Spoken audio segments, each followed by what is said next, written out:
I'm at Grace Church Road. I went to Waynesboro to bring this man down to this address. And now he's trying to force his way into a house. I'm afraid to move my vehicle.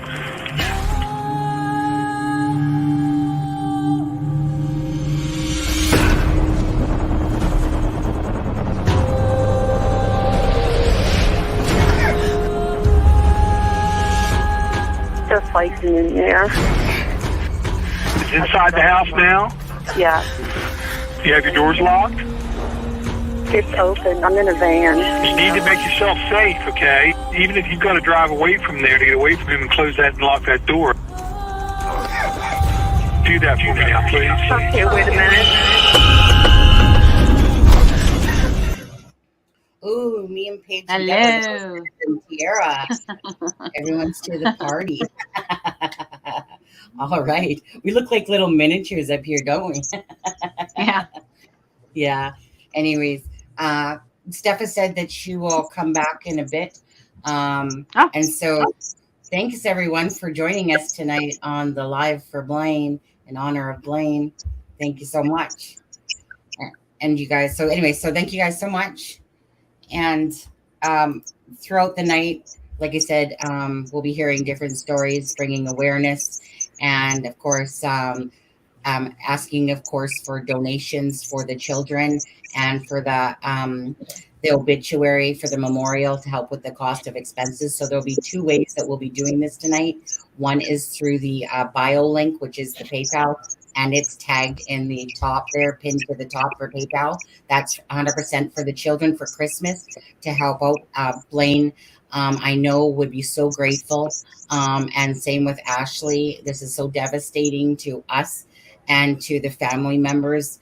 And so we're doing this, of course, in honor of Blaine and addiction. And so if you guys can really, I'm going to ask if you guys can open up your wallets a little bit today and help for the kids for Christmas. There's 3 children. There's Brooklyn, Cullen, and Dominique. Okay, that's Blaine's 3 children. 2 of them are his own, and then the third one is one that he deems as his own, which is Dominique. So again, sometimes you guys have seen them on the live in the background. And Ashley, if you ever see this video, we are so sorry. Prayers to you. And if you ever need to reach out, I messaged you on Messenger. If you ever need to reach out, or the children, you feel free to contact us at It's a Crime and Shame. And we actually throw up the banner at the bottom there for now. Okay. So, whoops. So Deb will do a few roll calls first to thank everyone. Like I said, you know, as the live keeps going, hopefully the numbers, of course, keep picking up. And so thank you guys all for coming. And so let's do a few roll calls first, and then we'll, I guess, get into. All right. Well, I'd like to first of all welcome Melissa Bex to Paw Patrol. We're glad you joined, Melissa. Yeah, and so Lisa, hello. Prayers to her husband. He's in prayers to Melissa's husband. He's in the hospital. Oh, okay. Yeah, definitely. Yes.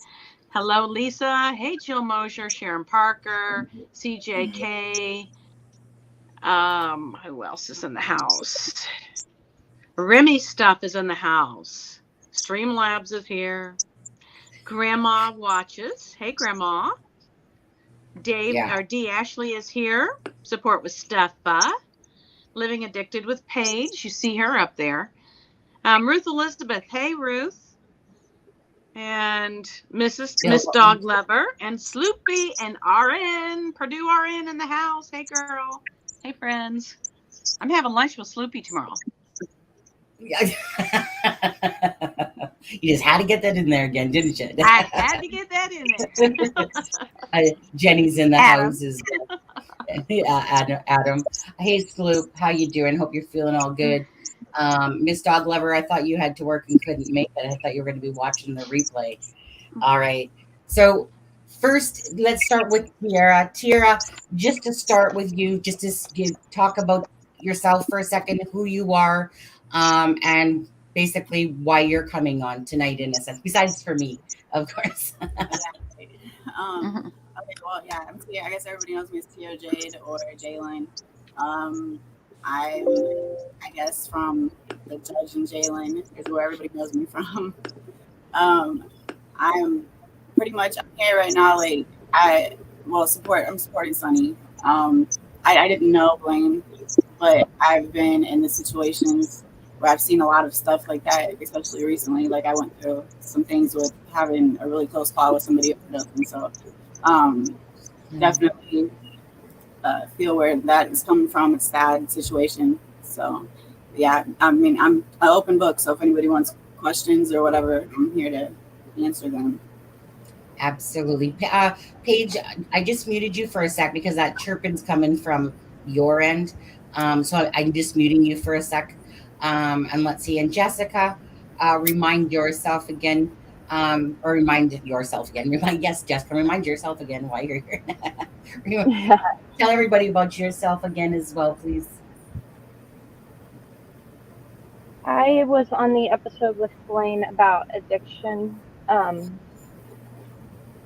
And actually, I wish I had reached out to him after that episode like I'd wanted to, but I didn't. I didn't know him on a personal level, like I said, but we did the episode together. I've been clean almost 8 years, going on 8 years this January. And same with me if you have any questions or anything from last episode or with this, I'm an open book, open to questions or anything. So I just wanted to be here and support of Blaine and his family. Absolutely. And like I said, we're each going to be going through the different stories as we go along here. And Paige Turley is in the house. Paige, are you frozen or can you hear us? Oh, there you are. Okay. You want me to talk about the stuff for a minute? Or yeah, your connection, I don't know if you're too far away, but your connection is, you sound like you're muffled. Leslie, try it again. Hello, everyone. Yeah, okay. Okay, yeah, so tell everybody who you are. Go ahead. Okay, I came on the live. Sunny invited me. Blaine, I didn't know him personally. I struggled with addiction, which obviously I've had 15 years struggling with addiction, but I've got a whole working up at everything. I was doing medicine. Recently, I've lost 20 years life of addiction, so I just wanted to come to hear about things. That's why your Paige, not gonna lie, your audio is, people probably barely heard anything what you said there, to be honest with you. Were you guys having a hard time hearing Paige yourself? I thought it was on my end, but no. Paige, do you have are you trying to work off your house Wi-Fi or your phone's data?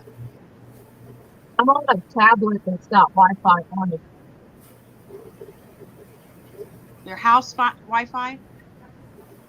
It's a tablet that has its own Wi-Fi. Okay. Do me a favor, Paige. Again, drop out and then come back in and see if that helps correct it again on there. Yeah. Just because if you can't hear them, it's it's really sad. I heard her perfectly until that. Yeah. Okay. And Michelle. Hi. Little Mama Michelle, just remind everybody about yourself as well, please. Yeah, I have some experience with addiction. I mentored a couple of ladies through their walk of addiction, participated in Celebrate Recovery program for several years, and got to mentor. I had a niece that struggled with addiction and an uncle and a few other family members. And I'm here to offer support and awareness for Blaine and any other viewers, and feel free to ask any questions. Thank you.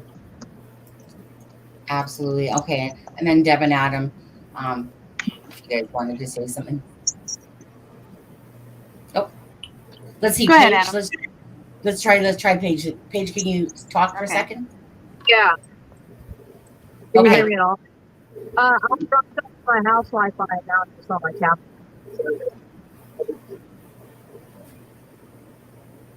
Adam, you're the tech here. Yeah. Yeah. I don't know if you're just too far away from your Wi-Fi and your connection's just really low. It's just, it sounds like you're kind of in like, like you're very muffled. It sounds like that still. Yeah. That was better. When That was That was when better. she gets Maybe you were just too far better. away.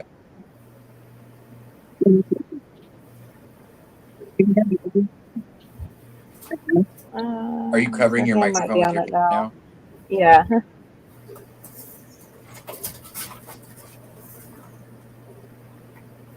Okay. Ice cream cone right here? Let's see. Paige, try to talk again. Okay.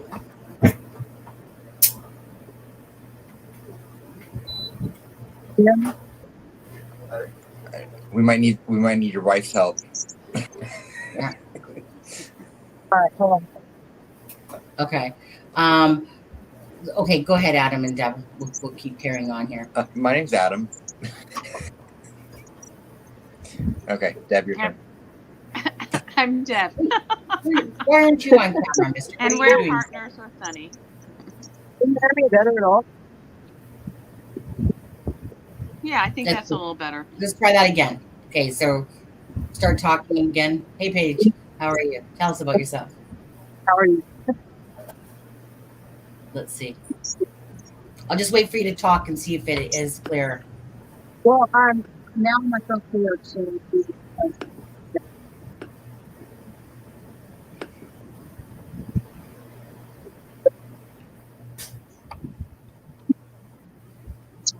you want me to exit the studio again? Yeah. Mm-hmm. Let's do that. Yeah. I'm sorry, Paige. Yeah. I know it's frustrating when You know what, Paige? That's what happens when you joke around with me before the live. It's your fault. I know. I'll be right back. Okay. Okay. See, there you were fine. Yeah, but it lasts for a second. It seems like. All right. Go ahead, Adam. I wasn't saying anything. Okay, Deb. What do you want us to say? We introduced ourselves again earlier. You want us to say something more about ourselves, or say something about Blaine for a sec, like meaning about what we're doing tonight? Oh, okay. Well, we do YOLO here. Yeah. Sorry, so confusing with all the technical issues. I know it throws it off a bit. Yeah, I met Blaine on here, and we met him because Vincent had contacted me and wanted to come on and talk about his dad in that situation. And then because of the way that we treated Vincent and let him have his, his time on here and talk about things, Blaine really felt like he wanted to come on and talk about his part of it.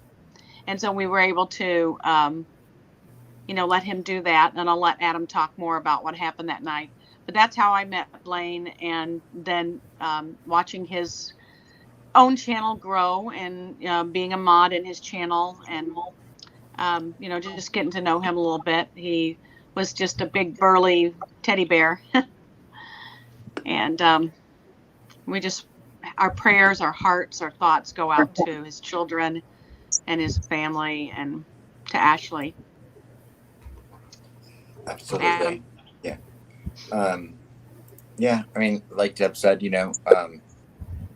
we had interviewed Vincent Farmer. He reached out to Deb because he kind of wanted to talk after his dad was arrested for Karina McCarthy's murder. And then I was in touch with Karina's family, and I'll be honest, the first time we did an interview with Blaine, I didn't want to do the interview because he had put out a Facebook video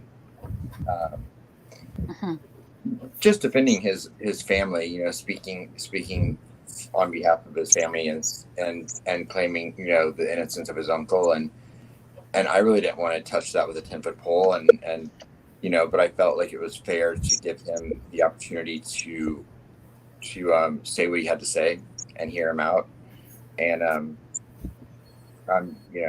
it's funny that I look at it now because I think my first impression of him from watching a Facebook video is so different than the man that I got to know, that I'm grateful that, even though we only knew him for 3 or 4 months, that he came into our lives.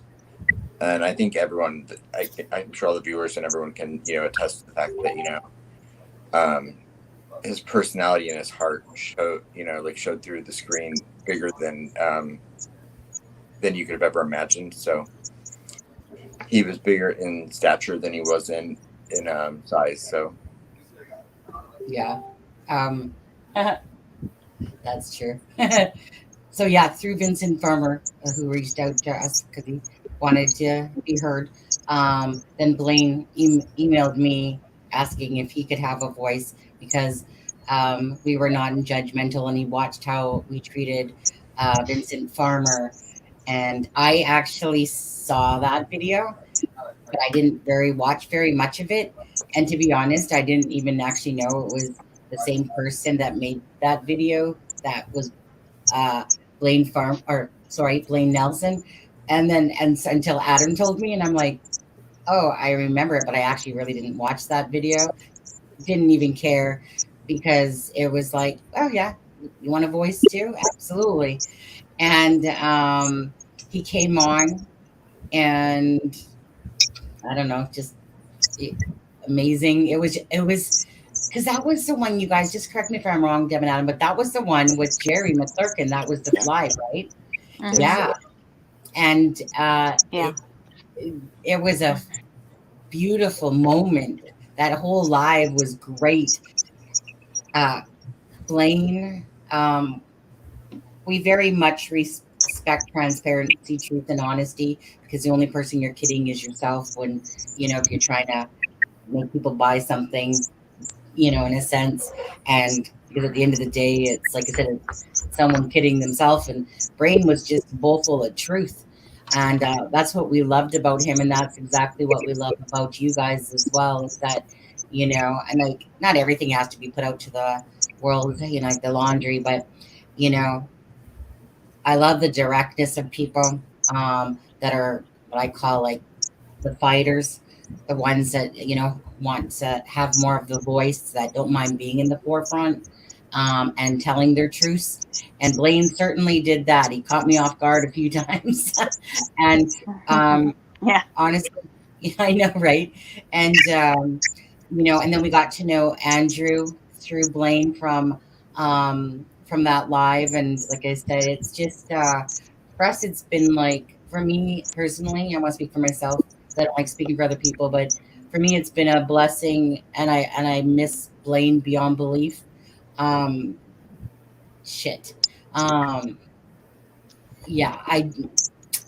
just connected with him, and I loved I just loved his truthfulness that he was saying, and he reminded me of a red bearded Santa Claus. That's what he really reminded me of, just jolly cheeks and always laughing. And even watching some videos again today, it's just like, dude, what the hell? So the whole point is that you're watching all these videos. I'm watching all these videos where he's talking about bringing Christ into his life and the Lord, and how he's winning over the addiction, and and I know that this was just a bad time in his life, that he obviously chose to make that choice to lose. But it's so devastating because he wouldn't have wanted to have lost his life, but that was what happened, and it is what it is, and we can't take it back, but we sure can bring awareness to others and tell stories. And Tierra has, in a sense, gifted me and us at the channel with some audio that we'll be playing. I'm not sure quite when yet, to give you an example of in the moment happening of when someone does overdose and you're making that 911 call and what it feels like. So just like with Blaine and any other family member or brother, sister, whatever, uncle, whatever, it's just very impactful. So, hey, Sunny, I was in the messenger. I sent you a little tiny clip of the very first time when we said hello to Blaine on the live for the first time that we met. Okay. And it's just nothing more than just introductions, but I just clipped it out of that for very first live we did. Okay, hold on. Oh, that's on my iPad. Let me go back over to the thing. Okay, let's see here. Okay, let's do that. It's in our messenger, so I'll go there first. Someone sent me a fireplace, and I love fireplaces, Chris, especially around the winter time. I could just listen to. I find a fireplace very soothing and relaxing. Let's see here. So okay, it's only like 28 seconds long. Yeah, I just clipped it when we said hello to him for the first time. Okay, yeah. Well, let's quickly share that, eh? Yeah. Okay. Phone tap. We'll do that, and let me just go. Sorry, you guys, gotta come back.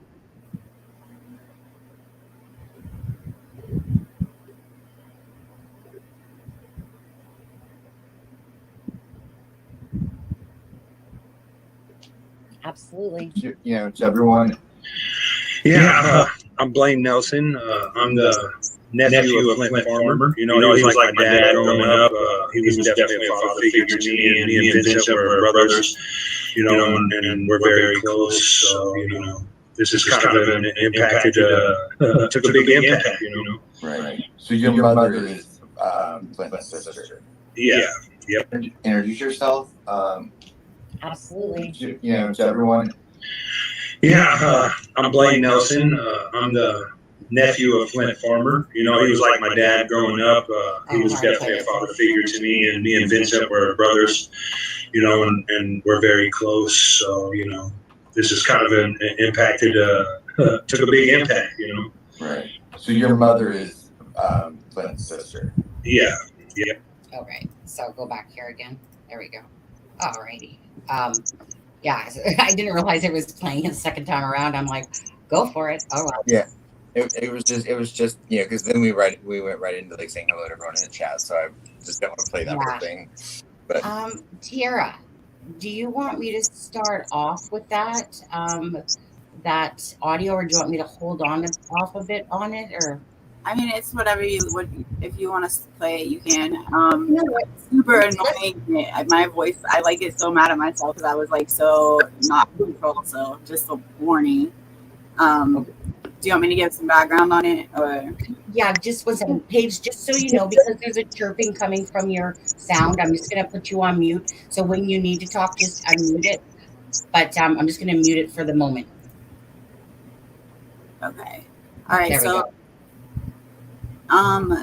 I had my recent relationship. It was really based around actually trying to get somebody off of heroin, and that's how we met. And I was all the time. I'd never been around it before, so to see like the hold that it had on somebody, it was shocking to say the least. I kind of regretted things there for a while. But there was a time when his son had actually came over. His son was 21, and I was helping his son fill out some paperwork. And him and his friend were in the bedroom, and I didn't speak to his friends really ever. So I knew when he said my name, like his friend called my name, I knew something was wrong. And I didn't want to get up and go in there, but I did. So we had security cameras in our house, and they were like noise activated. So it actually caught like everything on audio, and it was just it's super sad. Like, and I made him listen to it because he did make it. They had to give him 3 Narcans, and it was just I didn't know how to do CPR, so it was a mess. But the worst part, I think, was the fact that his son had to be the one to call 911. And so I don't know. You'll hear. It's a mess, but it was traumatizing to say the least. Sorry about that. Deb, it's actually !4. It came up. No, but that's it because came up. Yeah, but that's not ready Okay. yet. Yeah. So FOUR? yeah, 4. So I just, Okay. yeah, is the merch. So Gotcha. let me go back to that just for one sec, Tira. So !bio is for the PayPal link, which takes you guys to the Twitter and all that, but it has the PayPal link. That's 100% for the children for Christmas, okay? But as well at the !4, that's for the merch site. It's 5 products for Blaine. And the profit there, 100% will go to the children as well for Christmas. The !Blaine, when you see it, that's for the obituary. So that will be going straight to the funeral home for the cost of the funeral expenses, okay? That goes directly to them. So again, if anyone comes across this video, if you can reach into your pockets today, help the family for the children for Christmas. Blaine would truly appreciate it. Our channel would truly appreciate it. It's getting close to Christmas now, isn't it? It's so sad to even think about that, to be honest with you, that, I guess I can't even really talk about that, but the other one, like I said, is for the funeral services. So if people can reach into their pockets today, even if it's $10, $5, whatever, doesn't matter.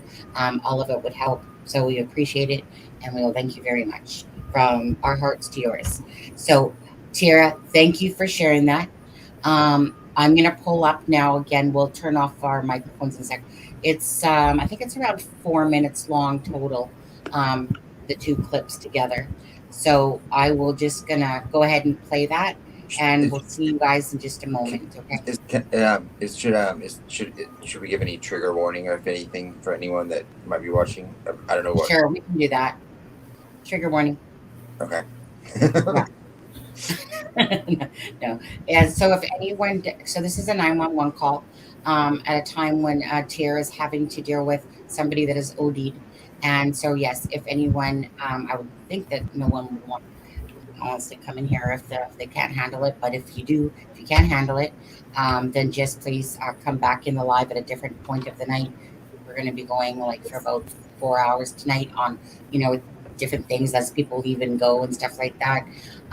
Okay, so trigger warning, red warning, code red. All right, so we'll see you back here in just a few moments, okay? In about 4 minutes.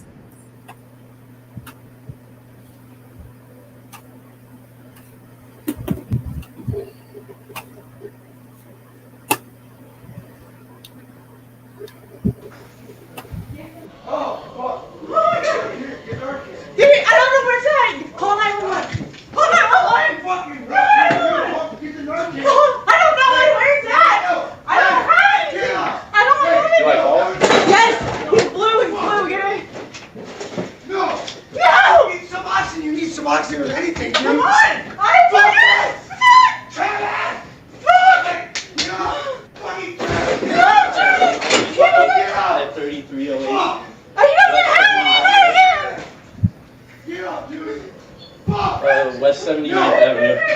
Get up! Fuck you, bro! Fuck no Maryville? Get on the ground! Get on the ground! Logan, Burkhardt. Travis! 219-331-5228. No, my dad is overdosing or something. I don't know. He's overdosing, I think. Yeah. Tell me what to do. Okay. Baby, tell me what to do. Help him. Baby, he's on the phone with the police. No, I know they're going to jail, right? No. 3308 West 79th Avenue. I don't know. I was filling out paperwork for work, and then I started screaming and stuff. Put his head up for me. Put his head up. No. I don't know what to do. I don't know, like 38 or I don't know. I don't live here. I just came to fill out paperwork with my dad for work. I don't know. They're in the room. I'm in the living room. No, he's not. No. Is he breathing? No. No, he's not. I'm breathing for him. He's trying. She's doing it. His girlfriend's doing it. No. Yeah. Keep his head like okay. Cheers. His girlfriend. There he is. What?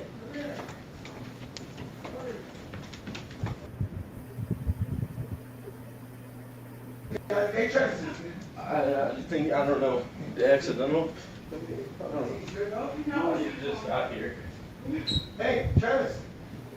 Fuck this. Hey, it's okay. What did he take? What did he take? Hey, no. Heroin. Heroin. No.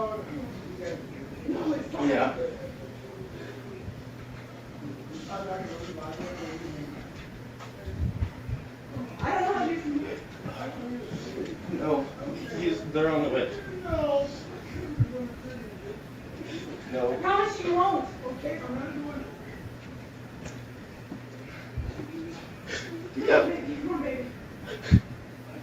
Yeah. Please. No. His girlfriend. Hey, Logan, let the cops. Ask him how many times did you see God? How many times the press? She doesn't know how long she should do it. Should she just keep doing it? Bring the phone to me. Wake up, wake up. Baby, come on. Wake up, bro. Come here. How many times do I press on his chest? Okay, hurry. Hey, lifted? Come on, breathe. Yes. Yes, talk to me. I don't know how many times to press, 5? What the fuck? Okay, I got that. Just tell me how many. How many did I press? Please. Okay, tell me. I can't stop doing it. I'm breathing this mouth too. 1, 2, 3, 4. Hey, Travis. I think, I don't know, accidental. I don't know. No.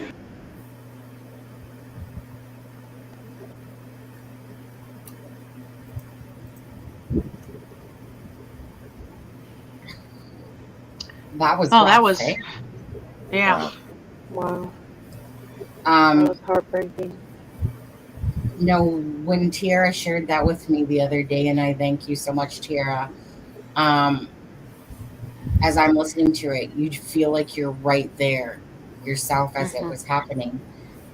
And you know, I could almost feel him running around me, scrambling around me, almost. who was talking? Jessica. I think Jessica. Sorry. Okay. I felt like I was right in the room with them. Jessica, just Yeah. you're crackling up a bit there. But yes. Oh, and don't forget, say hi to Jack. Hey, Jack. If you're watching right now, Jack's Jessica's husband, and he watches the channel. Loyal, yeah. But when Tiara shared that with me, and I was listening to it, yeah, like you guys hearing it for the first time, and even the second time, I'm hearing things that I didn't necessarily hear the first time.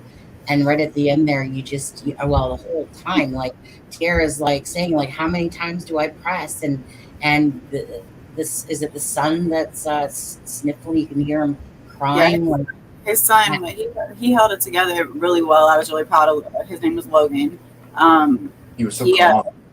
He was very calm and got through the call. And I think that if he wasn't there, it would have been different, because I couldn't stop doing CPR. And the only other person that was there was a friend of his that he was getting high with, and he wasn't doing anything really except telling me that he's on probation and he didn't want to get in trouble. And I'm like, either leave or like stay and help me, one of the two. Like, I don't know what I'm doing, but I know when I walked in the room, he was purple and he still had a needle in his arm. And I had adrenaline, so because I got him out of the chair and I put him on the floor, and he was like super heavy, but I just remember certain details. Like, I didn't let his head hit the floor. Like, I don't know why. That was probably the last thing that he should have been worried about. But I didn't know how to do CPR. I've never done that before, so like I didn't know how many times I was supposed to press, and then like when you breathe, I didn't want to do it wrong and then kill him, and then I would have felt terrible. But she just wasn't. The 911 lady was not telling me what I was wanting to know. And But you hear Logan break down after he gets done with the phone call. That's him. He starts to cry, and he's a big boy. He's like 6'2", and so they ended up. I mean, we were doing CPR for a while. My arms gave out, and his friend had to switch with me, and he still wasn't breathing. When the cops got there, the cop took over, and then when the EMTs got there, they made us leave the room, and we didn't know. I didn't know if he was alive or dead when they took him. I mean, they were doing CPR for a long time, and they gave him three Narcans. But it was just a terrible sight to see, and then his son was just shaking, and it was a really bad. I would never want to have to go through that again. And like I said, I had my ex listen to this because I felt like he didn't, like, when he woke up, he was in the hospital, and I got a phone call to come get him, and he was like mad at me. Like, that's the first thing that he did was like yell at me because his drugs were gone, and Narcan immediately takes them all out of your system. So for somebody that's addicted to it, like, I guess they get pissed off. But I made him listen because they don't have to be there for that part of things, and they don't understand like how dramatic that is. And he's actually clean now. He's been clean for about a year, so I'm glad for that. But yeah, definitely a rough situation. Tara, will you explain about the 3 Narcans, because we've heard that a few times now? Can you just explain to people about typically why it takes 3 Narcans? Because there's not really any real heroin around anymore. It's there's a lot of fentanyl and everything, because it stretches it, and the drug dealers make more money is basically what it is. But it's so much more powerful. It takes 3 Narcans, and sometimes Narcan doesn't even work with it because it's such a strong opioid. But yeah, 3 is usually the max that they can give. They said before somebody, like, it'll make them sick, but they'll try 3 times, and luckily this time it worked, because he was definitely. I didn't think he was alive. I didn't think he was gonna come back. Like, he didn't, like, I've never seen anybody dead personally, but like, that was things change on people. Like, things change, and just the way that their body is, and like their tongue and everything. Like, it was rough. Yeah. That's the thing that I appreciate on all you guys that are here today, and Blaine, is that this is, to me, Deb and Adam, like, this is beyond our comprehension. It's not a lifestyle that we live, so we don't understand it, and this is what actually made me myself very sad, knowing that we saw that Blaine was changing, and like in the last month and a half, and we didn't really recognize the signs. We saw that there was a change, a shift, but I can't say that we knew that he had gone back to doing the heavy drugs. We thought it was alcohol, because he told us about Ashley and him about a drinking night where she was on probation, and because of that, so she ended up having to go into rehab. So when I, like I said, was rewatching the video on the addiction video that he was on, one of the signs he said was when you don't keep your promises, like he hadn't, but normally he always did. And that's when I knew there was a difference in Blaine. Blaine always messaged me back, and he always messaged me back that same day. He wasn't messaging back as fast as he was. I would have to almost message him again. But who here watched that live besides Deb and Adam and myself? I know, Tara, I don't. Well, was on. I was here. I watched it. Okay. Now, would you know the signs yourself, Michelle, by seeing him that night? Like, besides, I thought he was tired for sure. Alcohol. I've mentored with addiction, and my niece had OD'd on heroin, and with addiction, he looked more to me like he was drunk when he was on there. Like, he looked like he had been drinking. When my niece was high and she was doing drugs, and some of the other ladies I've mentored, they had like the glassy eyes, and they were like more spaced out. And when you would try to talk to them, they would kind of look at you. They weren't all there. Does that make sense? They were looking at you, but they weren't really comprehending what you were saying. So to me, he just looked like he had a little bit too much to drink. And he was sniffling, like he was like singing, because I know he hadn't been feeling And he looked tired because he had like puffy eyes. And he just looked like he was sleep deprived because he was taking care of the kids. Right. That's what and it seemed had like. I thought, I do believe somebody else had said that previously, that they wish they would have reached out to him, even though they didn't know him personally, because they saw it. We can only learn from other errors, so we could turn that into the next time we're in a situation like that, we can turn that into a positive, and that we will reach out. Does that make sense? But Absolutely. you got to remember, when people are on addiction, a lot of times they'll deny it to you. And we did reach out. I think you're right, Michelle, because we didn't know that it was hard drugs, but we did question it. Right. Because we questioned if he'd relapsed, and and we excused it away because circumstances. Right. And he talked about how he gave his life to Christ and stuff in this Celebrate Recovery program that I joined for several years, and I had the honor of mentoring recovering addicts, and a lot of them came to the Lord. And I wanted to reiterate that when you come to the Lord, it doesn't make you perfect. Right. You still have to take steps, and a lot of them did relapse. Yes, they had the Lord, they had hope, they relapsed, but then they got back in line again. I just wanted to throw that out there, because sometimes people think when somebody comes to the Lord that it just fixes everything, and it's a process. It doesn't make you perfect. It's and I know. I was. Go ahead. No. I didn't. You finish, please. Oh, no. We're good. Go ahead. I like your voice better. I was just saying.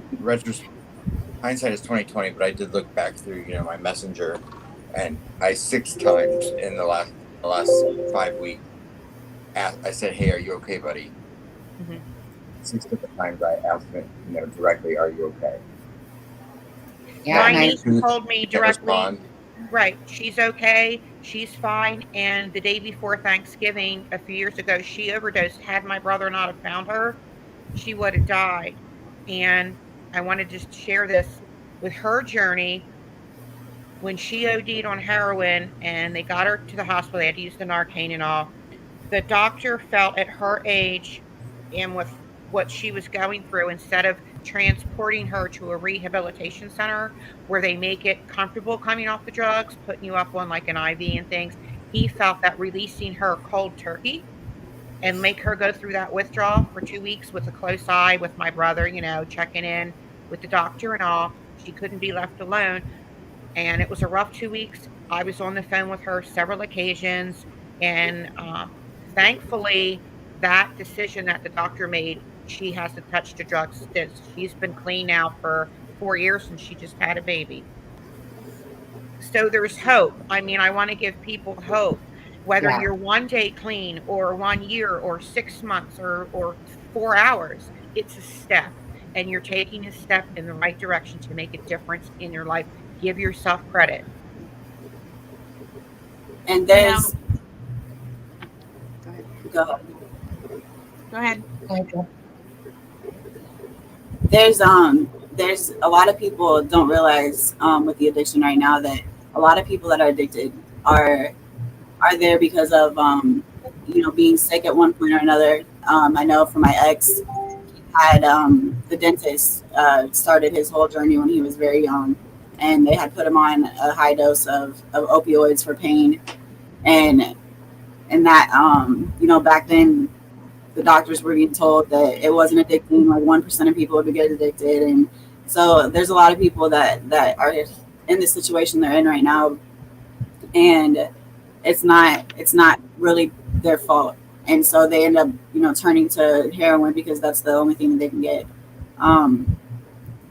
So it's not, I don't know, I'm just saying it's not all about because people in all walks of life are actually addicted to things right now, even heroin, that people would not even suspect would be there. But I think that there needs to be more done about it with the government. I think the government needs to step in and do something more for them, really, honestly, because they kind of left everybody out there to dry, and they don't have anywhere to turn. So, and they're definitely, if they relapse, I know, like for my ex, he didn't want to tell anybody because he was kind of ashamed of it. Like whenever you're getting clean, you feel good about yourself and you want to tell everybody about it. But if you relapse, that's not something you don't want to admit to. So you got to have somebody close to you, like that you really see the signs. Otherwise, it's probably not going to be told. No, and I feel totally that Blaine didn't want to admit it, because I said, cut the shit, tell me the truth. You've gone back to drinking, and that was an opening for him just to be truthful with me. But I understand it. No one wants. It's hard. It's hard on the ego when you don't want to disappoint people, because especially because Blaine has been meaning on the lives. He was crystal clear. He could see he was, he was doing such good things, and I know it must have been an embarrassment for him, because he knows, right? As truthful as he was trying to be, there's some things that are just too hard for the ego, because you don't want to let other people down. And I know for us, I'm sure he didn't want to expose that and thought that he could not say, but obviously he was. That. I'm sorry, I thought you were done, Sonny. No, go ahead. Yeah, I was. Yeah, that night when I noticed, I was minding the chat a lot and conversing with people in the chat, and I happened to look over at my laptop, which I'm looking directly through my phone. I looked over at my laptop and I saw he was just literally going forward and just totally going out. And I watched him for a few minutes. I thought, what is he doing? And he was making some strange facial expressions. And I actually said to him, Blaine, are you okay? And then he, got alert. And then he told us the story that he had been up since 5 a.m., that he was working, that he was taking care of the kids, while Ashley was not there. And that he had been doing that for days on end. So at that point, I was not sure if he was just completely exhausted or if he was using. And, at that point I said, dude, get off here then and go get some rest. Yeah. I don't know. I don't know what we could have done more, because you guys both then communicate with you guys. The two of you communicated with him a lot. I didn't. Yeah. And both of you went to him repeatedly in Messenger asking, what's going on? Are you okay? I mean, what else could we do? I distinctly watched that live back, actually. I distinctly asked him if he was okay as well. And because I was like, I wanted to watch it. I just wanted to watch it because I was like, and I looked at my messenger and I was like, well, I didn't go back to my messenger that day. But I remember I distinctly asked him on the live, because I could see it too. And I was just kind of trying to say it like, hey, Blaine, you okay? And then people are messaging me saying, is something wrong with Blaine? Has he been drinking? And people are messaging me behind the scenes, and I could see it in chat. And then, just tired, da-da-da-da-da. But I didn't want to embarrass him because I knew he was acting different. But I just figured, again, it was like he was really tired. I knew this. He was stressed out. And I thought and that's why I even said, like, what are you drinking? And he goes, got my root beer. And I was like, okay, because I thought he was, had a few. So yeah, Right. so the part that bugged me probably was because when you're the creator of a channel, you're looking at comments, you're looking behind the scenes, you see messages coming in, and you're trying to talk. And then, so I go back to it, and then, it's like I was only in hindsight now can I say that he literally said, when people don't keep their promises. But that was hindsight to learn that that's what he was saying. He was saying exactly what he was doing, and which was he wasn't keeping his promises in the last, like he even so when I look back at our messages, I was messaging him. We were talking almost every single day, except for that last month. It was probably more like, there was a point there where I had so much on my plate, and then I said to Blaine, "Hey, dude, sorry, it's been like a week or so, but I've just had a lot on my plate, and just checking back in on you," which I always did. And then, but I wanted to give him a little bit of space because he said he was, stressed out because he had the kids on his plate and work and this. So I didn't want to, like talking to. I was just trying to give him some space there, and so yeah, and then I sent him a message about 4 days prior to him ODing, and I said, hey, hey, how you doing? Ashley should be out in the next week. Gave him a couple things to look at, and then I said, are you feeling better? Sniffles. And then he looked at it. I seen him look at it, but then he didn't respond, and so I thought, okay, well, he's probably just busy, So, and then again, you get busy, but it stuck in my head, like, oh, Blaine. And that's why I was going to message him that morning, because I was just like, oh, because, I get busy doing my own stuff too. Yeah. And so then I was going to message him that morning, and I was like, I didn't, because I was just going to wait till later. And just because, like I said, I was getting ready for the live that night. And when Blaine takes more than a day to get back to me, Blaine gets back to me the same day. But I just knew that he said he was going through a lot. So I was thinking I was being a friend and not trying to bug him, when I guess in hindsight, now I know that I will bug you, and try to get you to open up, not meaning he would. It's not my responsibility to take care of somebody else's life. Everyone has their own responsibilities. But as a friend, had I known what addiction and what signs to look for properly, I would have definitely, had been on alert and been trying to talk to him, because I just didn't know. I just thought it was drunk. He was drinking because he had already told us about Ashley and him drinking, so it made sense what he was saying.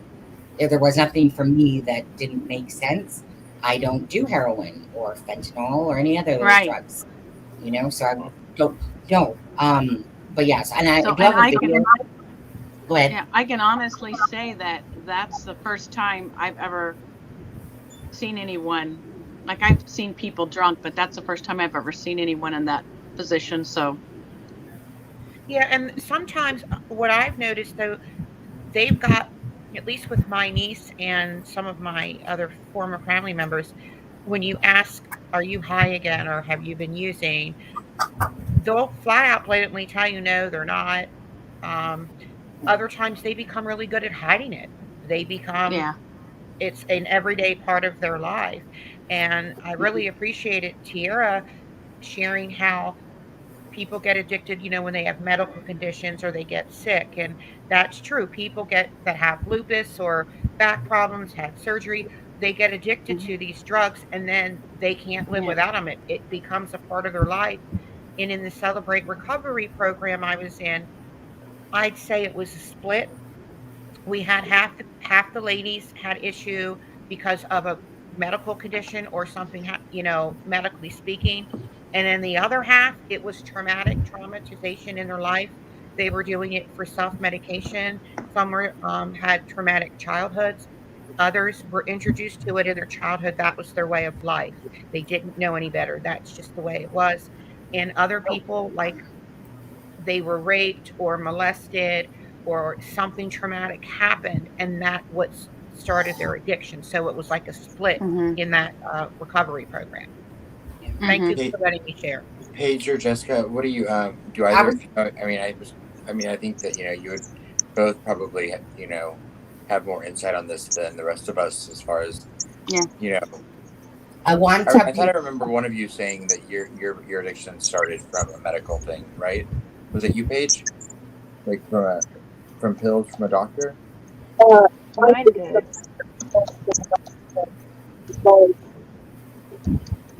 I can't hear. I was gonna say because Paige, she has she said 65% on her battery. Because I was just gonna say, hey Paige, I just called you.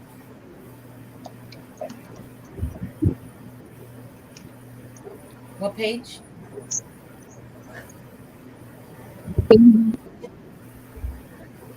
Not really. Come here.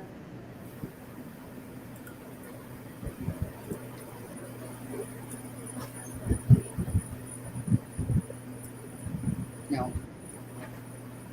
Yeah.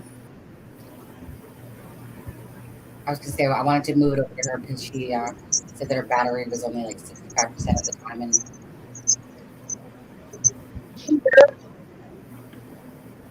You're just breaking up really badly. Most of the time, we can't even hear you talking. Unfortunately. It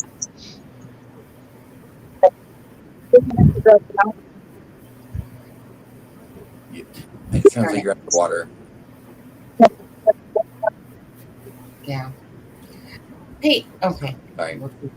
Jessica. And let's move over to Jessica here. I want to share this. Go ahead. Angela, just really quickly, in the chat, is there another way I can give?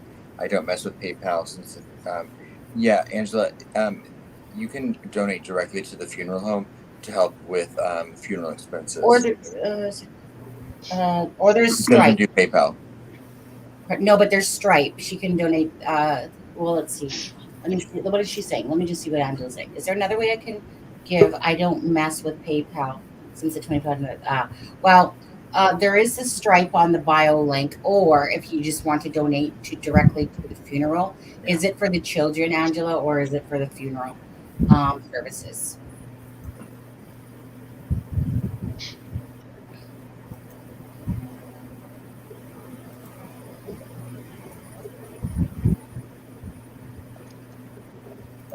Anyway, so type in the bio.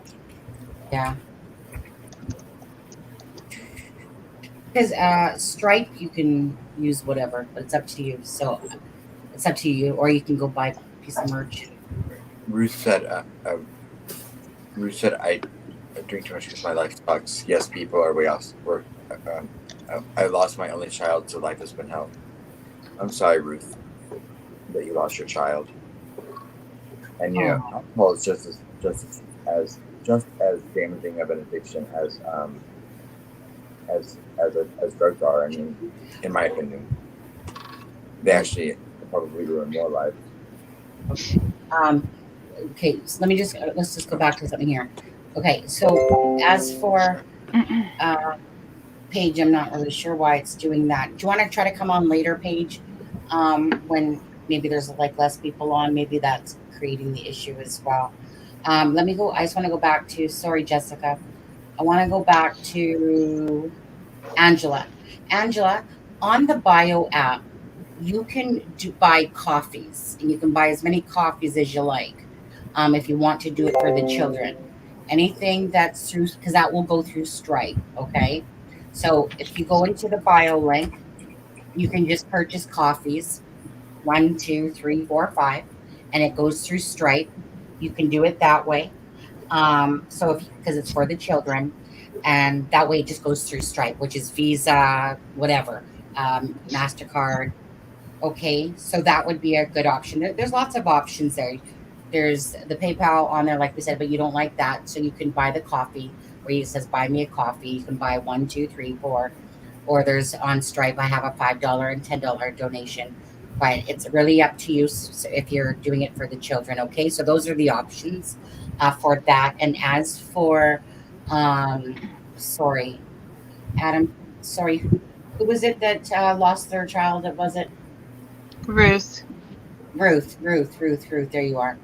Um, we're still, that's our thing. Um, Ruth, um, honestly, just our deepest sympathies for you on this, because obviously to lose a child is the most heart-wrenching thing. I'm so, so sorry. And hopefully, you know, stuff like, I should say, like lives like this or others. I hope you have a good support system. Let me just put it that way. And feel free, Ruth, if there's ever time that you want to ever come on the live and tell your story or anything, feel free to. Reach out to us at acrimingshame@gmail.com, even if you just want to say something privately. Um, so, prayers to Ruth, and so, so sorry about your loss, Ruth.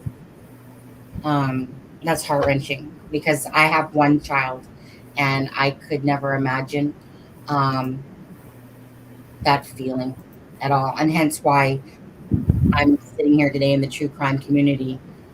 Yes, 3 children, Jenny, in the true crime community to fight for justice for Abby and Libby, and for us to bring awareness to others and to be a voice for the voiceless. So, yes, prayers for Ruth. Thank you, Ruth, for sharing that. Okay, so Jessica, um, back to you there. So you did you want to read this poem yourself, Jessica? I can, if you want me. Yeah. And yeah, Can you hear me okay? Yeah, I can hear you just fine. Okay. I'm not sure if you want to say anything prior to reading it, feel free, or say something after it, feel free. Okay. I came across this poem and it seemed really fitting to Blaine because, like I said, how he had tried to make his mark on the world and try to be helpful and the true crime community and stuff. Okay, it's called The Dash Poem. I read of a man who stood to speak at the funeral of a friend. He referred to the dates on her tombstone from the beginning to the end. He noted that first came the date of her birth, and spoke the following date with tears. But he said what mattered most of all was the dash between those years, for that dash represents all the time that she spent alive on earth, and now only those who loved her know how much that little line is worth. For it matters not how much we own, the cars, the house, the cash. What matters most is how we live and love and how we spend our dash. That poem actually means a lot to me because my best friend, who passed away suddenly 5 years ago, that was a poem that was read at her funeral. Oh, wow. So thank you for sharing that today. Sure, absolutely. Yeah, thank you so much. Her daughter ended up getting a little tattoo on her top of her foot. It's just a dash in memory of her mom. Yeah. I love that. Yeah. So, Jessica, I think you said did you know Blaine? Did you say? I'm trying to remember. I didn't personally. Right, besides on the live, right? Yeah. Yeah. And so you talk about your, because a lot of people that will watch this one won't maybe have watched the other one. Just feel free, go ahead and tell everybody about your addiction and your road to recovery for yourself, and about people, remember, because you've had losses there. Yeah. Anyways, just talk about that again if you could. Okay. We had talked about this a little last time about my doctor. That he kind of was the type of doctor, he would give you whatever you wanted, whatever you asked for, type of thing. And he actually ended up getting addicted to a few different medicines, and he actually ended up going to prison, and so that kind of began my road to recovery. I had asked him for help several times, and couldn't really get anywhere with it. He just wanted to, either keep me on the medicine or cut me off of it for admitting that I had a problem with it. Um, so I had a little bit of legal trouble, and then when I got while I was in jail, I had already started working towards recovery. I took all the classes I could take, and I got my GED in jail. And then when I got out, I went to rehab. And then when I got out of rehab, I didn't trust staying in my area with all the same people, places, and things and everything. So I moved out of my area, and I just worked every day and kept myself busy. And I've worked an outpatient program, and it's been a long road, but I've got 7 years clean now. I just lost my brother in March.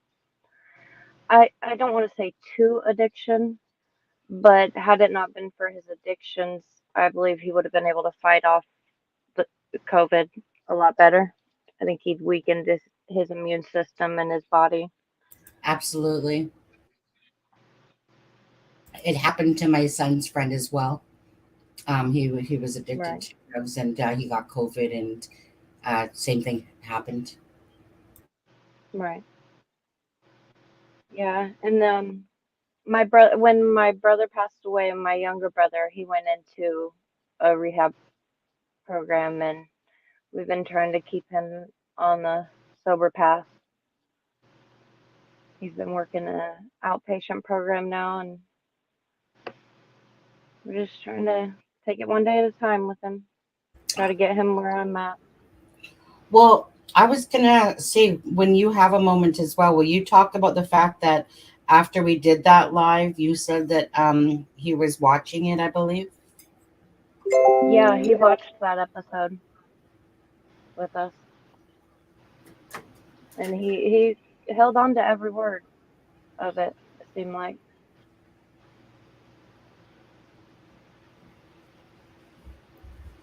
Yeah. Oh, go ahead. Still, you can still carry on with talking about everything. About him and his Yeah, recovery, or I was gonna say just whatever. Sorry, messages are coming on. Whatever. Yeah, you want to continue on with, because obviously, like I said, you've had this tragedy to your brother, and you have another brother that I think it was alcoholism. Is it not? Was it? Was it alcoholism? Yeah. Which is an addiction. And I remember you saying that you guys sat down and were watching it, and that he almost seemed like he wasn't paying attention, but was, because and that yeah, and again, then you've obviously like I said about 7 years ago, you said you've been clean now. yeah. And I know it's been hard, like, even talk about the fact of, is there at any point, whatever you want to talk about, is there at any point, Jessica, that you wanted to surrender? Like, if so, how many times did you want to maybe go back to it? Like, how many, was there any of those times? Oh yeah. There were a lot of times that it would have been easier to go back to it than to go through it. But by that point, I just had such a hatred for it. It had cost me everything that I loved. It cost me everything. I slowly started to build, gain it back little by little afterwards. But at that point, I had already lost everything, and I just hated it. So it was like,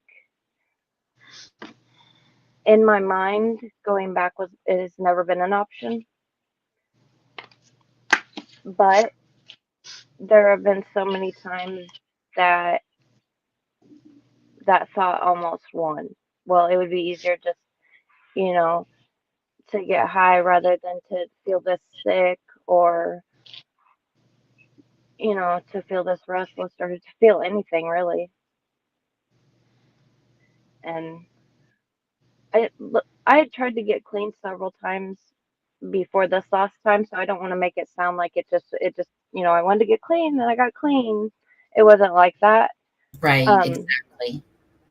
You're right. I begged for help.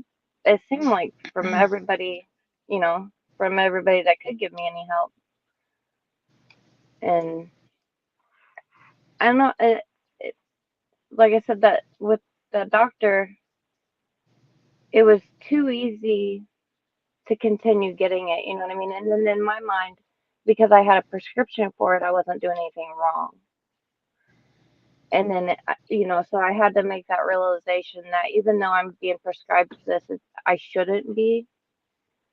And, you know, I had to realize I was abusing it first. And I denied it and denied it and denied it. You know, people tried to convince me I had a problem. And yeah, I would lie, I would manipulate, I would, you know, if he'd asked me if I was using, yeah, I would have been like, oh no, definitely not, or I would have said that I was using a lot less to make, you know, so they didn't think I was using it as much, or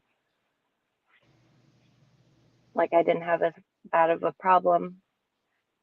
But well, that, and I was gonna say, because that's just it, Jessica. It's like, so for someone like myself, or people that, you know, really don't know a lot about this side of the track of drugs and stuff like that. So for you, you've lived it, experienced it. So please, when you're talking about it like you are, for us, all these details make a difference, because like I said, I don't know the signs, besides when people that literally, like, I have more impact when somebody that has gone through it, living through it, has done it, is saying, well, how they were being, you know, what they did to get it, like their lies, or what they weren't doing, to show, like, for others to see, hey, like, I'm crying for help here, because it's not something that I'm sure you know, you're proud of. Obviously, it's something that you've experienced. But so, like I said, so for us, those little details of talking about the signs that you were like to show, like, okay, let's just go here. What did you do when you felt like you were crying out for help? But what was your way of going about it? Did you literally make it known, like just right out and say it, or did you inadvertently, like, kind of like give hints?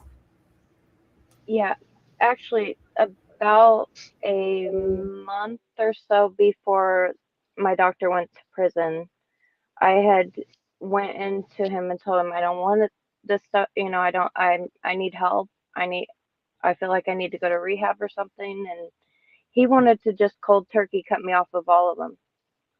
He didn't, you know, want, and that scared me because I was on so many heavy things that I felt like if I just quit them like that, that it would have been really dangerous for me. Because I mean, this was a couple of years of like pain medications on top of anxiety medications on top of ADHD medications.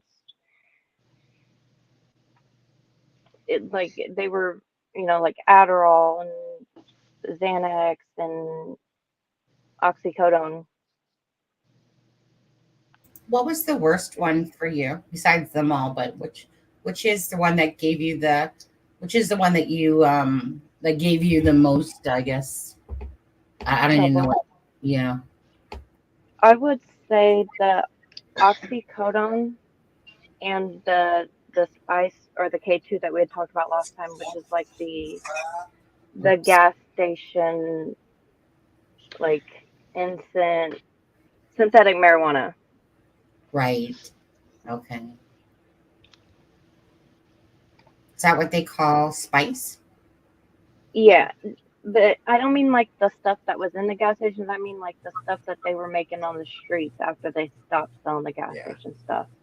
Like it was really dangerous stuff. Yeah. And so, I'm just thinking about your brother again, and you said he's in recovery. Yeah, he's in a like an outpatient program. Okay.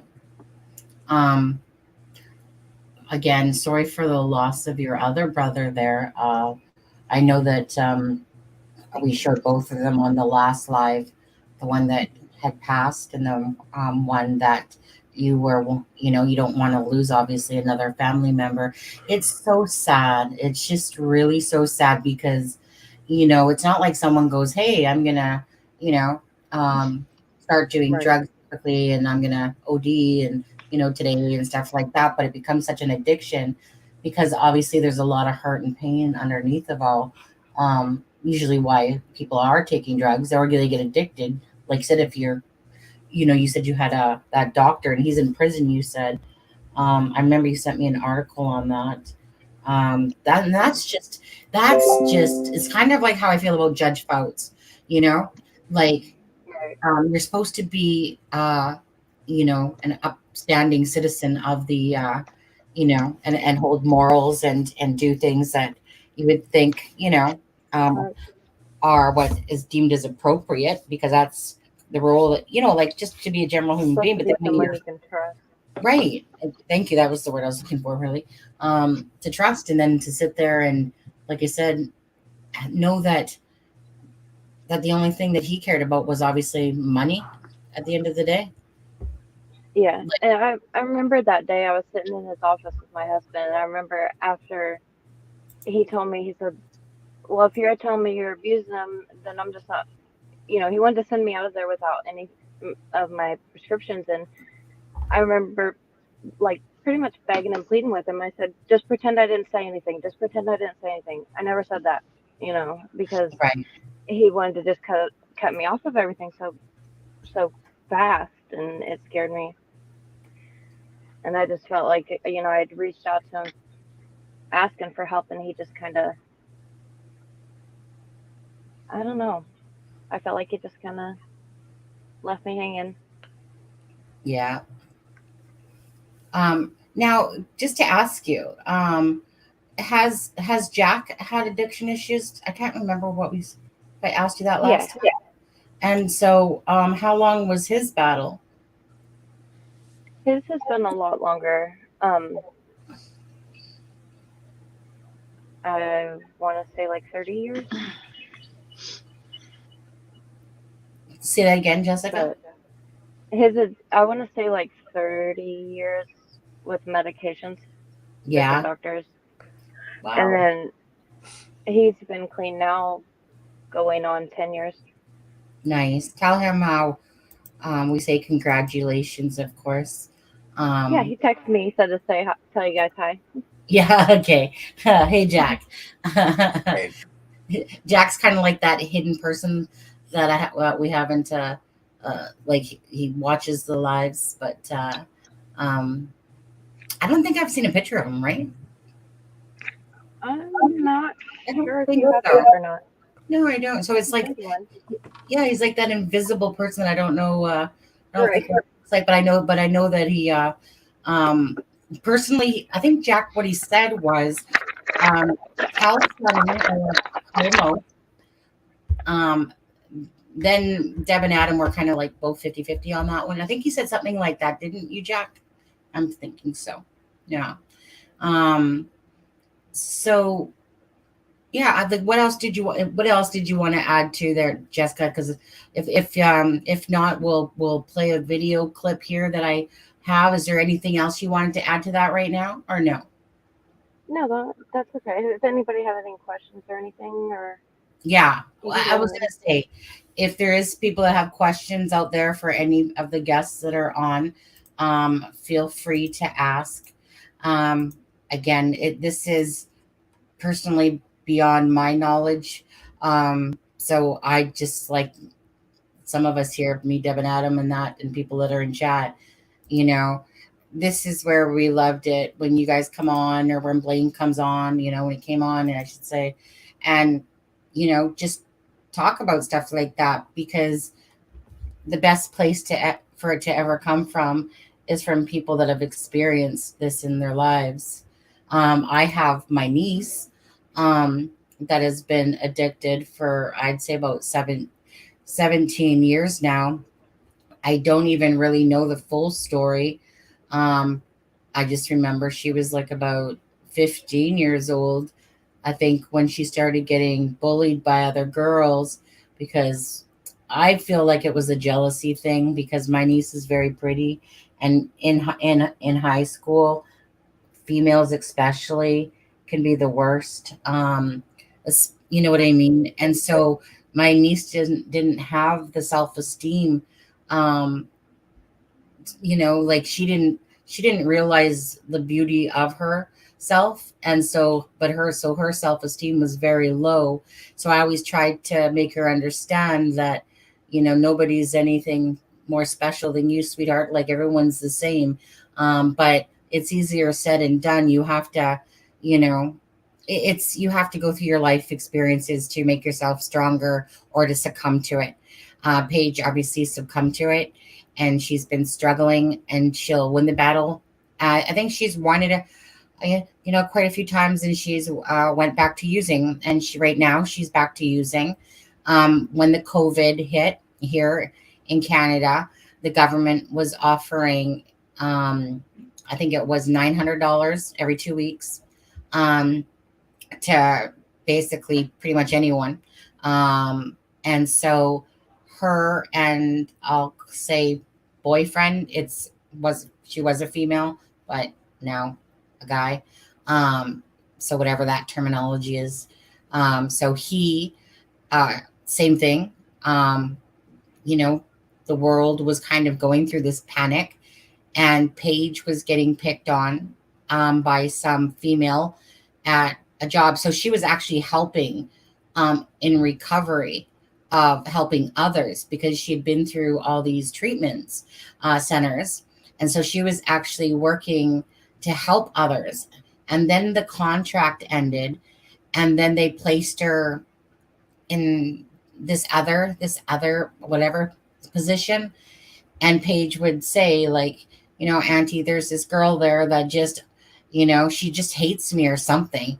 So basically, you know, like, making fun of her for being gay, you know, et cetera, et cetera, et cetera. And it just was like the perfect storm, because Paige was doing well for about 2 years. And then all of a sudden that COVID hit, and government was giving out free money, and her boyfriend were collecting it. And that's pretty much was like free money. And they started using again. And so, yeah, I don't see Paige too often. She's always downtown in Vancouver, somewhere. She just ran away again from her mom's house just prior to Thanksgiving here. And, you know, then she's trying to hit me up for money for her birthday, because her birthday was October 15th, the day before Blaine's passing. And sadly on Metal Mama's birthday. And I was just like, not getting nothing. Nope. Right. Hey, Sunny. Yeah. Angela was just asking if she sent that, if that went through correctly. Oh, I can take a look for you. She said you said 3 children, correct? I tried to send $50 each. Please let me know if I did it right. Okay, I'll go take a look. And whoever else wants to speak, you know, you're gonna play that video now. I was gonna say, let me play a video. For a sec. Let's see, which one do I want? I'm just gonna play the first one I made. I think it's 4 minutes. I didn't do all the fluffy stuff that I usually do. I don't see Blaine as being fluffy. I do what I think is appropriate for the person. I made there's a couple of videos. So the first one I'll just do is Blaine liked to rap and music. anyways, I'll play that one first, and I have another one I'll play later, and then we'll play the other one as the show goes on too, with the healing in it with with Adam and Peace Not Silence, and Blaine and Andrew. I'll play that one later on as well. But okay, so let me do that. Stop screen. Whoops, no, I don't want to share. I want to find the video. So let me just, okay, let's see here. That's not the one I want. I don't want that one.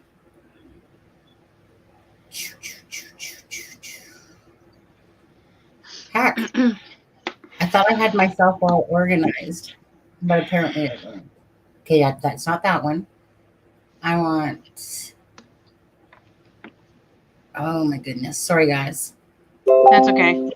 While you're doing that, I just want to thank Tiara and Jessica and Metal Mama and Paige.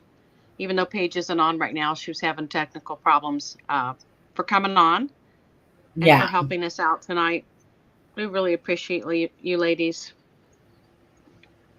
Yeah, absolutely. And I think, and Paige actually just sent me a message because she was having issues, and I asked her if she wanted to come back on, try again later. And then she said she can't get on tonight. It's the wife's night off, and the kids are still up. Please tell everyone I'm sorry, and maybe next weekend. So yeah, we'll have Paige on another time when hopefully she's not having those issues again. It really can suck sometimes, but thank you, Paige, for stopping by. Sadly, the issues made it hard for other people to hear, and there's nothing worse than telling a story and nobody can hear you because of technical issues there. So thank you very much, Paige. Love you, and we'll talk soon. Okay, and the video is ready, and then I'll go look for you, Angela. Okay.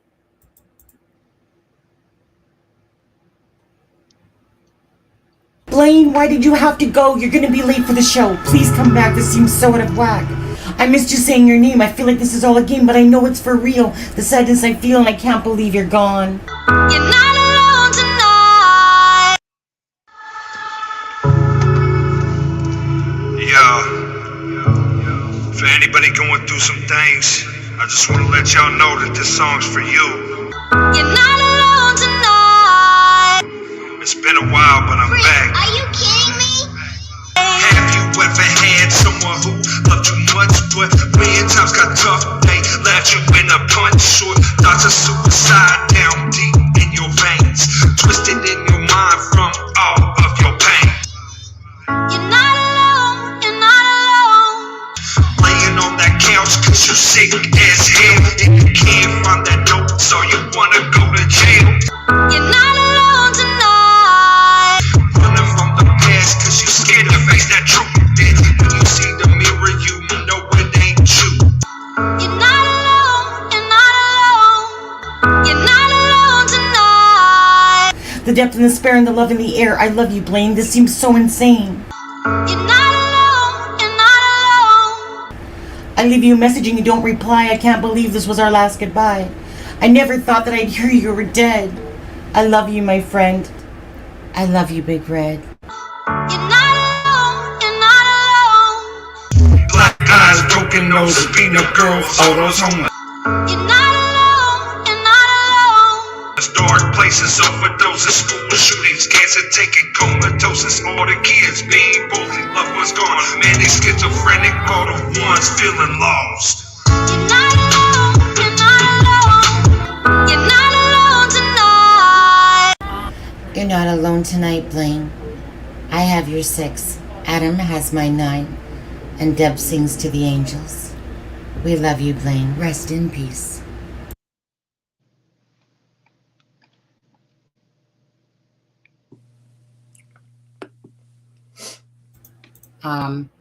Sunny, when does your album come out? I know, you know what? I didn't care what anyone thought because I'm no rapper or a singer, but that was super sweet. I can write poems and I can write songs if I wanted to. I just can't sing, but I didn't care. I wanted to include myself because it's like he's rapping and I want to tell him how I felt, and I didn't care. I loved it. I made that especially like that whole video, like that whole thing I made from start, like every ounce of thing that you see in there, I created the stage that he's on, all the whole thing. I love that. I love the graphics. I wanted Aren't you special?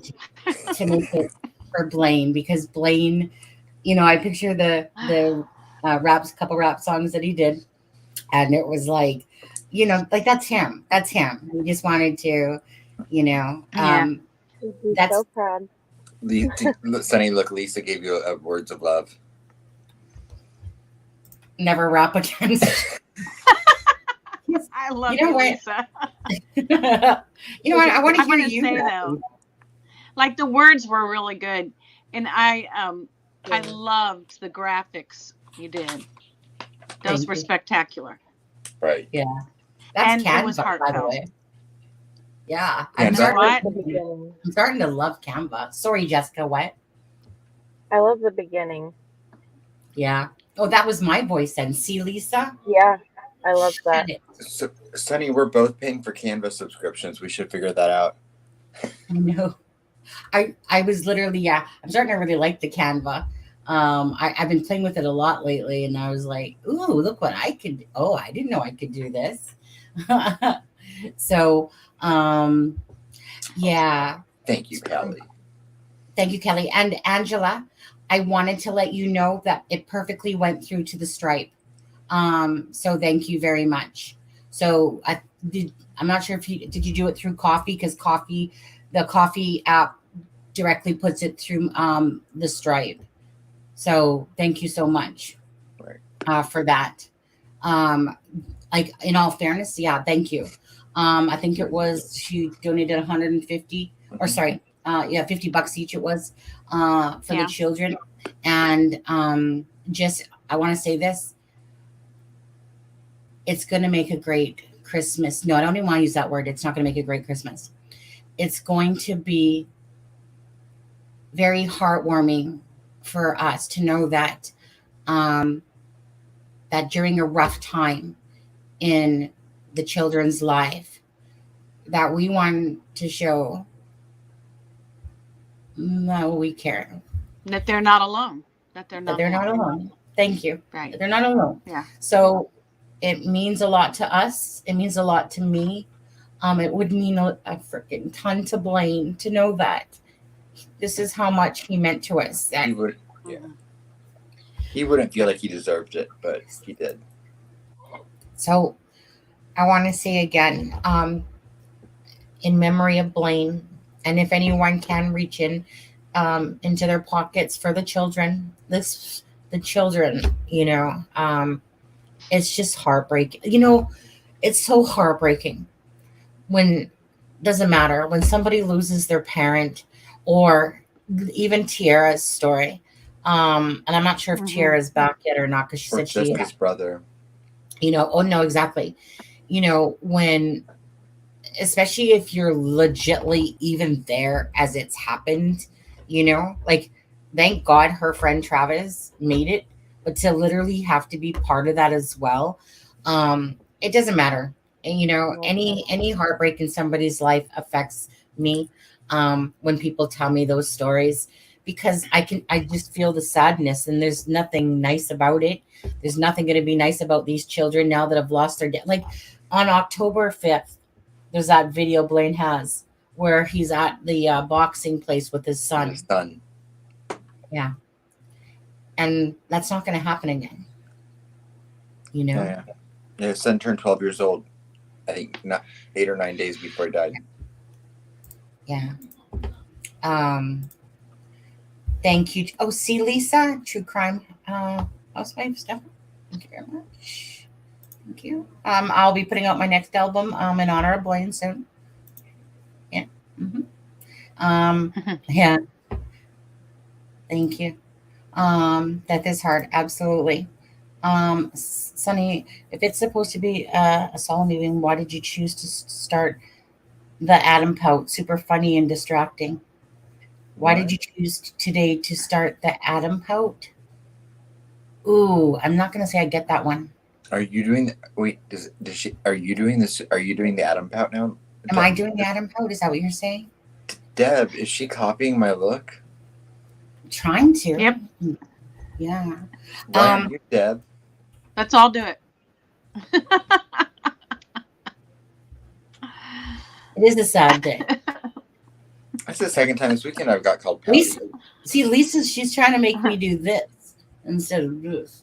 Lisa's trying to make us smile. I know. Is my camera blurry, guys? Or is it fine? Oh, sometimes I love Lisa, and sometimes I'm 50-50. Sometimes I'm Lisa. Wait, Journey, that song did exist. The song "You're Not Alone" it already existed, but he used it as a lot of rappers do, along with his rapping. Right. Along with his what he produced. Angela, I don't know about an address, but I mean, we could reach out to Andrew, who's Blaine's cousin, and see if that's possible. If you want to email Sunny at a crimey shame. I'll put that banner back up. At gmail.com. At gmail.com. We can see if we can connect you with someone that might be able to get you the address. We just don't want to send, give someone's address out there without their consent. But that's incredibly kind of you. Yeah, absolutely. Very generous. Thank you so much. And I'm going to drop the bio link. So the bio link, again, is in honor of Blaine and to help out his children in one side, and then for the obituary for the funeral expenses. So again, if anyone can reach into their pockets today and help out, that would be amazing and great. Thank you so much. I know that on the obituary, there was a donor of $1,000 and then, some other ones, but whoever did that $1,000, wow. Thanks so much. Yeah, that was very helpful definitely for the funeral expenses, but every little bit counts because it all adds up. Absolutely. Now, so I want to say again that on the bio app, it takes you to the links of PayPal. It takes you to the coffee app. The coffee app, you can donate as many coffees as you like. And there's a Stripe app, and then Miss Dog Lover app. There should definitely be an app for Miss Dog Lover herself. Thank you, Miss Dog Lover. Thank you all. You've made me feel so welcome in a year when I've been so depressed due to a multiple sclerosis relapse. Oh, I almost lost my beloved mom too. Luckily, she's still with us, and I recovered too. Bless you all in chat. Thank you for actually saying that, Miss Dog Lover, because if there's one thing sometimes we don't realize, and well, I think we realize, but we don't until somebody says it, that it reminds us, is that on this channel, we just try to there's your music.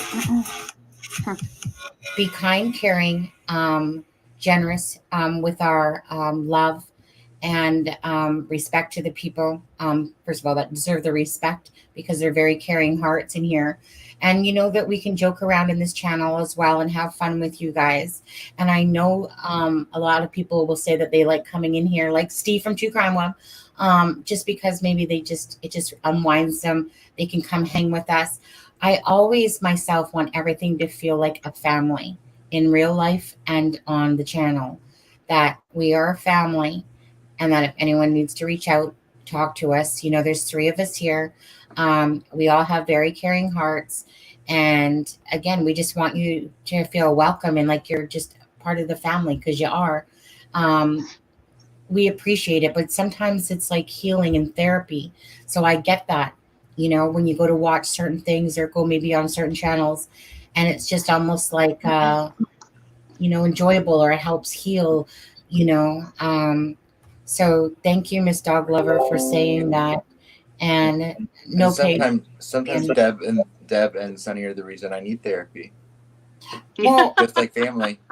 In all fairness, like Adam, like he was saying the other day, like my husband's here, so if I want comforting, I have someone to turn to. And Adam goes home to his own apartment by himself, and so that's why me and Adam spent a lot of the night, since Blaine's passing, just talking and joking around, trying to joke around with each other, trying to lighten the mood because of how much we miss him, And I don't want to disclude Deb from that, because me and Adam, she was busy, and me and Adam specifically had Blaine on Messenger, and we're talking to him. But I don't want to disclude Deb from not caring just as much.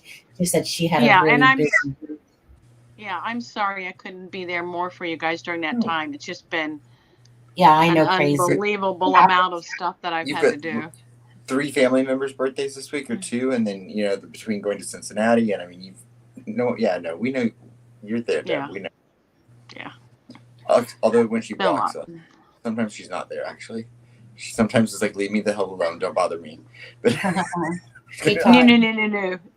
That's you. I'm like, Adam. That's true. Oh, I fell asleep. Thank you, Todd. Yeah.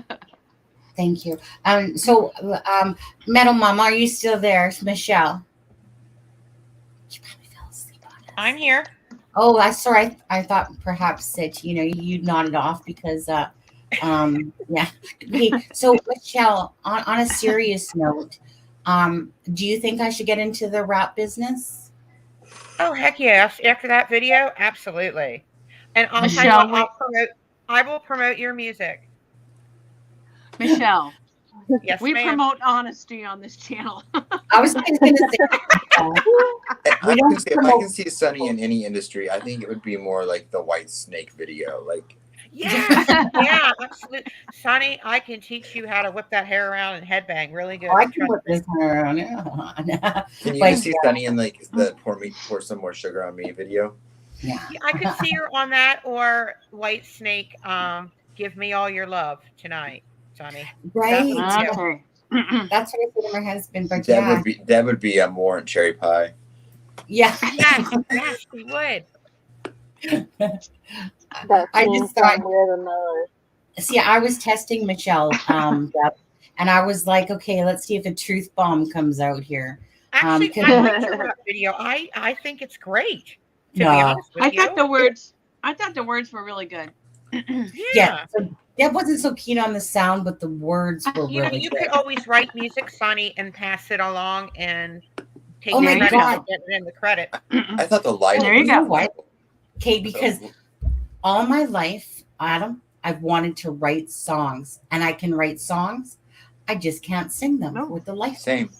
And I'm like, always all my life, I wanted to like submit songs, even though then, whatever. And I'm just like, come on, you people, I can hear this good shit. I know a freaking hit when I hear a hit.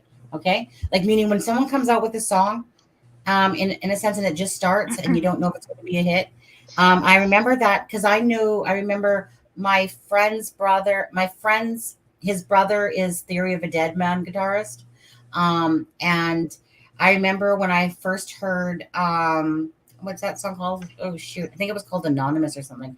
Anyways, I heard it and I was like, that's a hit right there. That you can always tell a hit to the ear. Yeah, you good ears, you can tell a hit, to hear one. So I'm very good at that stuff. So of course, when I'm in the shower, my shit sounds good until I get out of the shower. And then the vocals, they don't really sound quite the same, but yeah, there's nothing worse than when you're so creative, but yet you don't got the voice to go with it, Well, in all fairness, during your video, you weren't really rapping. You were talking. You weren't really rapping. It was just talking. So we got to be careful. Maybe you should re-listen to it because I felt like I was rapping. Yeah. Would you replay it? Pardon? Sometime before we end the show? Well, you can buy the we'll replay it again. Go on iTunes for $1.99. Okay. I like where your mind goes, Adam. Oh, I know. Yeah, I know. It would be so cool. Tiara. There's Tiara. Hi, Tiara. Tiara, is everything okay with your boy? I wish it was. A long story there. But yeah. I'll deal with him in a minute. Yeah. Well, you know what, Tiara? You know what I would like you to tell, if you can. We've talked about it, and I remember I had asked you basically like, what got you here? Like, what got you to where you were? And we kind of talked about your life, about your son, the different things.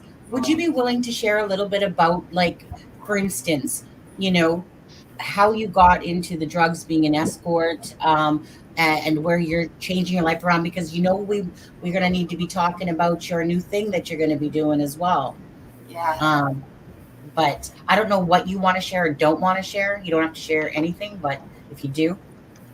Yeah, and I'm sorry if I look like I'm not like all the way into this right now. I'm really sick, so. Yes, I don't know what you want to say about that either. Yeah, I just recently I've got an autoimmune disorder that I just recently found out what it was, and so but it's just been hitting me a lot harder this past year or two, and I've got I woke up today with shingles and staph again, and I've had shingles like 56 times now, so it just takes a lot out of me. I feel like it drains me. So it's not that I'm not into it. I'm just sick a little bit. But yeah, I was very young when I started escorting. I was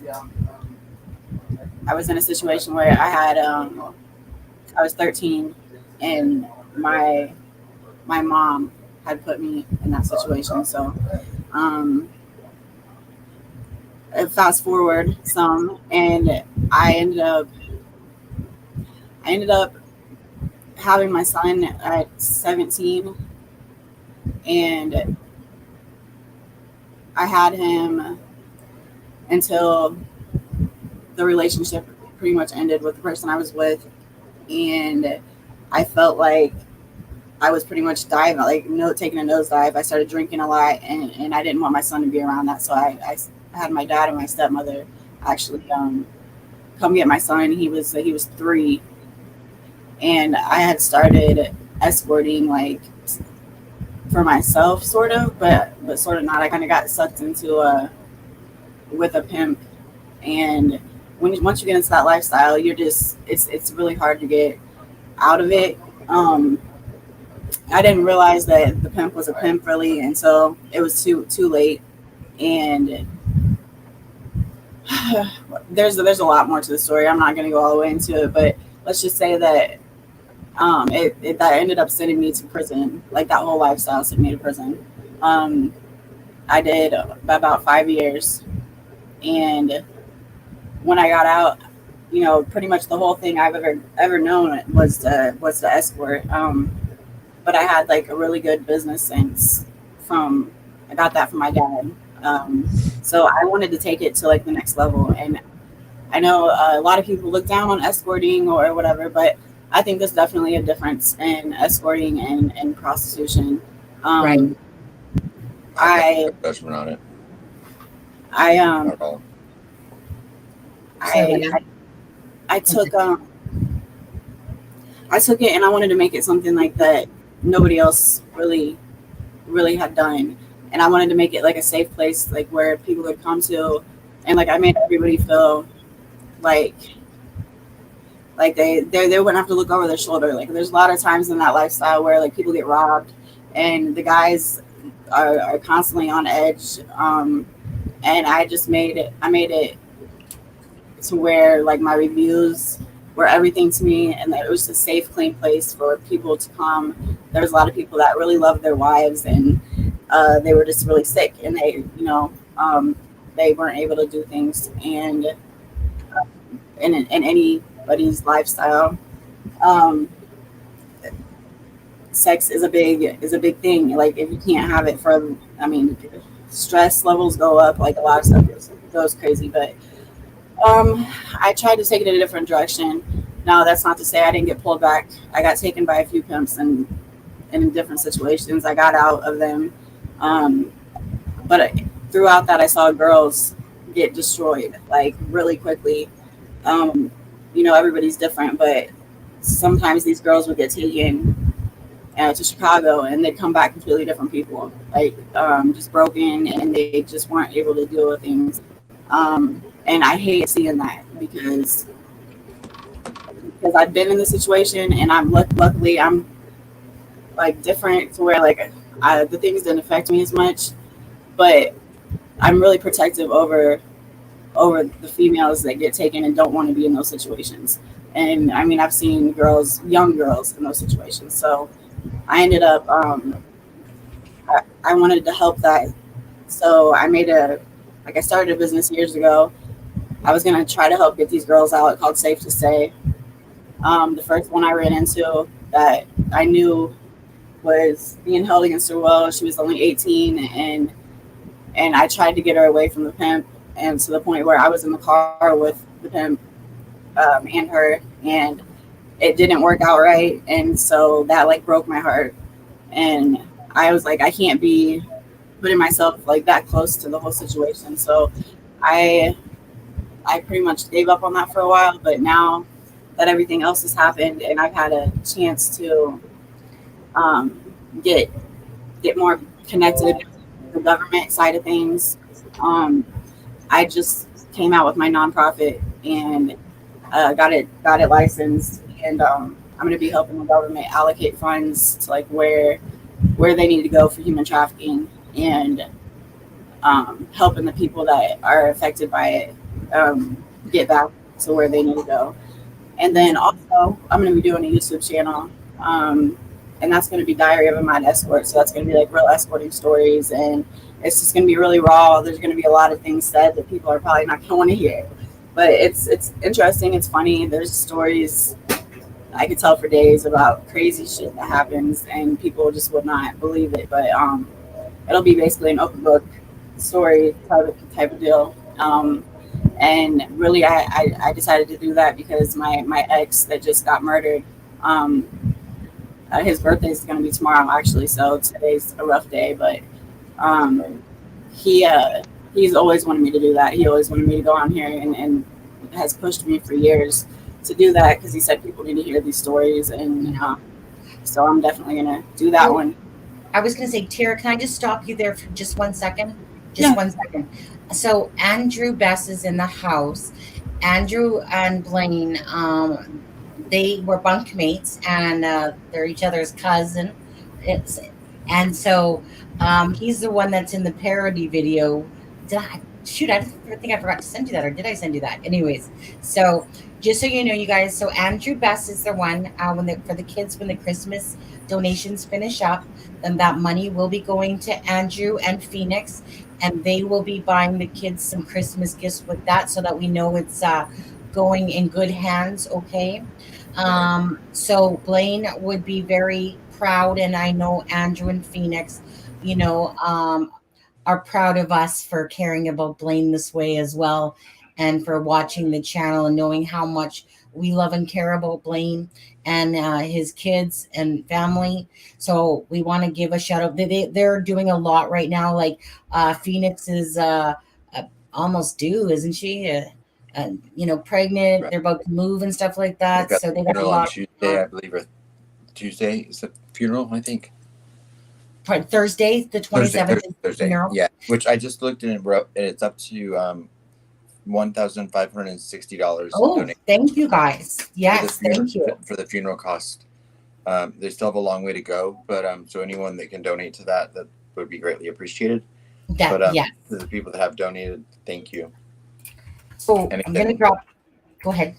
And again, for the PayPal, for Christmas gifts for the children, that's or free coffee, whichever. Yeah, it's going to be equally.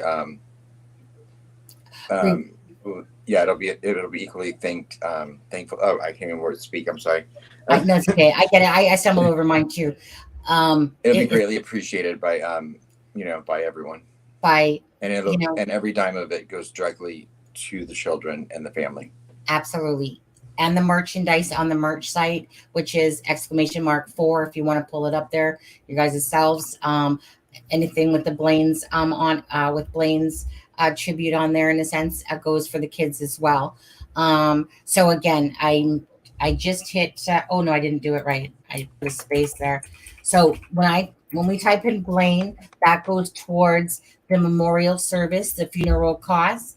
When we type in bio, that goes towards the links that are on there, the coffee link, the PayPal link, that goes for the children, and so does the merch for the children. Okay, this is completely for the children and Blaine, 100%. Okay, at no point are we gaining anything from this. This is for them, and it's because for Brooklyn, Cullen, and for Dominique. Yeah. Okay. So thank you, Andrew, for stopping by. Like I said, I put out the link there. Andrew did stop by on the day that Blaine had OD'd to explain to us, kind of, talk about things with us as kind of what was going on. That Andrew, I wasn't expecting that day. Much appreciation. And again, if he has the link for the live, but he wasn't sure if he could because he's got a lot of stuff going on, but he's obviously stopping by for that. Tiara, do you want me to say that out loud? Yeah, you can if you want to. I was just letting you know. I didn't want to cut you off or anything. Okay. No, actually, you know what, Tiara? I was going to go back to you. Okay, like, hold on. Yeah, and Tiara, well, I will say, from what you said so far, that's amazing. I think that what you're doing, I think that's incredible, that your nonprofit and that what you're trying to do to help those girls. Yeah. It's going to be rough, but it'll be interesting. Okay.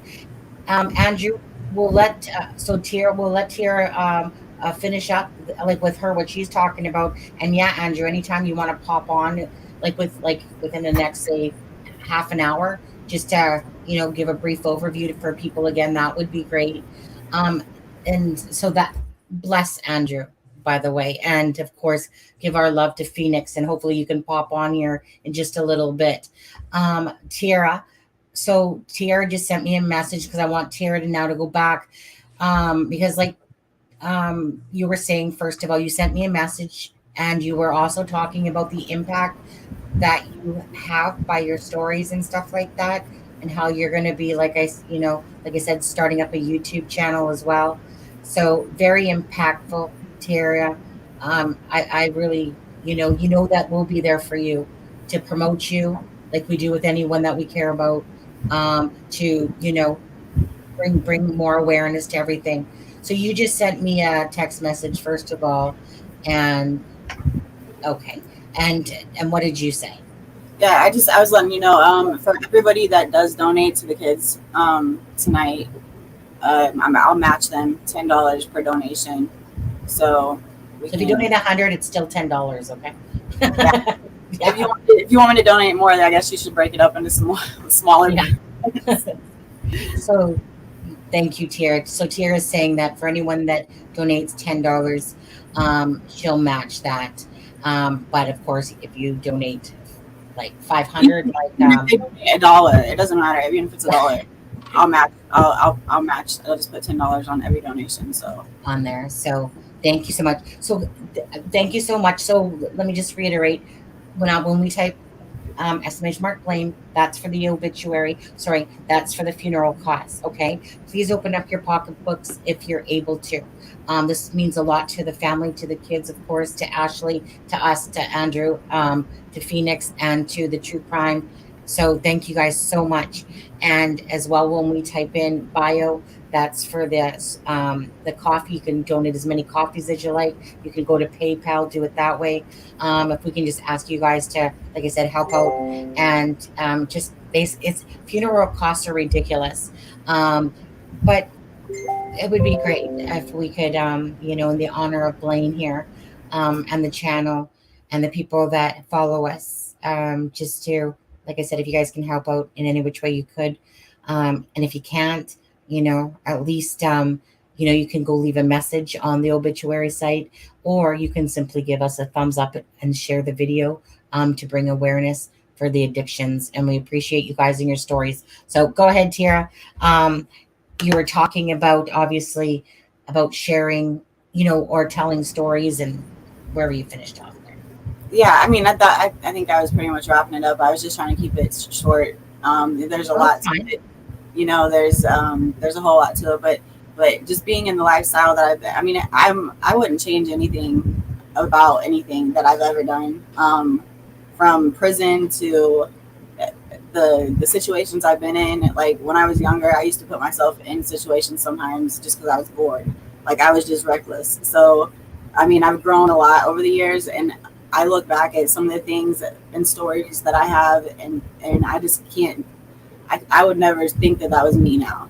I mean, I was known for a lot of things that I'm definitely not known for now. So I mean, I've changed, but being able to tell the stories is I mean, people just you'll have to wait and see, but it'll be interesting, it'll be funny. I keep it light, even if it's a serious like situation. I usually try to just keep it funny, because that's what I mean I can take out of it from now. But definitely check out things whenever I put them out. I'm gonna try to get everything ready for the channel like within the next couple weeks. As long as I'm not too sick to get it done, then it'll be done. So I was gonna say, and when you're ready, like I said, or just before you're ready, like I said, feel free to come on a live, and we'll do the live again specifically about once you're prepared, what you're gonna do again. For the people that haven't seen this today, or maybe don't see it or whatever. Just meaning, Tara, all you have to do is reach out to us. We're there for you. Simple as that. Yeah, I know. You're always there every time I put you up. Yeah. Sometimes I want to kick her ass though, because it's like, Tara, you're making me worry. It's been like when Tara goes on an extensive adventure, then I'm like, okay, she good? She dead? And she's around? Well, I did. I've always been silent on Facebook, definitely, because once I got out of the light, once I got away from my last pimp, I just didn't want it. I was really in hiding, and then I was in hiding with the Fouts thing, and I had those warrants for like 3 years. So, and people don't realize that it was that long. I didn't leave the house for 3 years. Like, I moved away and didn't even go to the gas station. Like, I damn near gave myself agoraphobia. Like, it's been rough getting back into this like swing of just like leaving the house. But I don't put a lot on there on my Facebook, so I'm always like, I get my messages. If anybody sends, I get messages all the time, but I don't check them a lot.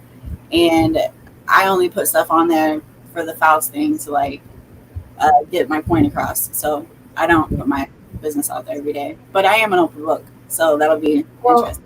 I was gonna say, well, give me a second. Just give me a second, Tara. I'll be right.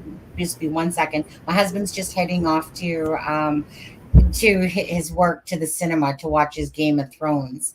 So just give me 1 second. Keep talking for a second, or Deb, yes, just give me.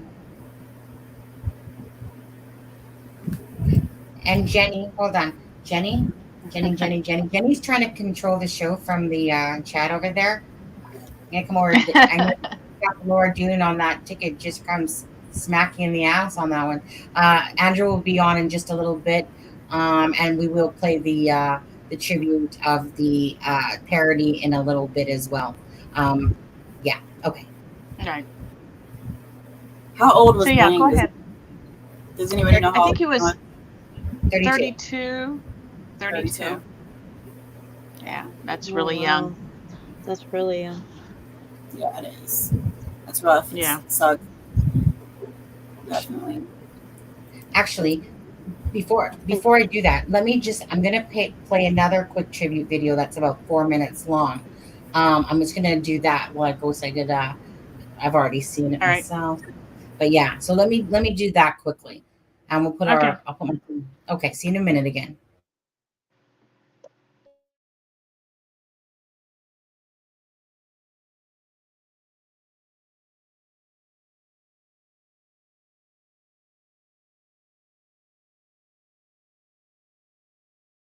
I didn't know today would be a land that make me alive.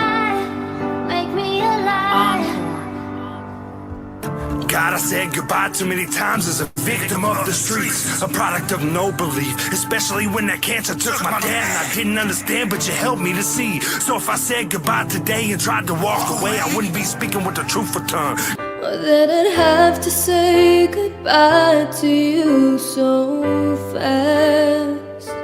Cause I've been saved by you and all that you've done, and I believe in your love. You've opened my eyes and helped me to see the love you gave and your grace on me. How could I say goodbye to the one who stood by my side and gave up his son? I be like Peter, just lying to myself, committing a sin, throwing God on the shelf. That's not me, I broke those chains. The fire in my heart is no longer flame. I'm so numb, I can't feel anymore. Born from the Spirit, baptized in Christ. It took my heart and gave me life. Now I'm on fire and I'm doing things right, trusting in you and what you say. Back with the flock, no longer astray. Don't tell me that I was only dreaming. Just like a shepherd, you heard me back. You showed me love and gave me things. Wash my sins in Jesus' name. There will be another angel around the throne tonight. Your love lives on inside of me, and I will hold on tight. I've been crucified within Christ and I no longer live, but Christ lives in me. The life I now live in the body, I live by faith in the Son of God who loved me and gave himself for me. Galatians 2:20. I'm just jealous of the angels around the throne tonight.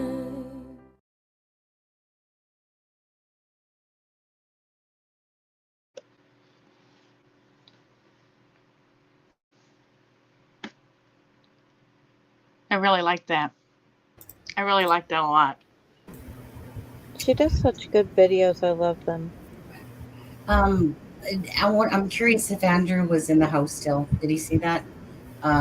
Because yeah, I was thinking, he said he was going back to packing, but yeah, so I have to do things in a way, and that's what I was going to say about the first video, guys, is that I have to do it in a way that I don't get a copyright claim. So I have to break up music. I can't just use it. Yeah. Oh my God. Right. And yeah, same Andrew. There was one of his videos that he called that one of Blaine's songs that someone, it was, I can't remember what his name, Quentin, someone that had produced a lot of his music or mixed it, but I didn't want to get a copyright strike, and because I was going to put together a video, but I messaged him to ask him for permission to use it, but I just don't think he saw it. So yeah, and that's exactly what I did with the first one, You're Not Alone. So I tested out on YouTube to see if I'm going to get a copyright claim, and I did. So I had to break it up. So that's why I didn't get one, and that's why I didn't get one off the last song either. Because if you break it up properly, then you don't get a copyright claim because you can use portions of things. Right. So although I was using a song that someone else had sang, and it wasn't, it was not Donna Taggart. It was actually Samantha Harvey, which is somebody I follow.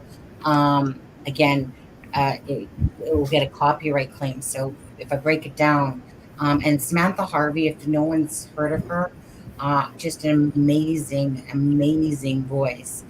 She has millions of followers. I started following her like a couple years back. Amazing voice. So check her out if you ever get a chance. Her name is Samantha Harvey. She's out of the UK. But yeah, Andrew, it's so hard for me to watch those because. Sonny, did you listen to Forgive Me? Pardon? Have you heard his song Forgive Me? I would have to hear it. No, I haven't heard that one. Yeah, it's from his Facebook, but I don't want to play it because I don't want to get copyrighted. Oh, on his Facebook? Then I probably did. Is it when he's in a live with that, or is it the separate one? It's just audio. I'll send it to you in the messenger, and you can. It was a single. I love Blaine. It was like a year. This was like a year and a half ago. Yeah, because that one, right? Like the last one he did, he said like that was his verse with his friend Vitality, and so. And the one Quentin posted on his page was really nice too, that they'd done together. I guess Blaine had done one line from it. That was from a friend of theirs named Ryan, I guess. Okay. But I sent you the one that I liked. That was called "Forgive Me." Okay. New single called. And so, yeah, so Vitality. Forgive Me, produced by my buddy Vitality. Supportive music, right? Yeah. Just don't know if that's going to hit a copyright. You know? Yeah, that's Just why I because we don't haven't. play it. But I Yeah, yeah. I would have to download it, then upload it to see if it even got it.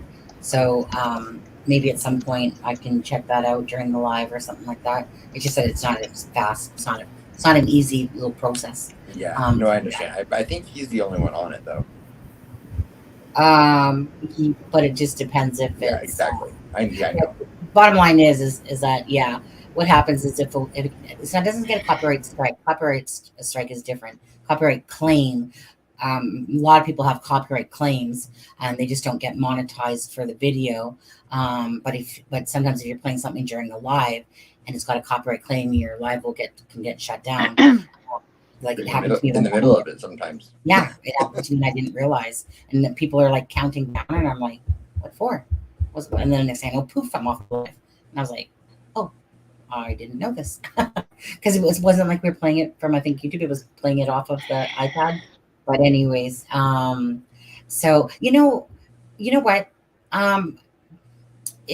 For Jenny, let's play the parody one quickly as well. I think you want to do that now, or you wait till Andrew's here?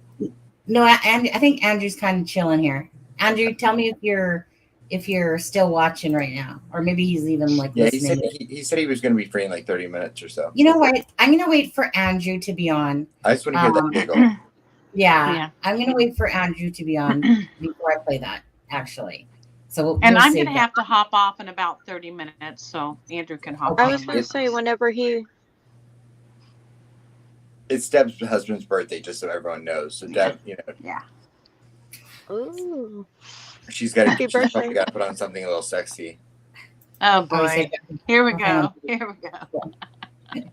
Yeah, when you come on, and I'll let you know when exactly, and then then we'll play that one for you. I still love watching that. It makes me crack up every single time. It's like, honestly, I can hit replay, watch it again, and it's just the laughing. It's just everything about that parody is funny. Ruth Elizabeth said she's got to go to bed soon. Why don't you just play it? We can always play it again later. Oh, who has to go to bed? Ruth Elizabeth. Oh, Ruth, do you? Andrew, you don't want? Okay, because we can always play it multiple times. Okay. I mean, it is of me. I'm kidding. And Blaine. I know, right? Yeah. Okay. All right. Because of Ruth, this is for you. This is for your son, and hopefully, it gives you just a little bit of laughter in times of sadness, in a sense. Because at the end of the day, it's about the memories, and those are the most beautiful parts, is the memories, for sure. So. I know, Andrew, I laughed so hard that night, and I appreciate that, and thank you so much, because you gave me a good laugh that night, and I hope I gave you guys a good laugh that night too. And Andrew told us that Blaine is not like. Sorry. Wait, 1 sec. Sorry. Andrew told us that Blaine would not want us crying. He would want us to find laughter, because he was all about being happy and smiling. Absolutely. And sorry, I accidentally hit the wrong thing, so it was starting to play, plus the video opened up, and I'm like, okay, so let's play the parody. It's just about 4 minutes long. Ruth, this one's for you. Andrew, it's always for you, no matter how many times. I actually dropped this video on the memorial site. Dear, oh no. What are they talking about? Yeah. Posted on Blaine's Facebook. I'm on Blaine's Messenger, but I'm actually not. I forgot. I don't think we added him. I don't think we added each other actually on Facebook. Yeah, I don't think I don't think you were. I don't think But no. I'm on there. But yeah, I know. I'm just like, Blaine, come back and add me, dude. Totally forgot, because I'm always just talking to him on Messenger. And so Yeah, I usually don't go to people's Facebooks too much at all. For people that don't know the channel, though, they probably wouldn't get the humor in it. They would probably just be like, "What is this?" Yeah. So, Adam, do you just want to give people a quick recap again that haven't seen this video? Well, Blaine was doing. I think it was his very first. Was it his first or second live on his channel? And yeah, and Andrew, his cousin Andrew was his guest. Him and Andrew were doing it together, and they were talking about what life's like being incarcerated, and Sonny and I were in the chat, and Deb was in the chat, and I came in late, and I think I don't even remember how. Oh, I jokingly said in the chat, I said, "Oh, I don't think I'd last a day in there. I think I would need Sonny Justice to be my protection." And then it kind of led Blaine to be like, "No, you do great in there, Adam. You'd end up running the place." And Andrew and him were just laughing, and you'll see it in the video. It's just it was just organic and hilarious. Because Blaine said something like, "No, Adam, gay guys got it really good in there," or something like that. and it was. He said the gay community in there are in charge. That they take care of everyone. But they're in charge.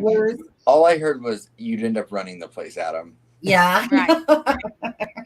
But like, to be sappy for 1 second, he does say something in it about like, if given the opportunity, I would do anything in the world right now to be able to heal Blaine's wounds. Absolutely. Don't make me sad before we watch it. Aww. They used to patch me up. Yeah, is what he said. Like I said, we'll play that right now. I'm naming your studio Sunny Jam. Yeah, I call it LOL Entertainment. But anyway, so let's do that. Tiara, you didn't watch this yet, right? 'Cause I can't think. No. Okay.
Yeah, Aspen, you would need.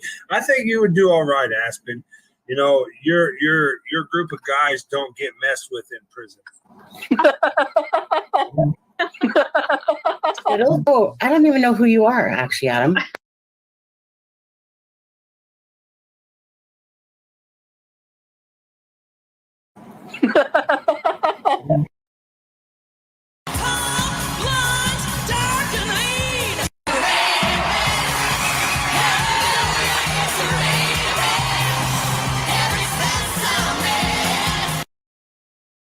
I'm serious. That your group of guys may have all the drugs, and like you guys, outside of gang members, I'm telling you, you guys are like the the ones that have thoughts. The gay guys in the joint have access to everything. They actually kept me. They kept me every time I got into a fight. They healed me. I swear to God, like they put Vaseline on the cuts to keep the grease.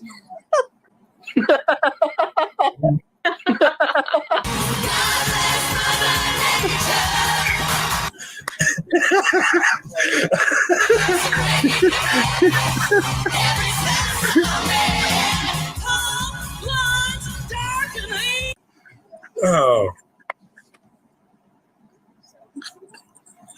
So Oh, that was good. Sonny said, tell us more, Blaine, how good Adam has it.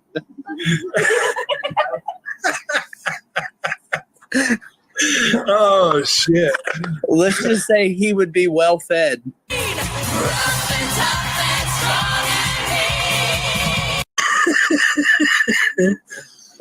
Sorry, Adam. Sorry, Adam. We love you, bro.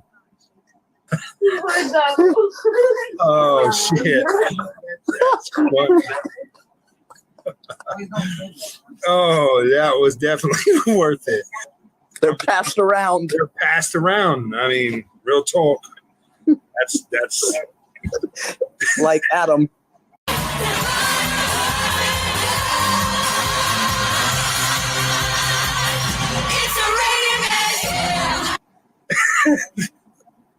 Oh, Sonny said, I have tears. I do too. That was definitely worth it. Oh, God. It's raining men. Hallelujah, it's raining men. Amen. Hallelujah, it's raining men. Every sense of man.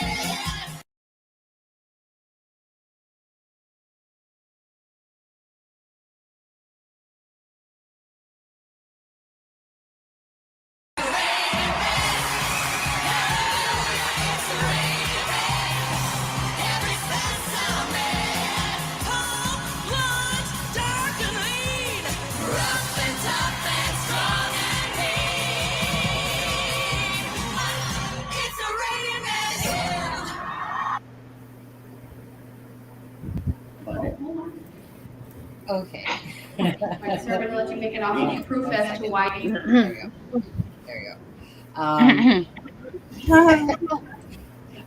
go. Every time when I watch that, besides freaking, it makes me laugh the entire time. When Andrew is literally leaning back and I replace him with this black guy laughing because he's leaning back so far because he's laughing so hard that he actually leaves the window of his live there. That one, that's always going to be probably the most special moment of watching that particular video, that when I'm missing Blaine, which is always obviously, that one is one that I go to, that I just, if I need a good, from being sad to being smiling and happy, it's hard to watch because Blaine's not here. And him and Andrew and us were having so much fun that entire live, which, by the way, Blaine's channel is called Extracted Thoughts. I was always very jealous. I really love that name, Extracted Thoughts, actually, when I heard it. But, yeah. So, yeah. What did you think of it, Tiara? I think I liked it. I think that's my favorite. That was funny. Yeah. It was just, I had to make a parody of it because when he's talking and it's almost like Andrew's laughing Andrew's giggle was the best part. I know. Yeah. Well, you passed out in the chairs I only used a couple of those photos, but those just had to make it into there for sure.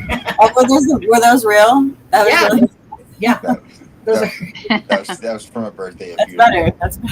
And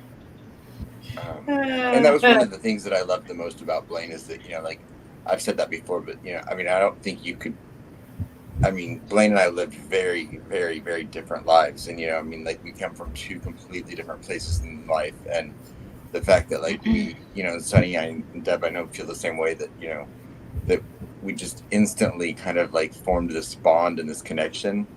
And I knew instinctively that he had my back and I would have his back. And we just kind of got each other. And it was just effortless from the very beginning. Oh, I don't. Yeah. Yep. Fucking miss. I'm gonna say it. I fucking miss that guy so much. I do. For not knowing him, that showed me some of his personality, so that was cool. You putting your stuff together. Yeah. He just meant a lot. He really did. I just loved his honesty. I loved yours, Tiara, as well. It's even though we're from two different sides of the world, it's we don't care. It's everyone has their story. We don't sit here and judge you because it's you know what I mean? It's each to their own life. But it's for us, it's a very much of a learning curve for us to be able to experience, your stories in a sense. And if people can, and it's just a bond that it's like, I don't cherry pick in life. I only like, meaning, I don't like the haters. Those ones can get out of my life. The useless people can get out of my life. But it doesn't matter to me who you are. It's about connecting with people because you see their hearts. And I know that it was because of Mojo that she told me to go watch The Judge and Jaylene.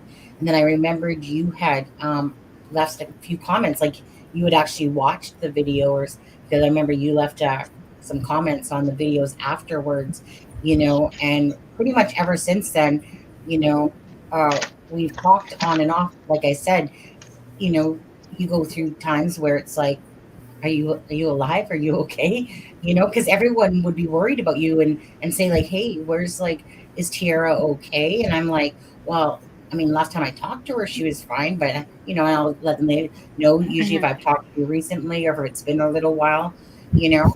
Sometimes I'm like, damn it, Tiara, come on now, what's taking so long?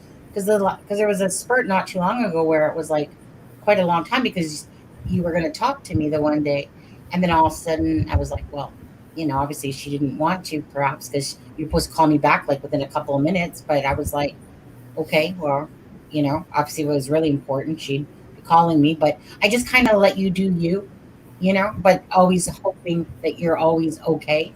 That's all I ever want to know sometimes. Like, it's never, hey, Tiara, let me just grab some information off you and then dispose of somebody. Yeah, but I will say you're the only one that I've given it, like the good, like any information I get about stuff, I give it to you because I don't talk. I've talked to a few different people that do some YouTube channels, and I just I don't like drama. I don't like things getting mixed up, and that's just what most of it is with Facebook and YouTube. But I've given the information to you because I feel like people should have information, especially if the connections I have. Some of the connections I have are pretty important to some things, and I'd rather everybody know about it. So I'll give it to you to put out because I just don't have a way to do that. So and I was gonna say, Tiara's always been really forthright about letting me use pretty much almost most of the information out there. And if there's something she doesn't want me to say, then she'll let me know. But for the most part, she always has said, if it can help someone and if it can help, people know the truth, or, help somebody out there, put it out there. Even attach my name to it. I don't care. And I haven't always necessarily done that because sometimes I do try to keep, certain things that she said, that I think, should I do that or should I just, not, even though she has given the go ahead. But like I said, I always try to be very respectful of people's requests for sure. And just use my own judgment on it. But Tiara's always been very, she's said many of things, many interesting things for sure. A lot of knowledge, but I always pride myself in the fact that we create bonds, never to use anyone for our personal gain of it, more just to create awareness, which you have done multiple times. Appreciate you. I know your life's not been easy, like some other people's as well, and like I said, you're here today to talk about things, and you're on the live today. So appreciate that, because you have a lot of knowledge that otherwise I wouldn't have known, or, and other people that as well come on the lives that we wouldn't have known. And Blaine was one of those. Like, I remember, Tiara, when Blaine first saw that cryptic note, because he didn't know much about Delphi. And when he saw that cryptic note, the one I, Ashley Garth, he was like, oh, well, this is interesting. And he was actually, I didn't want to give him any sort of insight into the note. I wanted him to look at it and see what his thoughts were about it before we kind of made mention of what it was about.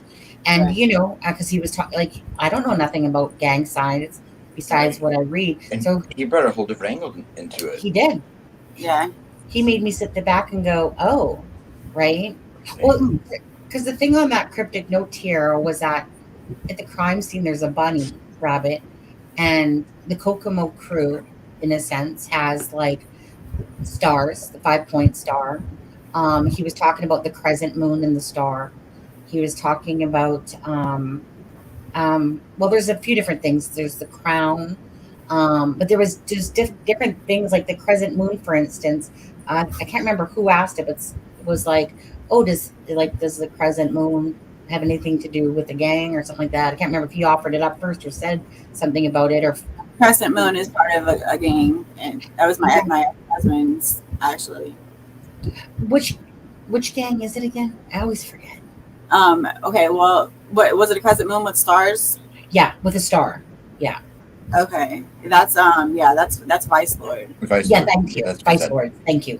Vice Lords. That's exactly what it was. Which is underneath Sons of Odin, or vice versa. No, he didn't know much about Sons of Odin. No, that's Vice Lord is just a standing on its own. It's just like disciples are one, Vice Lords are another. I had a terrible time in prison because I had my ex-husband, and when you go to prison, you get audited basically before they send you where you're gonna go. And because that was my ex-husband, they considered me a gang member, which I'm far from. And so they would just take me down a lot, and the Crescent Moon got me in trouble multiple times just on accident. So I would say, just from the little bit I've seen of you though, Tiara, you're above anything else. You're a survivor. Yes. Yeah. And she's got health. I admire that more than almost any other trait in another human being. Thank you. Absolutely. I think everybody's lives, we all have terrible things that happen in life, and the next person's are just as terrible to them as they are to somebody else with their own problems. So I think even if somebody has, worse things happen, the way it affects somebody is still going to be the same. So everybody's a survivor, really, in a sense. It's just some people can deal with it better, and some people can't. I just don't like when it cripples somebody, like when it messes them up forever. And a lot of people, then that's what I try to stop, because I don't. My parents told me something when I was really young that's always stuck with me, and my mother especially has always told me that you can't always control what happens to you in your life, but you will always have control over how you respond to it. Exactly. Exactly. And I know that's difficult, in different circumstances, but it's always stuck with me. So. Yeah, I love the fighter in Tiara. I like the truth. I like how she's just always talking to me. Truth bombs, whatever. People that know me know I can talk. I definitely know. What? You? Yeah. Wallflower. Sunny's the wallflower. Yeah. I'm one of the. I'd say that probably fits with all six. Everyone on everyone here tonight. Jessica and Michelle, Deb, and Sunny. You're all, incredibly strong women. And Tiara is, I think you're all incredibly strong women. And thank you. Thank you. I will say that I watched your videos, Tiara, way back when, about, the judge and all of that. And you seem at a more peaceful place now.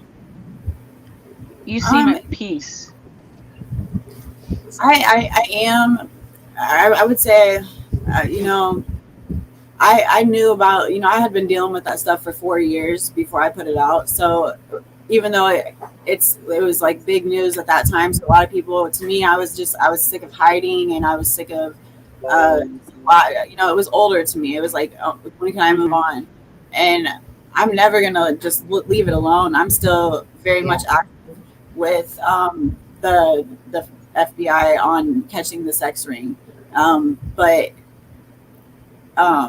if it just so happens that it involves Fouts, then that's what happens. But at this point, I'm just glad that I put it out there. I worked hard to put it out there in a way that, because I was worried that I was going to just get looked at like an escort that wanted attention, and that would have been very easy, because that's if I didn't do it the right way, that would have been super simple for people to say and think.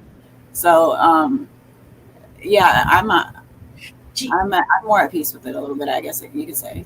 I was gonna say, now that I think about that reminds me of something, because remember I was making fun of you for playing with your hair, because it was, because now that I think about it, I forgot all about that until now, because you were playing with your hair the entire time. And I went back and I watched it and I was like, why am I doing that? Yeah. But I remember coming out of those videos, because I was watching them all, and I was like, I believe you, because I can tell when somebody was talking and they were being genuine, and that's what I wanted when I showed the video on my in my videos at the time. I wasn't doing lives. I wanted people just to know that that was, you could tell this person was being genuine. And yeah, so like, regardless of what you were or what you were doing or whatever, it didn't matter to me. It was a matter of if I judged you as being truthful or not, and you definitely came off as very truthful to what you were saying.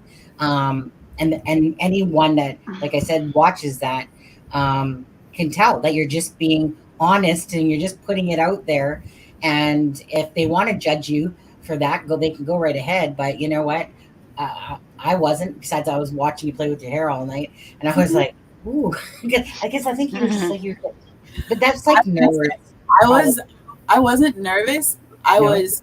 I don't even know. Maybe I was nervous, but I had a lot of. But I was. I mean, I was high. I was. Everybody was right. People were saying that. I was laughing. I was like, "Oh yeah, I was high," but I was. That's not why I was doing I think I had just dyed it, and I was talking, and I was maybe a little nervous without knowing it, and I don't know. But I was touching my hair all the time, and I was like, I want to keep my hands out.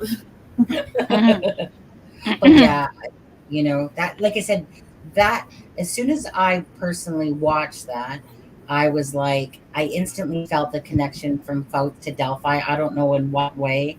I just felt like there was something there. But I want to ask you, while you're on this live, just to clear something up, even for me. That video you had in your hands, but you didn't know who it was.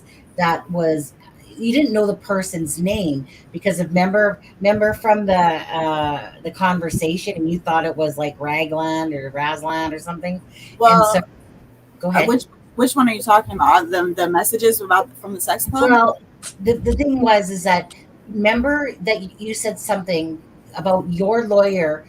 In hindsight, you were like, my lawyer knew exactly who it was, and I feel like he was just using me because they were trying to get Fouts off the bench. I know he told me. Yeah, so that's what I wanted you to clear up for me. So just explain that portion again. So you had this video of Fouts, but you didn't know what his name was. So can you just take it kind of from there? Because obviously you were messaging with him prior to this, but you thought he was somebody else. But he came over to bring you coffee or something like that, but you thought it was Razlan or whatever. Well, this is what it was. I can definitely say it a lot clearer now. He messaged me off a Facebook profile. It was Michael Morrow. Michael Morrow, I think it was. Do what? His name was Michael Morrow, right? Michael Z. Moore, yes.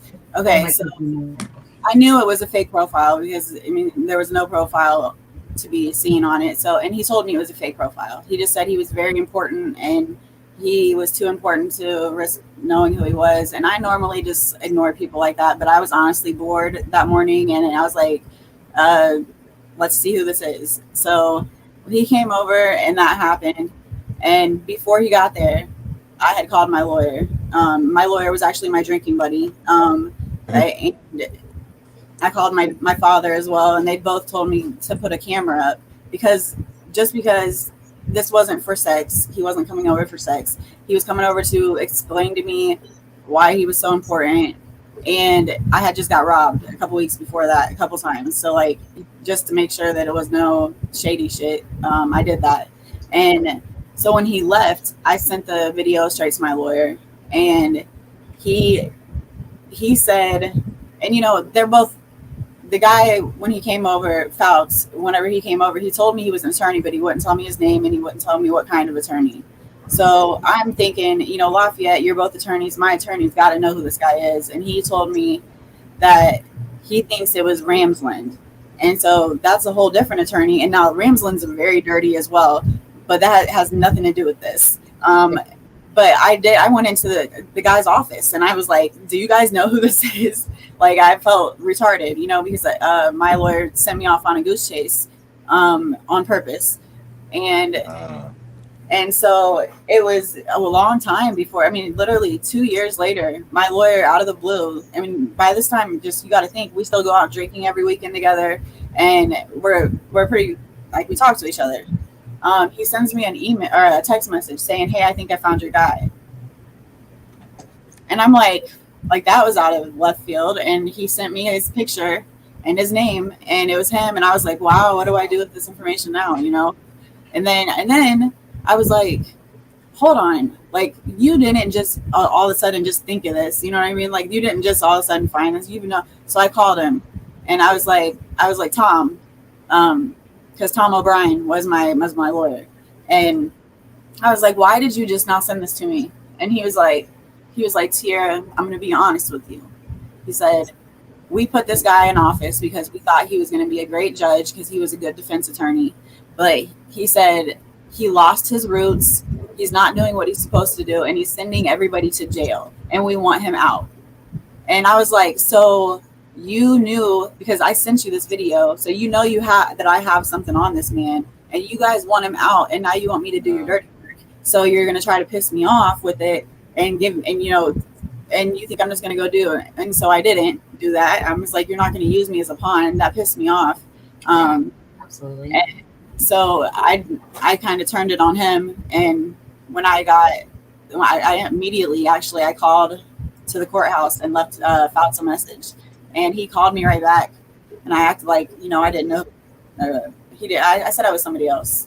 And he said all that stuff that he said on the audios. And one thing that, if you know anybody that knows how to mess with audio, you guys, bring vocals up, get things to be clear, let me know, because I used to do music. I used to mix and master a little bit, but I can't even get it done myself. I need somebody that's better at it. Because there's one part on there, and it's the main part that I wanted to be heard. And it's where he's saying that he has no idea what he's doing when it comes to sentencing people. He literally says, I have no idea what I'm doing when it comes to sentencing people. And so that's the one thing I want. One that's pretty good at audio that might be able to help. Okay, I'll shoot it. Sorry? Was that Michelle? He didn't know anything. Oh. Yeah, he didn't know anything about it. Yeah, he didn't. He didn't. I went in front of him several. Well, not several, but a few times. Oh, Jessica. Well, that's Jessica. Yeah, Jessica, you said you had been in front of Fouts, right? Yeah. And it's always super light on me. I mean, at the time, I appreciated it, but it's probably because you were a female. So he because he would always flirt with me in open court. Yeah, right in front of my husband. He definitely. I heard he was proposed. He was a couple girls. He brought him in the back and was wanting to exchange favors for favors and just Casey Anthony style. I heard that. Yeah. And then I can't believe that he's a professor at Purdue. I was like, how many students did he propose for that to pass the class? You know what I mean? There's a lot of things that didn't get looked into with him. And the bad thing about it is that the people that were investigating him in Indianapolis come to find out, and now this information came to me from Lafayette's mayor. He has a cousin. The mayor's cousin got a hold of me from Chicago and gave me a bunch of really interesting information on a bunch of people. And the lady that I was talking to that was doing the investigation on Fouts is actually she's in the dirty side of things. That's why he was just allowed to sign and nothing was done about it. And he's now an attorney in the same freaking city. Wow. So. Tierra, can I ask you a question about? I know what you're going to ask. And feel free if you don't feel comfortable answering, you don't have to, but it does relate to this a little bit. But I've been told behind the scenes by people that the name Anthony Greeno would mean something to you. I was waiting for it. And that you might have some light to shed on a relationship with him.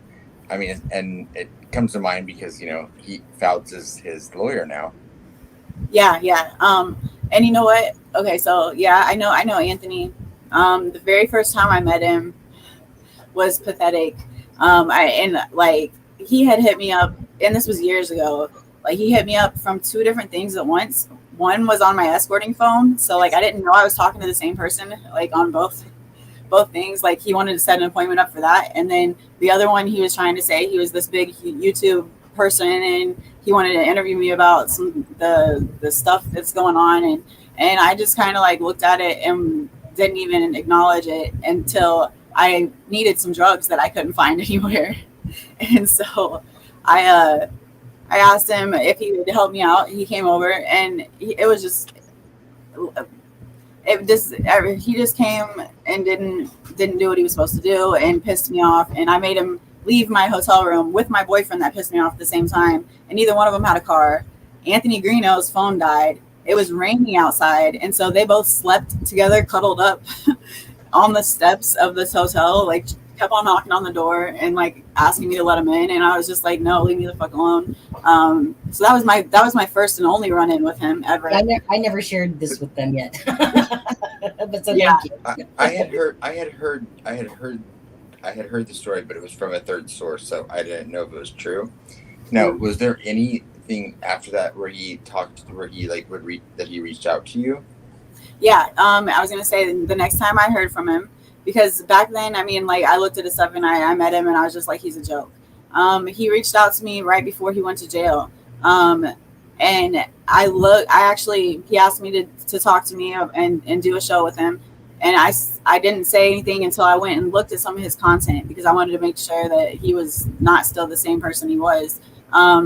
And I watched the Florifiers video, and I was very, very, very impressed with that.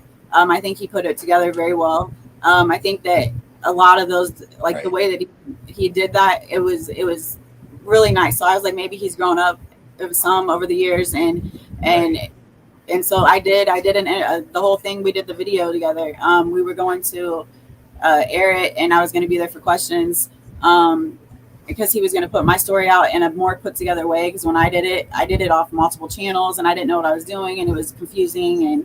And but yeah, I ended up getting really sick, and then by the time I noticed that he was in jail, it was pretty much too late. But yeah, that's how that went. So he never like tried to get you to come to South Carolina at one point? No. Okay, that was just something I had heard, But as far as like him being a client, that was not a case. No, I definitely, like, and you know what? Back then, I'm not saying this to whatever, but I had my pick of the crop when it came to clients, and he definitely was not going to get my time. I don't care how much money he. No, with what money, right? Yeah. I love this truth. All right, thank you for answering that. I didn't want to put you on the spot, but it was something that was on my brain, and I know this is about planning, and I don't want to take away from that, but that's a question that I was going to say, maybe because tonight, I don't want to get too distracted, because I know we could ask Tiara questions all day about some of this stuff. And I can come back for that next. Well, I was going to say, we would love it if you would come on, and probably Mel from Cold Truth would like to come on as well. To be honest with you, and we'll have like this freaking talk about all this stuff, because there's a lot of people out there that would love to hear this side more so. And I was waiting for Adam, because I was just about to ask you myself, and then as soon as Adam said it, I was like, oh, we're gonna talk about Greeno, because I knew that there was a question, and that was about the South Carolina thing, because I never did ask you that, because I think I asked you the question wrong. And then Adam go, did you ask her about the South Carolina thing? And I was like, oh, is that what it was about again? So I'll go back and look at my messages, because I know he was asking me for help before he went to jail, but I was sick, like I said, so I wasn't opening them. And I saw him helping, like asking for help, said that they were after him, but I didn't read all of them. So he might have said something about South Carolina, and I just didn't see it. I can go look. Deb, did you ask your question? I'm gonna hop off, guys. Oh, I need to hop off here, guys. So okay, Tiara, happy birthday to your husband. Happy birthday. Good night, Deb. Tiara. Happy birthday to your husband. night, Deb, Deb. are you gonna like? Are you gonna be like Happy Birthday, Mr. President style, like with your No. your flannel nightgown? Okay, Me one more too. time. I'm going to try to say what I wanted to say. Why? Tiara, it's a pleasure meeting you and talking to you. Good to see you, Jessica. Always great to hear you, Michelle, Adam, Sunny. I'll talk to you later. Absolutely. And okay, I'm just Love you telling guys. Andrew. Have a good night. Good night. Love Love you, you, Deb. Thank you. I'm just telling Andrew he can come on now as well. And then because really quickly before I change the subject while I'm on it, Sure. What do you need, Dan? Jessica, do you know Anthony Greeno? Yeah. You don't. If you don't want to talk about it, you don't have to. But do you have anything you want to say about Anthony Greeno? Or do you want to save it for live? Yeah. Or do you... Whichever. You don't have to. I'm not going to put you on the spot. If you say 100% say no, if you don't want to. Let me. Can I interject for 1 second? So first of all, Jessica, is it anything that you'd be willing to talk about? And is there, and if so, Adam, was there a specific question that you wanted to ask of Jessica, or just were you just answering one? More so, just if she had an opinion on him, if you know, in relation to kind of what we were talking about tonight with like addiction and things like that, or just your experience. But if not, like I said, I'm not one to put. I don't mean to put you on the spot. So just tell me to shut up, and we can talk later. Oh, no problem. Yeah, he definitely gives me a bad feeling, or like a creepy feeling. I had a run-in with him one time. I don't know if she wants me to tell it on this live or not, but yeah, it left me feeling very uncomfortable and uneasy, I guess. Yeah, if you, I mean, Andrew said he's going to be about 15 more minutes, and I feel bad. Metal Mama, are you still there? Are you okay over there? Because I'm Michelle? fine. Oh, because I know I'm that you like just listening and enjoying. It's really neat to hear everybody's journey. Okay, because I'm I'm an enjoying amazing thing. That Tiara, she is phenomenal. Oh. Yeah, she's just what she's touched on is just like droplets, really. Her story's amazing. Yeah, but yeah, that's why I would like to do another live if Tiara's willing to, because that one will be specific to the Delphi and to the whole Judge Fouts thing, and then maybe she'll be a little bit more. When do you plan on bringing up your YouTube channel? Approximately around Tiara? As soon as possible. So, like, really, if you want to do as soon as you want to do something, let me know. I mean, I'm down for whenever, and then I can actually be like, I'll announce my channel from there, and you guys. Awesome. I don't know. I'll subscribe to you, Tiara. You're incredible. You really are. Absolutely. Tiara can tell the like kind of cop facts, can tell the most amazing stories, and honestly, it's like me too. I'm just sitting here, sucking it all in because Her story is amazing. Yeah, she's told me quite a bit over the last couple of years, really, and it's just like sometimes when she's talking, it's like, oh yeah, I remember that. So I always appreciate the honesty. So sorry, Jessica. Right, I forgot about the Negrino conversation we had. So only say what you're comfortable with talking about Anthony Greeno. But I remember that's the reason why I contacted you in the first place, because I showed you something that I came across and wanted. So if you wanted to share it or not share it, it's up to you.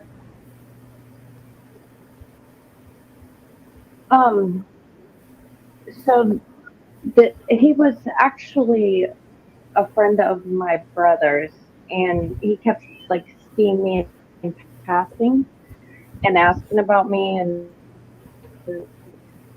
like in that sense. And I knew that he was like real into spice, which I was into as well at the time.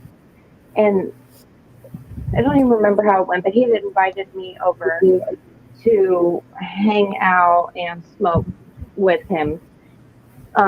And I remember having this really bad feeling about it, and he kept saying, "Oh, it's just gonna be me and you, just gonna be me and you." Da, da, da, da, da. And I just had this bad feeling about it, so I took somebody with me instead of going alone. And we got to the house, and I remember thinking, like, it doesn't look like somewhere he would live. Like it was owned by someone, I guess. And it just looked out of place for where I was going, you know what I mean? And so he was like, "Oh, just come on in. You know, the door's unlocked, blah blah blah." And so we walk in the door, and there was like this man in a wheelchair in the front room. And I remember he got really upset, and so we like rushed right back out. And I'm like, I messaged him. I said, "I think I'm in the wrong, spot. There's, an older man in the living room," and he looked kind of upset that we just walked in. He's like, "No, no, no, you're in the right place." And I remember we were kind of uneasy, but we went back in, and he said, "Come up the stairs, and it's, whichever room on the right or left or whatever." And so we made our way like into this room, and across the room was Greeno, and he's sitting in a chair, and he had like his hood up. And as soon as we took a step in, I see like his eyes shift to the like kind of the corner of the room, but behind me. Like as soon as we were like a step in the door, it was behind us, if that makes sense. Like right around the corner behind us.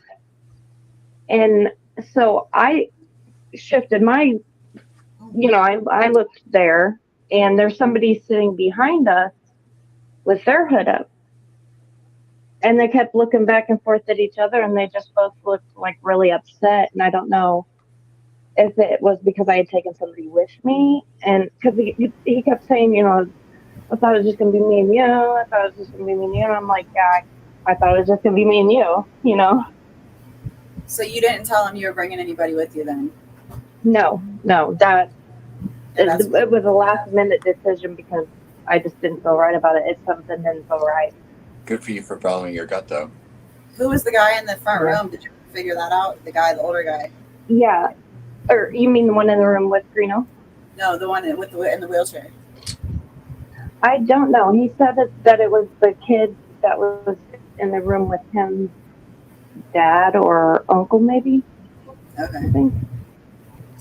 I wonder if it would come to find out it was J.D. Campbell's house that we were at, and it was, I guess, J.D. Campbell that was in the corner. I don't know if you know who that is. You guys end up staying there? No, it was really short after that, and we just kind of got out of there. But like uncomfortable short, and then left. Yeah, that sounds crazy. Did you talk to him again after that and like ask him why the hell he did that?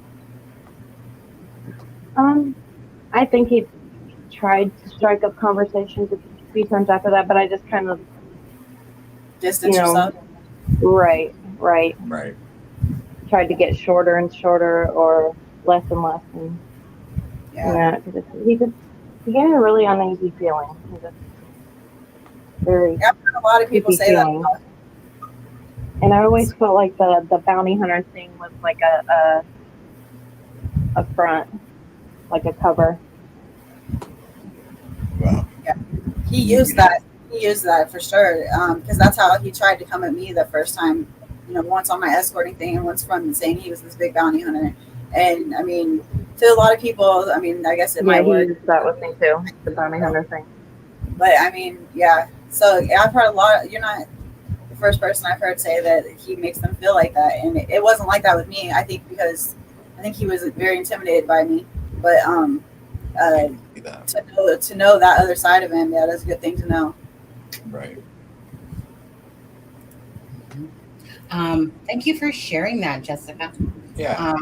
And maybe we can kind of go deeper into that with both of you, like at some other point, like on a night that is like, and this is about Blaine, and I don't want to take it away from that. I just couldn't like stop myself from asking you that, both of you, that, because it's something that's been on my mind. So sorry. Yeah, absolutely. Just bring it on you both. And I hope I didn't make you uncomfortable with it. That would never be my intention. Well, she had actually asked me if I wanted to talk about it on the last episode, and I didn't feel what was it at the time? But after the episode, I kind of regretted it. Oh, because I felt like I could have, right. And and I didn't know that, that if because that's one thing I will say, like if you and Sunny had that private conversation, that's not something, that's not something she would have shared even with me if it was something you were comfortable with talking about. So, Yeah. That was just something I had heard, separately that, I was curious about. Same with Kiara. So I do have a question. Do you know how old Blaine's kids are? Yeah. Go ahead, Adam. I'm sorry. Brooklyn is 14. She'll be 15 in February. Cullen is 12. He just turned 12 in October. And Dominique, I'm not sure how they pronounce it exactly, but is how old is Dominic? 3, 4? Wait, no. Dominic, I'm actually not sure. He's a little one though, but I'm not sure how old he is. But he's cute as pie. If we could figure it out, if we could try to figure out his age. Yeah. Oh yeah, absolutely. Sorry, Adam. Because I remembered I was tasking Adam with that because I know that I heard Blaine talk, and so we know that the 12-year-old, the son, had his birthday on the 12th. The girl, Brooklyn, is 14, and then sorry, Adam. I thought that you had already known.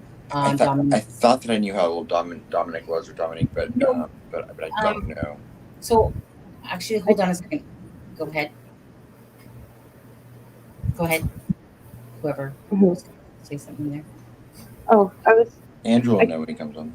Was gonna say I can't believe that Blaine was 1 year older than me. Yeah, he was the same age as my brother. Yeah. Something that keeps sticking out. I'm sorry, Jessica, what? Oh, no, I don't think. I was going to say something that keeps coming into my mind is that, I don't know if you remember, Jessica, but when the two of you were on that last night together, one of the last things that we talked about was when I asked both of you, for anyone that was watching, if there was something that they suspected in a loved one, that if they thought of a loved one could be, using or suffering from addiction, what they could look out for and what signs they could look for. And you both were very forthright in, kind of providing answers to that. And it's one of those things that, like, I mean, it's not about me, but it'll haunt me forever because you both answered that, and then now looking back at that and listening to Blaine's responses, I was going to say, looking back, he kind of was giving little, clues. Yeah. It's just one of those questions I didn't even realize the importance that I was asking at the time. Cold truth. That is very true. Okay, so that's, the question I have up right now? Yeah. Okay. That is true. And this was not too long ago, actually. Well, maybe we can coordinate an episode with Cold Truth then. Yeah. Maybe. Yeah, and Kira and like I said, who knows who knows who else would want to join it. Yeah, absolutely. So now let's see here. Let me just look in the background here. So I want to get back onto the track of this.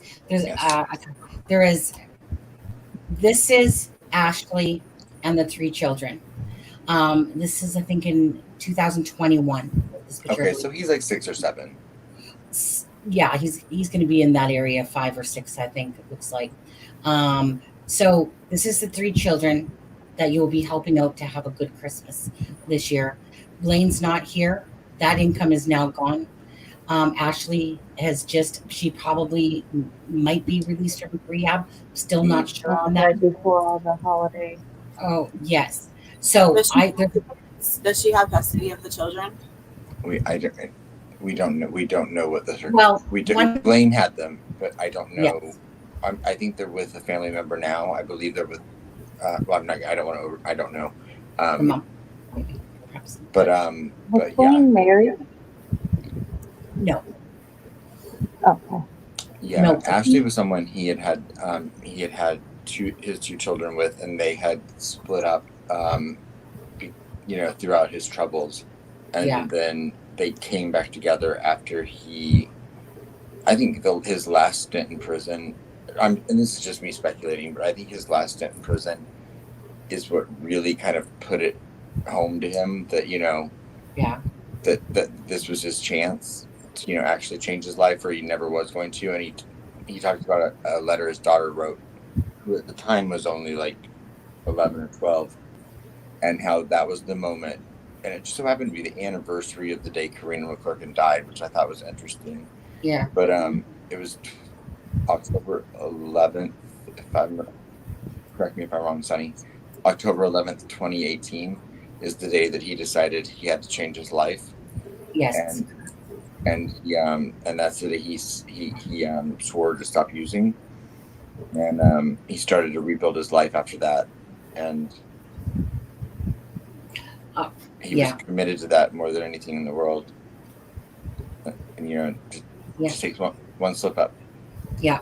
Do you think that it was an accidental overdose? Yes, absolutely. Absolutely. Absolutely. I do know that.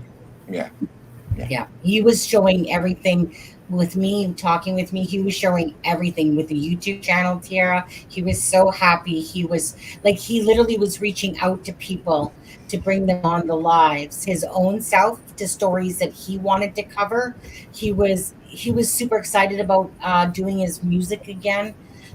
This to me is an accidental overdose on Blaine's part. He was struggling with the fact of Ashley being away. He was obviously struggling, having all that responsibility on his shoulders, meaning I don't know when exactly it started. But he had showed all the signs by coming onto here. He was keeping his word.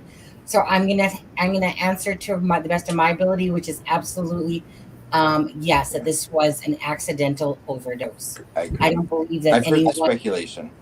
Yeah. We've heard the like rumors. Adam was saying. Oh, sorry.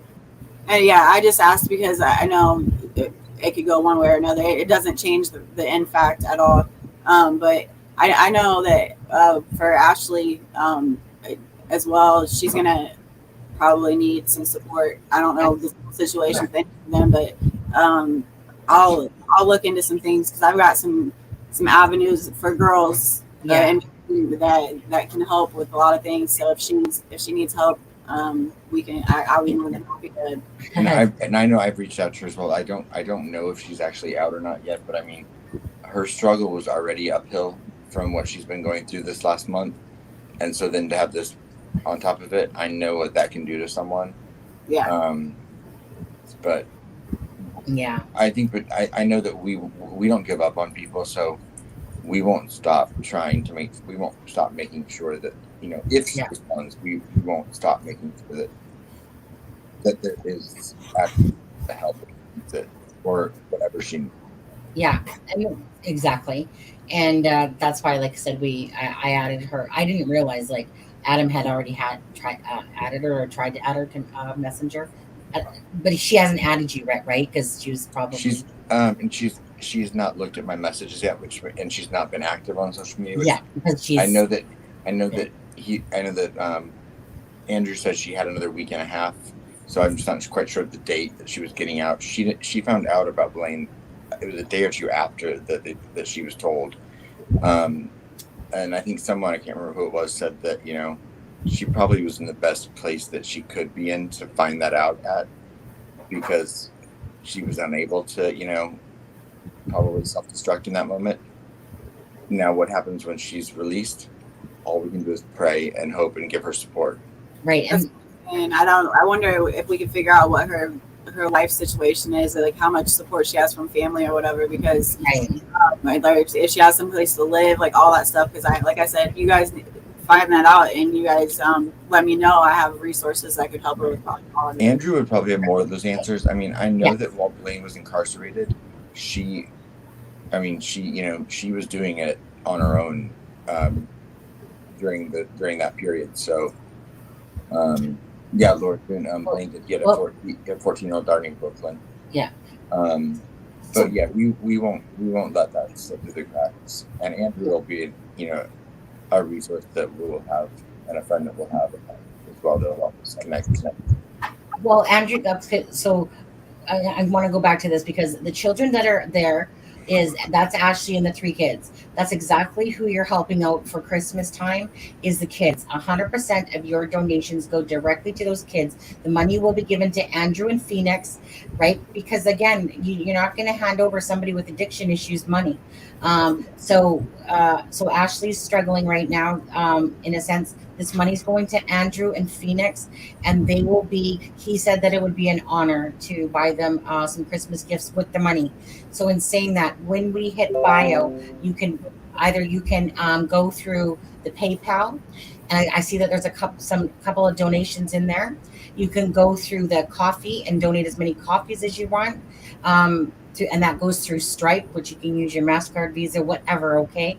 So anything from the 5 merchandise that is in the merch, the profit from the beyond the drop ship price that they charge will go towards the kids as well.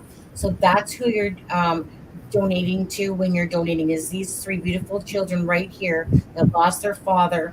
And as for Ashley, she has our love and support if she ever needs to reach out. And if we, like you said, Tier, if there's avenues that we can offer or guide her a certain way, because I'm sure she is just absolutely, her life has been flipped upside down.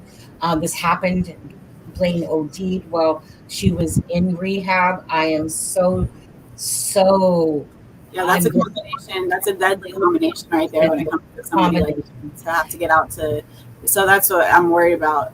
So hopefully, if she knows that if she's got some weight lifted off her shoulders, the kids won't, because that's the only parent they have left. So she's the first person I reached out to when I heard about it and I don't know her other than just what we've talking to her on lives, but she's the first person because I knew just knowing where she is right now, and then like knowing where that could lead. Like that, my first priority was to like just make sure she knew like there was someone in her corner, even though she doesn't know me. Exactly. Well, like I said, you know what? Ashley knew how much Blaine loved us, and we're giving our love back in this channel. Thank you guys so much for the donations that are coming in. Again, if anyone that sees this video and wants to donate through the bio link, which is in the description, or to the funeral costs, that's going to be with you guys, !Blaine. That will take you directly to the funeral costs, okay? Tiara did say she would match $10 off of a donation. So I want to thank, first of all, Marta, thank you very much for that substantial contribution to PayPal. And Deb Rolson, who's our third. Yeah, we don't really know Deb, but Deb, thank you so much for your donation as well. So Deb made a donation, and also thank you to Angela for your donation through the coffee app. So again, when we drop bio, and there's more. And if you're unable to, donate, I mean, just you being here and showing your support for Blaine and for the family, that means a lot as well.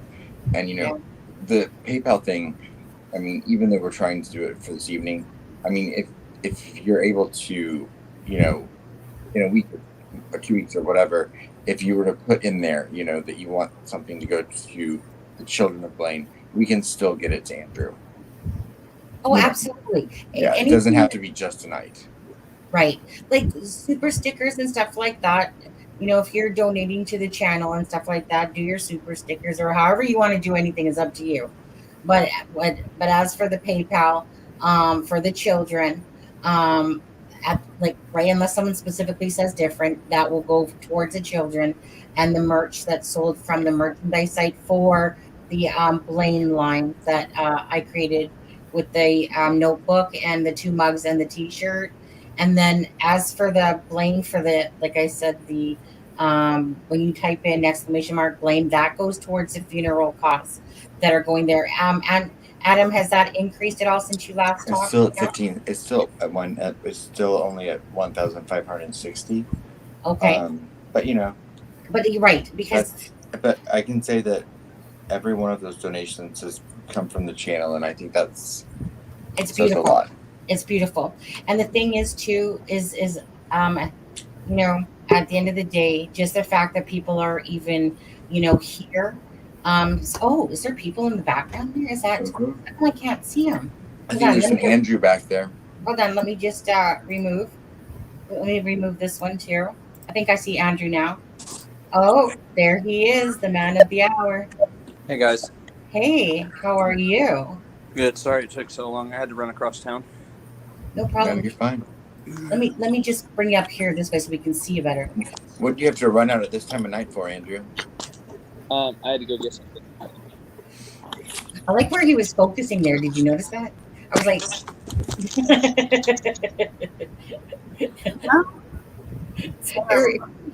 so yeah. So Connie, excuse me 1 second. I was thinking the same thing you were thinking with the focus. Were you? My mind's where your mind is, honey. Okay. Adam, Andrew, she's all discombobulated now. Connie's mind is typically in the gutter, so. It's not my fault. Andrew's camera was focusing in the wrong spot. I don't know where it was focusing. Yeah. Was it on his man region? It was on his man region, yes. And it's got Sonny's light going. I was like, I hope Andrew knows that he's and then all of a sudden I see his face coming through. Speaking of Andrew's got what I'm sure to be a gorgeous little baby due in February. They came straight from those little man parts. Not little, but. Congratulations. Thank you guys. Yeah. Yeah. So it's due at the end of February. Yeah. So Pisces baby. Do you know the sex or no? Yes, we do, but we're not telling people until we get to Florida, and we will do a gender reveal. It's okay. It's a girl. No problem. When are you headed to Florida? That's my psychic ball, people. He's never told me, by the way. We leave Thursday afternoon. Okay. Well, late Thursday night. After the funeral? Because of Blaine's funeral. Yeah. Smell. Cold True, thank you. Thank you. Yeah. Yes, whoever asked if they were moving, yes, they are. They got a lot going on right now, so that's why we're appreciating the fact that Andrew is spending some time with us for a few moments here to come talk about, obviously, on Blaine's his because we'll call it you cuz. I just call you cuz, okay? On Andrew's on Blaine's behalf here. We met Andrew because of Blaine, and it's really nice to be able to talk to you and keep in touch with you. And just the fact that you came on that day, I mean, honestly, it was so unexpected. So thank you for doing that. So do you know how to say Dominique, and do you know how old Dominique is? Because we figured, 12 and 14 for the other two. I want to say Dom is 8. Okay. 8? Okay. I may be wrong, though. Okay. Could you find out for us on that one? Well, I just want to make sure I'm saying that their age is properly 12, 14. Yeah, I will. Yeah. 14, Scott 12. is probably asleep right now, so. Yeah, no problem. So yeah. Is Ashley home? I do not know. Okay. So I've actually not spoke with Tot since the day that I went and dropped off the money to her. Okay. Right. Which, again, so yeah, right. And so, Andrew, we appreciate the fact again that we'll be running the for the children. We'll be running for, like I said, their the donations up until the end of November. Yeah. Right. Okay. What's it at tonight, Sonny? Do you know? So far, there's 150 in Stripe, and there's shoot. Let me just log into PayPal again. Logged me out, little buggers. Let's see here. There's about 150 and there's about $300 so far. Plus from the other day, another 100. So there's about $400 so far for the children for Christmas. Yeah, and I know that there'll be more to come, obviously, because I've told you this before, and anyway, Andrew, unless we have Delphi murders in that title, the addiction shows right now, and that they don't get the proper time that they deserve. And they don't. The numbers would, if this was Delphi, the numbers would soar a lot higher than this, but we expect that. And so a lot of people, though, as this video is put out, a lot of people will start seeing it, and the views, of course, will go up for people seeing it. Although in the live right now, we're lucky if we're hitting 70, to be honest with you. And I do really want to quickly say, Jessica had to drop out, and she said she had to get up early in the morning, and she said good night to everyone. Okay. Good night, Jessica. Thank you. Good night, Jessica. Thank you very much, Jessica. So thank you for, I mean, I kind of put it out there that we would do it before you actually said yes, but I knew that that you would be kind enough to do it for the kids, for Blaine. Even if, however, even if it's a gift card, that they go purchase their own toys or something, or electronics, or who knows. Either way, thank you for everyone that's donating, and that's donated for Blaine's memorial service as well. And thank you for coming on. So, do you have anything specific that you wanted to actually say at all, Andrew? So to start off with the video that you played when I first started watching, that was amazing. It's very much appreciated. Blaine would love it. And then I don't know, I don't know because it's a private donation, but whoever donated that large lump sum to Blaine's funeral, it's greatly appreciated. I think I know who. Yeah.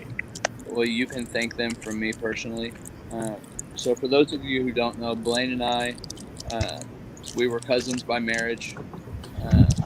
And then I got divorced. But I will always look at Blaine as my family. And then Blaine and I spent the last 5 months of my incarceration in a cell together. And because of the COVID lockdown, we were on 23 hours a day. So I was stuck in a room with his big ass for 23 hours, 7 days a week, for 5 months straight. And anybody who's been incarcerated knows that amount of time in a room with the same person, you're going to get super close. It's like years. Yeah. Right. Yeah. Like literally, when I first got out, I was supposed to go to Blaine's parents' house for Thanksgiving, but because I was on in-home, they would not let me. But I hurt for his family. I couldn't tell you how many friends I've lost in the last 10 years to opioid addiction. But I think this one hurts the most just because how close Blaine and I got. But yeah, that's really, I just wanted to come on and say thank you for all the donations. Brooklyn and Colin are going to absolutely adore whatever they get for Christmas just because it is in memorial for their father. Anything else? No, I do not know if Ashley is home yet. If and when I find out, I will let you know. And I messaged her on Messenger, so she might get back to me, but she's got a lot going on. I just want to make sure she stays strong to those kids too. She will. She don't have a choice. If you talk to her before she gets a hold of somebody else, let her know that if she needs help. I mean, I've got a lot of avenues, and so to keep help is funny and everybody. And the last thing we need is her not to have a support. I definitely will. Just why am I struggling to find it? Where you struggling to find what? Oh, well, when Andrew's on, I have to play that video one more time, and I accidentally closed it off, so now I gotta find it again. But Andrew, I mean, this, and you don't have to answer if you don't want, but I mean, I know that it was Blaine's choice at the end of the day to do what happened, but I mean, I mean, do they have a pretty good idea of where of who provided? I have no idea. I know that his mother turned his phone over to KPD, and they are working on trying to find out who he got it from. But if he deleted the message, there's no way that I don't think there's a way that they're going to be able to pull it up unless they get a warrant and contact. Right. The I just found it interesting. I'm sorry. I don't know if there's a way that they can find out unless they get the warrant and contact the IT guys or the creators of Facebook, and there's a way they can pull it up. Yeah, I just found the timing of it interesting with the What is that noise? Is somebody playing with something or eating? I found the timing of it interesting with Blaine, and then clearly he knew Gabe Ellis, and then Gabe Ellis's daughter, and then Paige Turley. I hear something clicking. What's that noise? Is somebody playing with something? Now it stopped. But with Paige Turley and with Gabe Ellis's daughter, and then Blaine all in the same week and a half, in the same area, I was like, is there a bad batch or something going around? Oh, he dropped. I think Because, actually that's something that I would want people to be warned about, especially in the Kokomo area, if there's a bad batch of fentanyl or something going around. It's all bad now lately. I hear they're just putting it in everything. They're putting it in all kinds of drugs that are supposed to make you go up, or they're putting it in synthetic weed, everything. There's Andrew. There he is. Welcome back. Did you hit the wrong button? Adam, all I caught was you were asking about Gabe and Brianna. Yeah, and I was just curious with that, and then we know Paige Turley, who's also kind of in the same area, all losing people within the same week and a half. It's kind of known in the area that there's a bad batch or something going around that people should be warned about, even more so than typical. So Gabe's daughter was actually about a month and a half ago. Oh, it was okay. And I don't I know of Paige. I don't personally know Paige. Right. She lost someone on the 8th.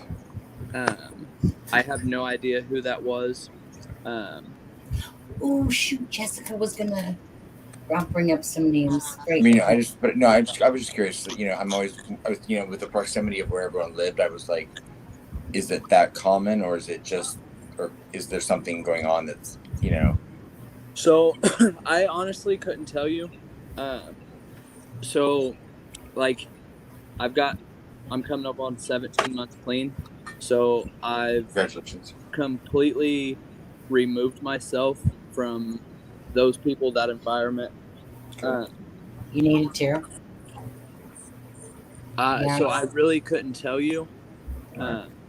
And so people will hear maybe 5 or 6 people overdose in Kokomo, and they think just because we're part of the addict community that we know each other. No, and I wasn't implying that at all. No. I'm not saying you are. I'm saying other people. And what people fail to realize is Kokomo is so large that literally you can live on the same street and not know each other. What's the population there? 50,000? 57? Yeah, I used to think it was smaller than it is when I went there and realized how big it was. Yeah, I looked it up, and it's 50,000 or something like that. Yeah, 57. So the company that I work for, we do landscaping around Kokomo, and there's actually a walking biking trail that runs from one side of town to the other. And when we go through and change all the trash cans along the trail, we literally put 14.4 miles on our vehicle. Wow. And that's just the trail. So if that kind of puts it into perspective, that our city is at least 15 miles long. it just, people here, there people that live here don't think about it like that. But when you walk or when you go from one side to the other along the trail, it changes your whole outlook on it. Absolutely. Yeah. Yeah. Andrew, again, proud of you as well.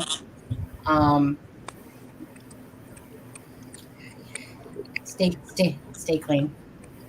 Absolutely. Yeah, we're gonna keep on. Well, I mean, I think Phoenix is gonna keep on you, but we're gonna keep on you as well. We're gonna check in every once in a while and annoy you.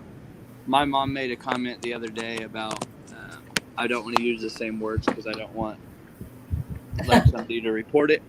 But said something that she will have my ass if I slip up or relapse or whatever. And Phoenix was in the background, and she made a comment. She was like, "You'll have to get to him before I do, because I will get to him quickly." I think, remember she said that on our live the other night. She said I'd kill him before the drugs did. Yeah. Yes, she would. Andrew, will this be your first child? Technically, biologically, yes. Biologically, yes. Okay. But yeah, Phoenix's kids are mine. You're raising two, right?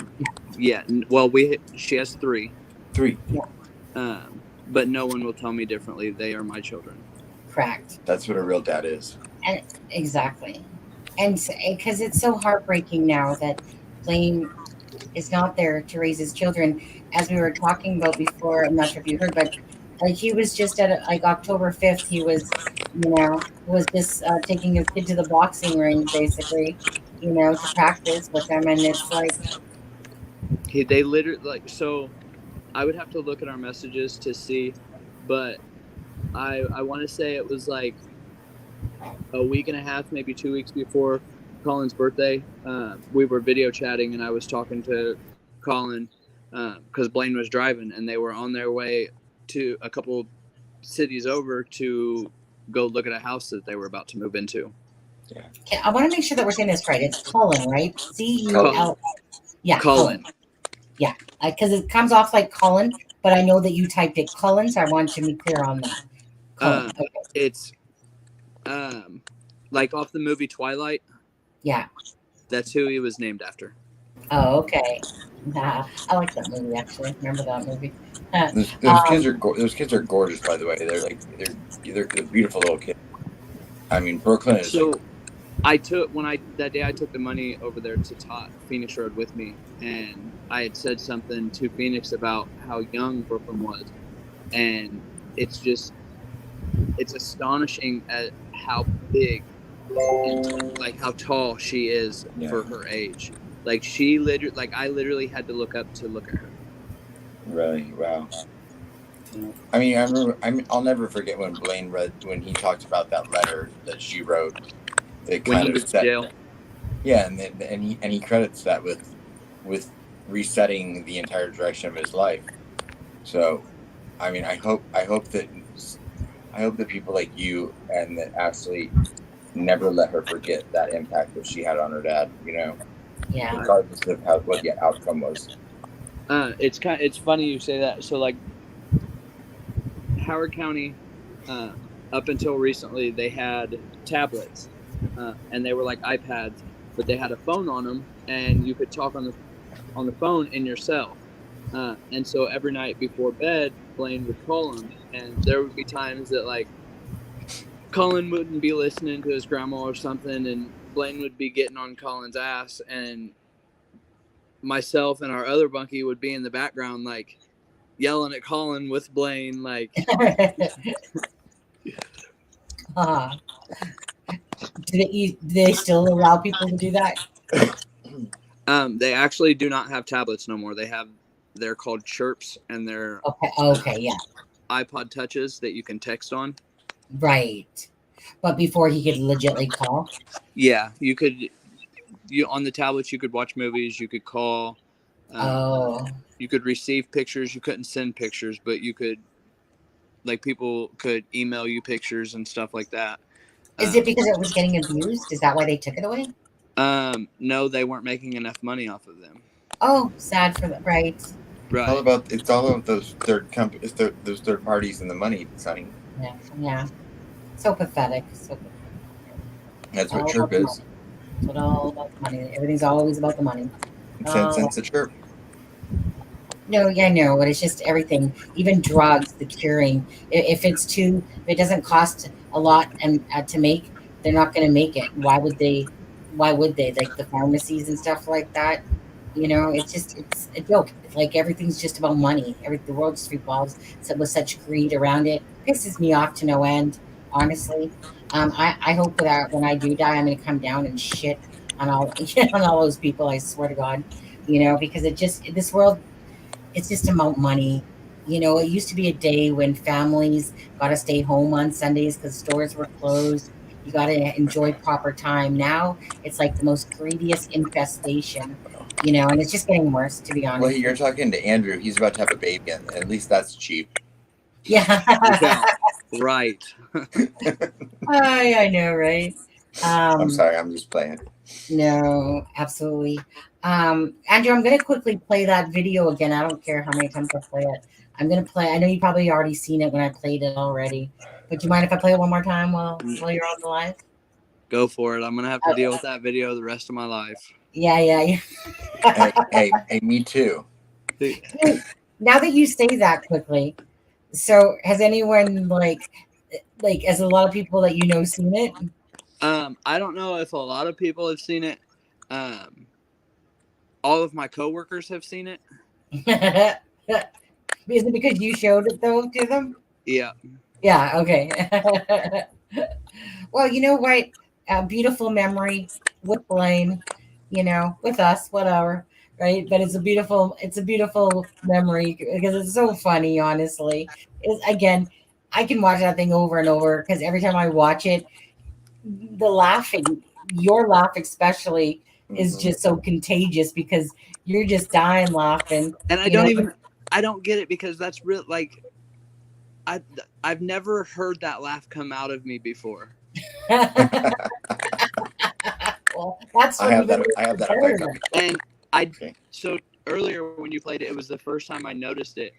But near the end, you can hear Phoenix laughing in the background. She's because she's probably laughing because you're laughing for her. Yeah. Okay, so let me play it. Don't forget to turn off your mic though. And yeah, I'll be back in a minute.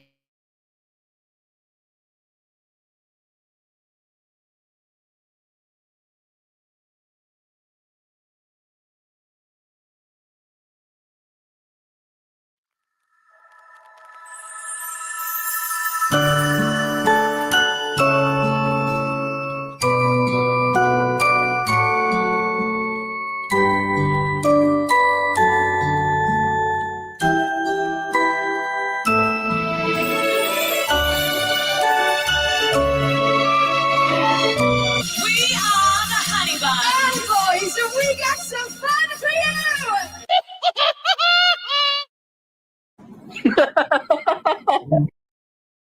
It's raining now.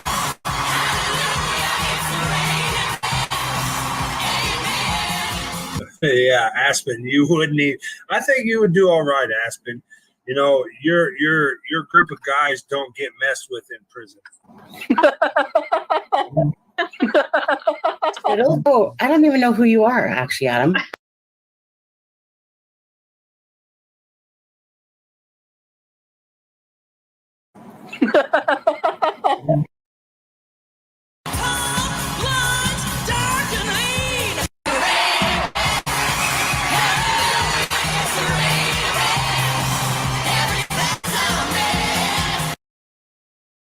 I'm serious.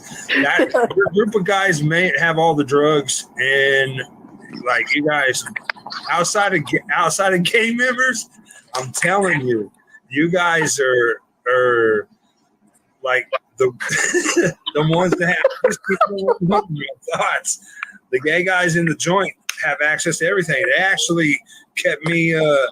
They kept me every time I got into a fight. They healed me. I swear to God, like they put Vaseline on the cuts. They keep the grease.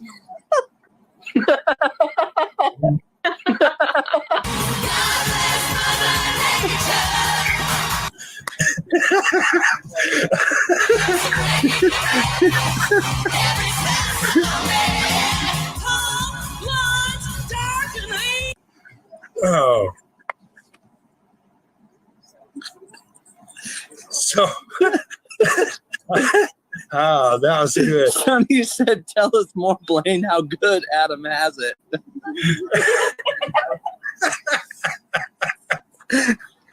Oh, shit. Let's just say he would be well fed.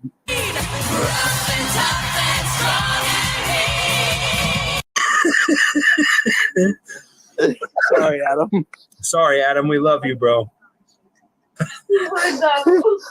Oh, shit. Oh, that was definitely worth it. They're passed around. They're passed around. I mean, real talk. That's like Adam.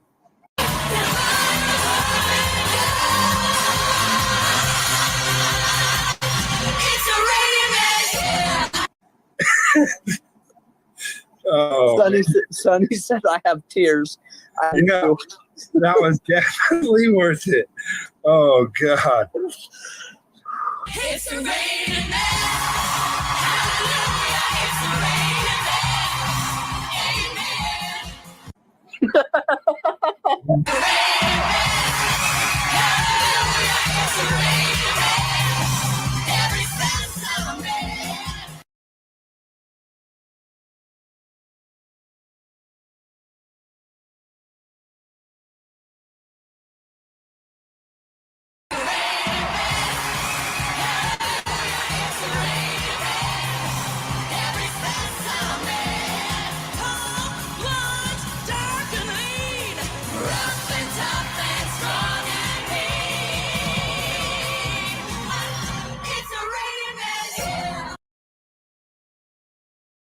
All right. I'm not gonna lie. I was sitting there watching it here, and I was watching the whole thing. I was looking over at Andrew, looking back over at Tia. Every time I watch it, it's something different because it's like when Blaine's stumbling over and it's because you're laughing so hard, Andrew, because of what he said and how he said it. It just came out, and then he's like, and then they like. Healed me and Vaseline. And then it was just like I said, when you rolled back in the thing and I kept replacing you when you did that with the guy because you kept. Oh my goodness. Well, the reason I was laughing so hard is because when Blaine and I were in jail this last time, we had a bunkie and him and Blaine got in an argument because Blaine was on the phone with Tot and she was like, Blaine, I can't hear you over your bunkie. I'm just going to go ahead and get off here. And so they hung up the phone, and Blaine said something about it, and the dude stood up and hit Blaine, and it split him real bad over his eyebrow. And the guards come in because I don't know if they were like, when they were shoving each other, they pressed the button on the box, and so the guards could hear them fighting.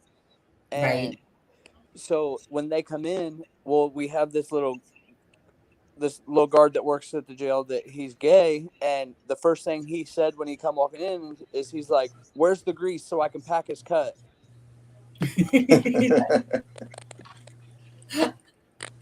Yeah, because I remember you saying the grease, and it's funny, right? Because like you said, I mean, I didn't know that story. I don't think you guys said that, did you, or did you? No, I don't think we talked about it in the live. Yeah, and I was like, so it's funny how that just triggered the memory, taking you right back to that moment as you guys, like everything happens when you're talking about something. And obviously, like I said, so that's actually quite obviously not funny that I got split in the head, but now it makes me understand the whole thing. There's a popping sound. I think it's on Andrew's end. Yeah, Andrew, do you know it could be because I'm on my phone. Oh, so your mic just might have like something in it or whatever. You know when somebody has bubble pop in their hands? That's what it almost sounds like sometimes. It's like someone pressing bubble pop. I know it's not bubble wrap because the bubble wrap's on the other side of the living room. Yeah. But yeah. And you know what? Well, I'm sorry. No, true crime housewife says, and you have a great memory now, since you went on Sunny's show. Well, that was on Blaine's though, that one, and that's so fantastic. I could watch it a million times. So yeah, that was actually on Blaine's on Extracted Thoughts. There's a live there if you guys ever want to watch it. The whole point was it was basically like the gang life and prison life and giving us some knowledge on that, and then it turned into like it was actually like really one of the best lives that we just were cracking up laughing. I was in tears like that's when Andrew said that there, because I was laughing because Andrew was laughing so hard, Blaine's laughing, and in chat we're all having a good time, and Adam's making his comments and about Sonny's protection and stuff like that, and then Adam's like, yeah, I don't think and it was just it was a great memory. And actually, it's funny because I actually just saw this today, but there was a post that Blaine had put on his Facebook. This was like a year and a half ago.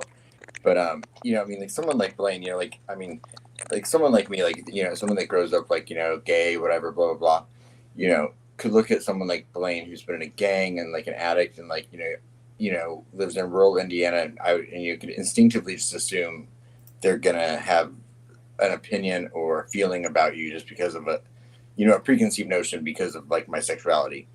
But like I read this thing on Blaine's Facebook, and I'm just gonna read it really quick. He posted this out of nowhere. He said, "I have no problem with people who are gay.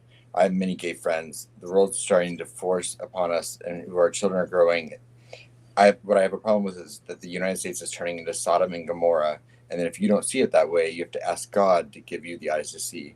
I've not seen many people stand out, and again, many take offense to this, but I'm going to speak my mind, just like those that forced their opinion upon us.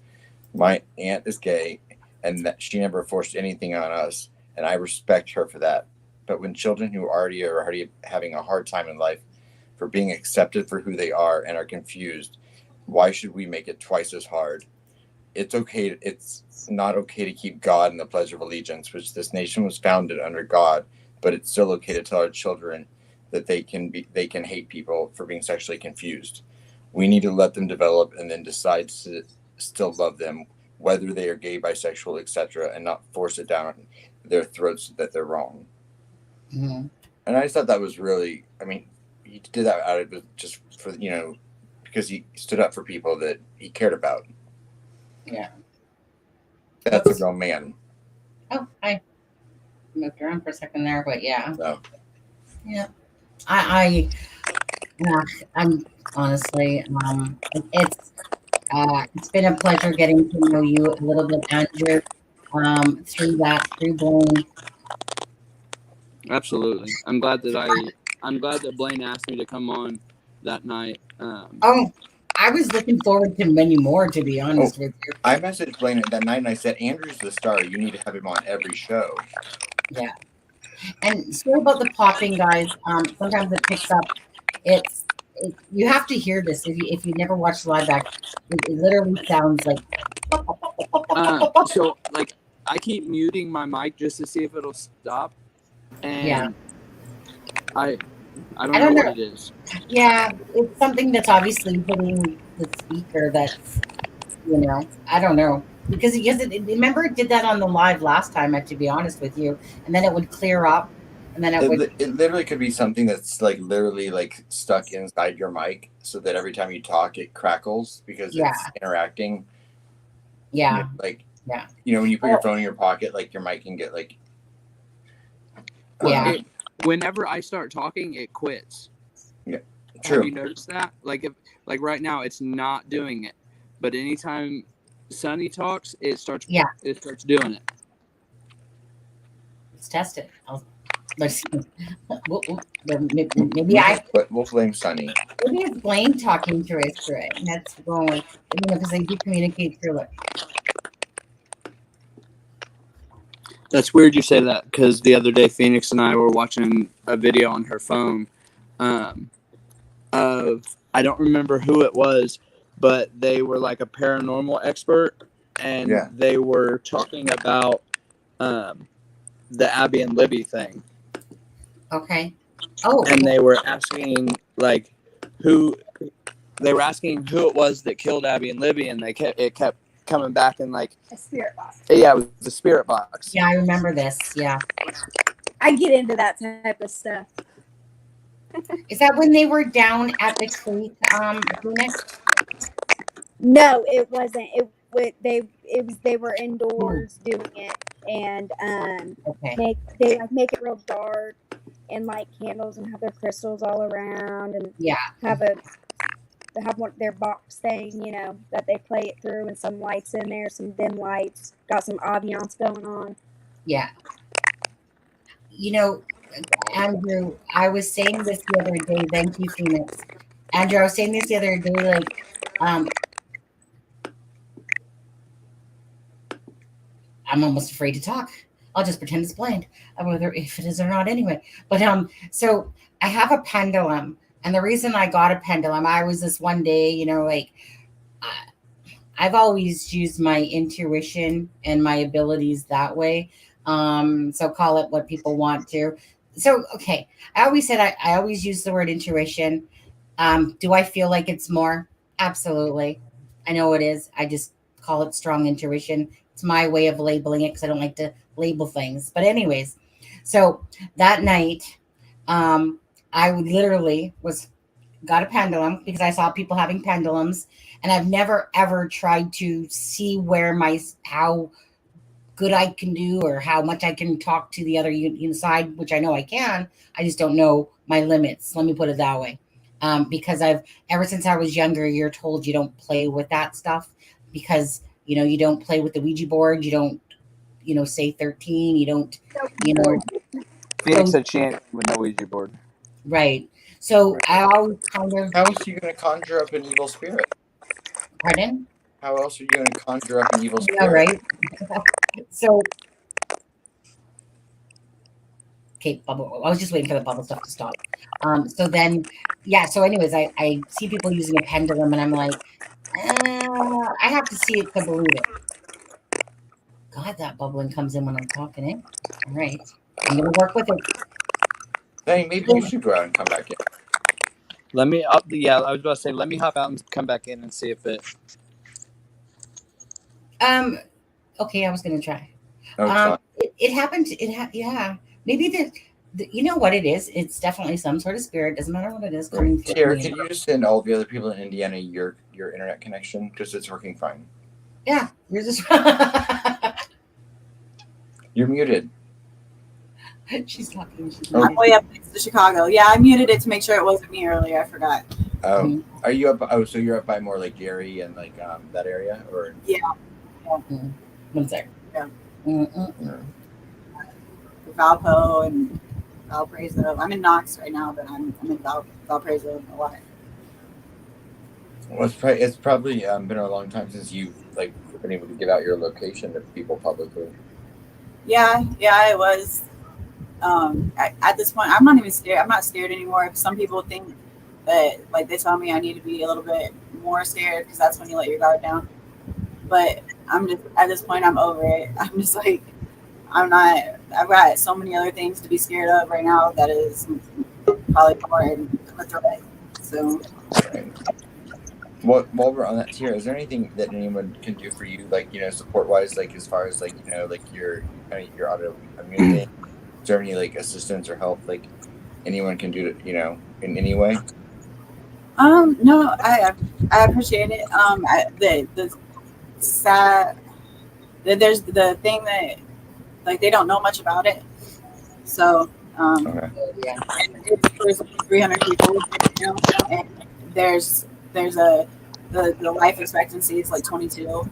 So I've already well surpassed that. And there's like one trial going on. It's like a bone marrow transplant. I have to decide if I want to go to it by December, and I'm not going to go. So I'm just going to stick it out. I've been doing something right. But yeah, exactly. Can you guys hear me? Yes. Can. Yeah. So I plugged my headphone jack in. Yeah. The cracking is gone, but it's still playing through my phone. I don't understand it, but it's working. So we're just gonna leave it alone. Yeah, we have no cracking now. Okay. So going back to that night. So I had bought myself a pendulum. I have a couple. And so I said, I went to it and I was just like, Blaine, like I said, if you can hear me, come, like, I don't go like that by me. I'm just like, Blaine, dude, like, seriously, like, let me know that you're around me, right? So what I asked him to do is just, I basically, when something does like a round circle, it means yes. And so if it does back and forth, it means no. So this thing right here, I was like, Blaine, dude, like, what the fuck, dude? And so anyway, this thing, the pendulum, literally starts doing this, like this, each time I ask about Blaine. It's just like, and I'm like, Blaine, shit, dude, you're coming in so freaking strong, He's a because big guy. I talked to Abby and Libby as well through the pendulum. And well, no, I talk to them normally, but meaning I talk to them through the pendulum just to see if I want some. Whenever I want something to be cleared up or try to get an answer, I'll use this. But when I was talking with Blaine, even actually just while I was waiting for you to come back on and my camera was off, I was just like I'm always afraid it's not going to do it. But I was like, Blaine, if you're around, just circle. Just let me know you're here. Okay. So, like, for instance, I know that it's moving without me moving it, but I don't feel like I'm either concentrating either because I'm too busy going, watch, you're not going to circle. And plus, I'm holding my hand up here, even though it's holding steady. See, it will start circling, but it's really hard to tell. So, but Blaine, if I let it probably go its course, it would probably do it, but it was literally, and I did it the next night, same thing. This was my message from Blaine for me that night in particular. I was like, Blaine, I'm so freaking sad. And he was, and, like, I just couldn't believe, of course, that this has happened. And his message was, fuck, I know, right? Like, what the fuck? And I was like, yeah, Blaine, what the fuck? I'm kind of pissed at you, dude. Like, seriously, because it's like, I just want him back. I just want him back. But it's kind of like he came kind of like swearing, like, what the fuck? Like, what happened? And I was like, yeah, dude, like, seriously. Because it's kind of like there's a part of me that's a little bit angry because he had so much going on for the good. But, I mean, you can't, it is what it is. But, like, I just am like Andrew. Each night I send him a message on Messenger. I don't give a shit if anyone ever sees it one day, but whatever. I just send him a message on Messenger, and I really fucking miss the guy so much. I miss not just messaging him. It hurts the heart so much that I can't message him. And well, what? Andrew, I'm going to mute you, and then when you are ready to talk, unmute yourself, okay? Oh, because of the crackling, the bubbling. Yeah. But no, it's okay because that's all I really wanted to say was that, like I said, I know that I can talk and communicate if I really when I want to. I don't always because I don't like to I don't always like to deal with harsh things that hurt the heart. If I think about them too much, I get too upset. But anyways, so I know that there's another side, and that's what gives me the solace for Blaine is that I know that Blaine, regardless, and it doesn't matter if it's Blaine or any loved one, they are around you, and you need to remember that although they've passed on this plane, that you can talk to them around you. I talk to my mom and that all the time, and I'm just like, hey mom, how's it going?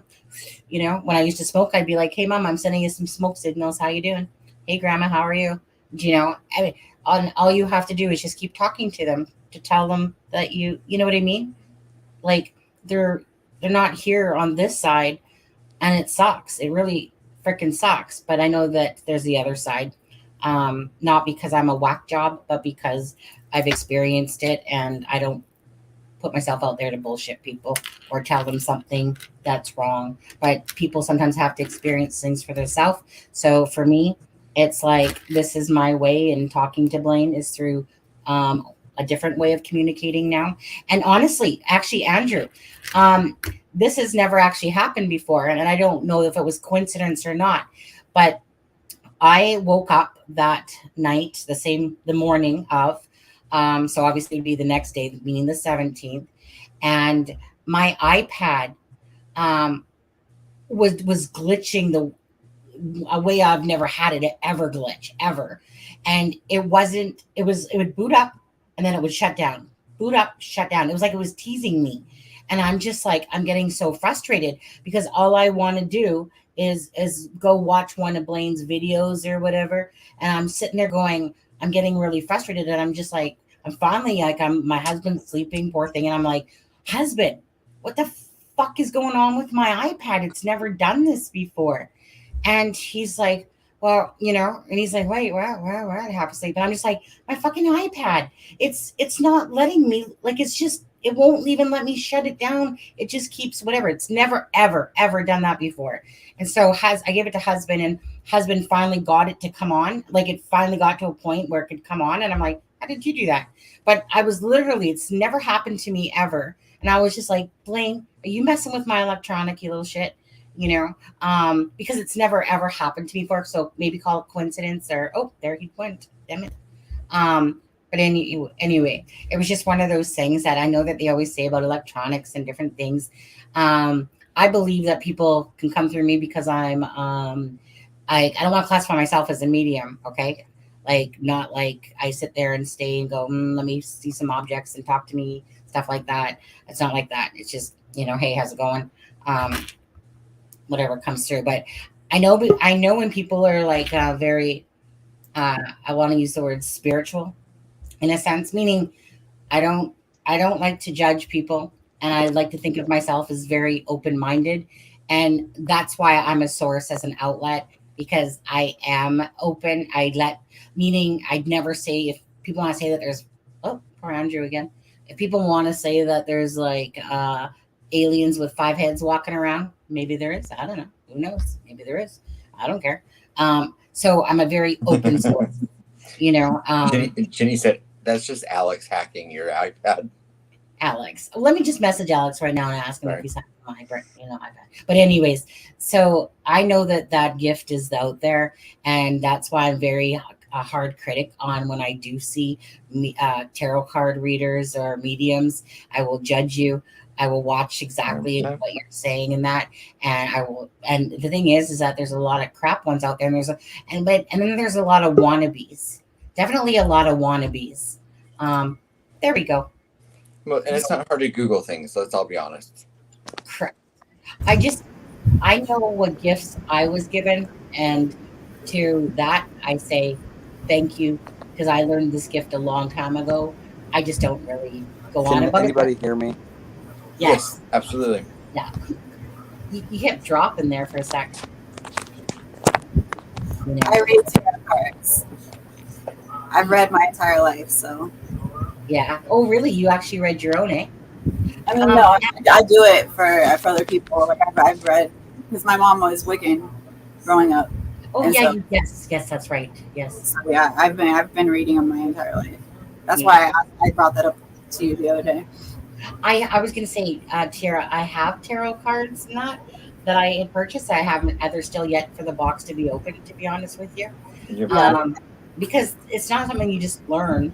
Like, it takes a lot, you have to understand them. It takes a little bit of time, but I mean, it's interesting. Yeah, definitely.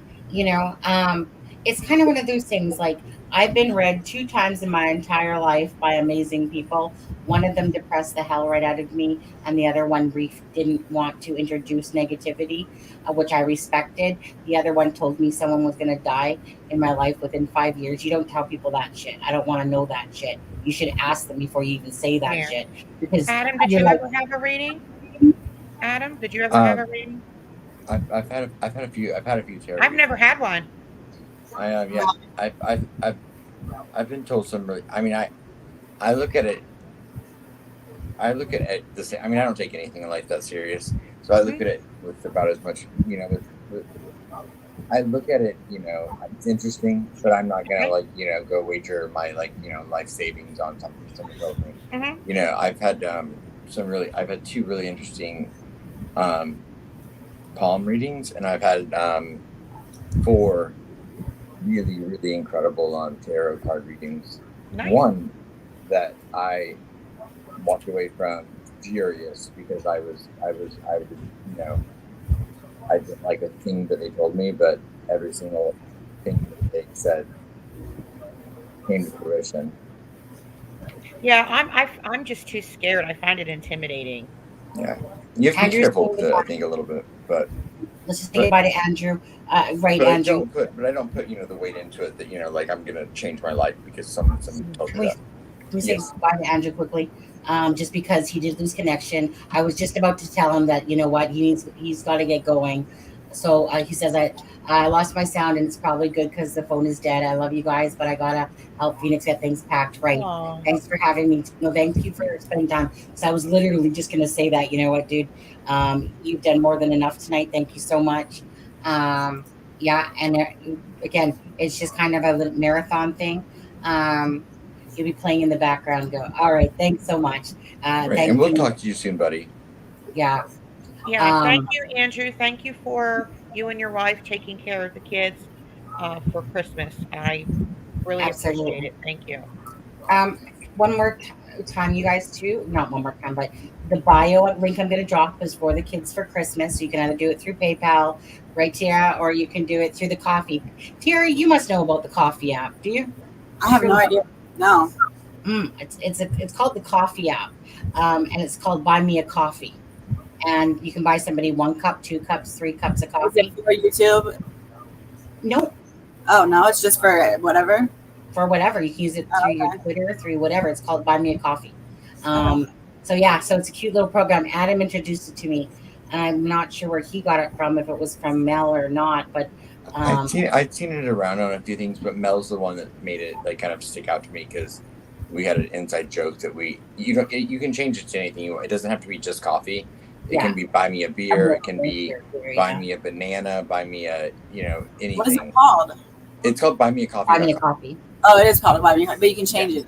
Yeah. Yeah, and so then you can change it to whatever you want, and it's literally just it's donations in $5 increments, and people can donate as many of them as they want. So and it's just it was started as a way for people just to kind of show appreciation, to be like, oh hey, here's a coffee, Yeah. So that's nice. Yeah, I usually know about all the payment things, but it's a cute little way to do it, and you can have followers and everything. It's got a really cute setup. Okay, quickly, Adam. Andrew says we're having an ultrasound tomorrow morning. I'll send you guys the pics. Thank you so much. I hope it's not one of those 4D ones because they're a little weird. Those are a little alien looking to me. Andrew, have you seen one of those, Sonny? Andrew, put in my messenger if I was right or not. I won't tell anybody. Just tell me. Have I seen one of those? The 4D ultrasounds. No. They are really creepy. They're in color, and I mean, you can see you can see every feature of the baby. I mean, it's a photo. I mean, you can see the lips. I mean, you can see every aspect about him. When my niece was pregnant, the baby Jada, she's now 7 months old, but when she was pregnant, she sent me their 4D ultrasound pictures, and I could see the baby's lips. They were just beautiful and perfect. Like when she came out, you could see the nose. I knew she was going to have a nice little schnoggin on her, and they are amazing. They are absolutely. My niece was like this. Yeah. Surprised my niece wasn't doing that. She was. You could see her big lips, and then she was just laying there in her 40 point. I'm like, oh, she is part of our family. She's my goddaughter now. My niece asked me to be her godmother, and the amazing thing about that is my niece is my goddaughter. So my goddaughter asked me to be her baby's goddaughter, and I was very humbled by that. I'm my sister's godfather, and then I'm my niece's godfather. Her daughter. That's awesome. Good deal. See, because you're good. You're a good person. That's the same thing, right? Yeah. Porky, you can come on. By the way, Pork Chop, just so you know. Is Porky here? Quirky, whatever his name is, here. No, you're talking about Cordy. Cordy, is he here? Cordy? Yeah. No, not that I know of. I was like when talking he sends you messages up there and makes little comments. He's pretty funny. Yeah. Yeah, no, I was talking about Pork okay. Chop. Yeah, Porky. She's the other one that brought the cryptic note to me, was Pork Chop from Jason Palladino. So Gonzo said he wasn't going to be able to make it tonight. Just so you know. Sorry, Adam. He's destined, and he's destined to never want to be alive with me. It's definitely you. Sonny, do you remember the show, The Gong Show? Yeah. Do you remember? Yes. Yeah, do you remember that? When you said Gonzo, for some reason that just came into my mind with The Gong Show. You should Do you know what? like that. Do you know Have who people became on famous from there that show? on your show, and then have somebody with that gong, like Adam, and have them bang it, like get them off the show if they're not doing good. That'd be pretty cool. Yeah. 1 second. Sorry. Isn't that where what's her name came from? The Gong Show? Wasn't she a girl on the Gong Show? Oh, Goldie Hawn? Yeah. Or Melanie? No, I think isn't it Goldie? Was it Goldie Hawn that was on the Gong Show? Yeah. But I used to before my love that time. people would be up there and they would think they were real great, and they would try to gong them, and somebody would tackle them so they wouldn't smack the gong with it. I used to love that show. Boy, am I really showing my age, Sonny. Oh my God, you're so old. We're almost 99 now. Sarah's probably going, what the hell are you guys talking about? The Gong Show. Yeah, I loved the Gong Show. I do too. Oh, is that Adam glossing? 1 second, my husband just came in the room. Where does Tierra live again? I'm in Indiana, but I'm up next to Chicago. Okay. Thank you. I wanted to clarify. Thank you, sweetie. Yeah, I mean, I'm from Lafayette, but okay. What's the weather doing there, honey? I don't even know because I don't ever leave. It's probably getting cold, right? It's probably cold, I'm sure. I don't know. I think it was hot today because we have the fans on and stuff. But I don't know. I have no idea. Tierra, do you mind if I ask? When you said you were incarcerated for 5 years. Yeah. Like, how old was your son during that period? It was the time of his life that I was supposed to be there. He was 4 years old, and then he was 10 whenever I got out. Almost, I think he was 11 when I got out. And so, do you mind if I ask, like who took care of him while you were gone? Luckily, my father and my stepmother, they took him because his dad hasn't had anything to do with him ever. So I was happy about that. But they kind of grandparented him instead of parenting him. And when I got out, I should have went and got him back. And I just felt like he was stable there. So I left him there to because my life is all over the place. That could be argued both ways, though. I mean, I think you could easily say that's as selfless as someone else could say it's selfish. I think to do what's best for your child is. I think it's an act of unconditional love. You stepped up to the plate and you showed unconditional love for your son, knowing that he would be better situated with your dad and is it your dad and and my stepmom? Yeah. Your stepmom. Yeah. That's humbling. That's unconditional love to me. Yeah. And your relationship's good, like now. Yeah. I financially support him. And I always have. But he's about to be 18 in November. Wow. You don't look Happy old early enough. birthday. Yeah, I'm 35. I'm gonna be 36 in June. Oh my God, you're way older than me. I don't even remember when I was 35, honey. Yeah, I feel like I'm 70. So. You what? So I feel like I'm 70. You look like you're like 25, Oh, so you don't look old enough to have an 18-year-old. Yeah. Well, she definitely looks older than I do. I'm sure your son's friends are like, your mom's hot. My son is really, really introverted, just like me. He doesn't talk to anyone. he's had, of course, he, even though he had a stable place to be, he's went through his own things, and I'm just hoping that I can get him to go on a path that I didn't. Well, hey, a lot of 17-year-old boys are introverted, so you internalize at that age, especially boys do. So he'll just need a strong woman to pull him out of it. Yeah, he'll get through it. He's smart. He's super smart. He's just stubborn. He's stubborn, just like I am. I'm not stubborn at all myself. No. I don't know where in the world someone. No, I walk all over you. Yeah, all the time. I know. I pretty much bow down that. Do you guys think that people, if they want to buy gifts, like actual gifts, that there would be somewhere for them to drop those off at? That's a good question. I actually got some emails. People would like to send the kids personal gifts directly, and without ruining anybody's privacy, maybe they could go to the UPS store, and maybe they could set something up there, and people could just have it automatically sent to the UPS. I can look into that. Something else that I know that you can do is that if the kids were to set up a wish list on Amazon, you don't have to.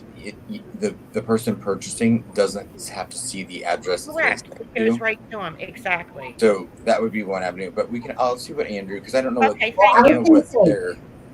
I was going to say the reason I try to keep it simple is, first of all, Andrew is, like I said, Phoenix is pregnant. They're moving. They have a lot on their plate. I didn't want to impose too much. And as for another unsaid person, I don't.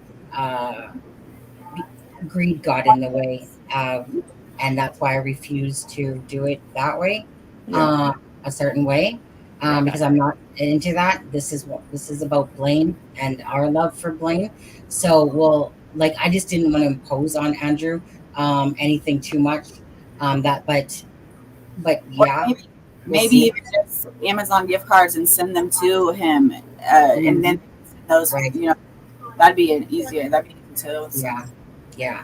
But the Amazon was a good idea, because if they set that up, it'll go directly to, without the person. Well, their address. It'll be registered to go there. Let's wait and see if Ashley messages us back. Okay. Because that's the mom of one of the children. So we'll see on that. I'll tell you privately differently about why I I'll tell you why privately. Okay. Why? Sonny, and then I sent you something in Messenger as well, Sonny. Mm-hmm. Oh, fine, Adam. Don't send me anything, but you send Sonny. Okay, I see where I. You never messaged me in Messenger. I always message people back in Messenger, at least within 2 weeks. I'll harass you on Twitter, because I don't think I follow you on Facebook. Well, you're messaging. No, I'll have to look. Do you want my OnlyFans link? I'm kidding. Thank you for bringing that up, Sierra. Though thank you. Yeah. I have an OnlyFans. I will see about the Amazon wish list thing too, because that's really easy to do. Yeah, and some people have money on there already, and they don't have money in hand, so that's what I'm thinking. Right. Yeah. And like I said, and it's the way that you can just do it, and it's sent directly to them. What's raise? What's an Amazon raise? What? Well, you said we can set up an Amazon raise wish list. Amazon. I'm not sure what the word raise means. Amazon wish list. Yeah, I'll message Andrew.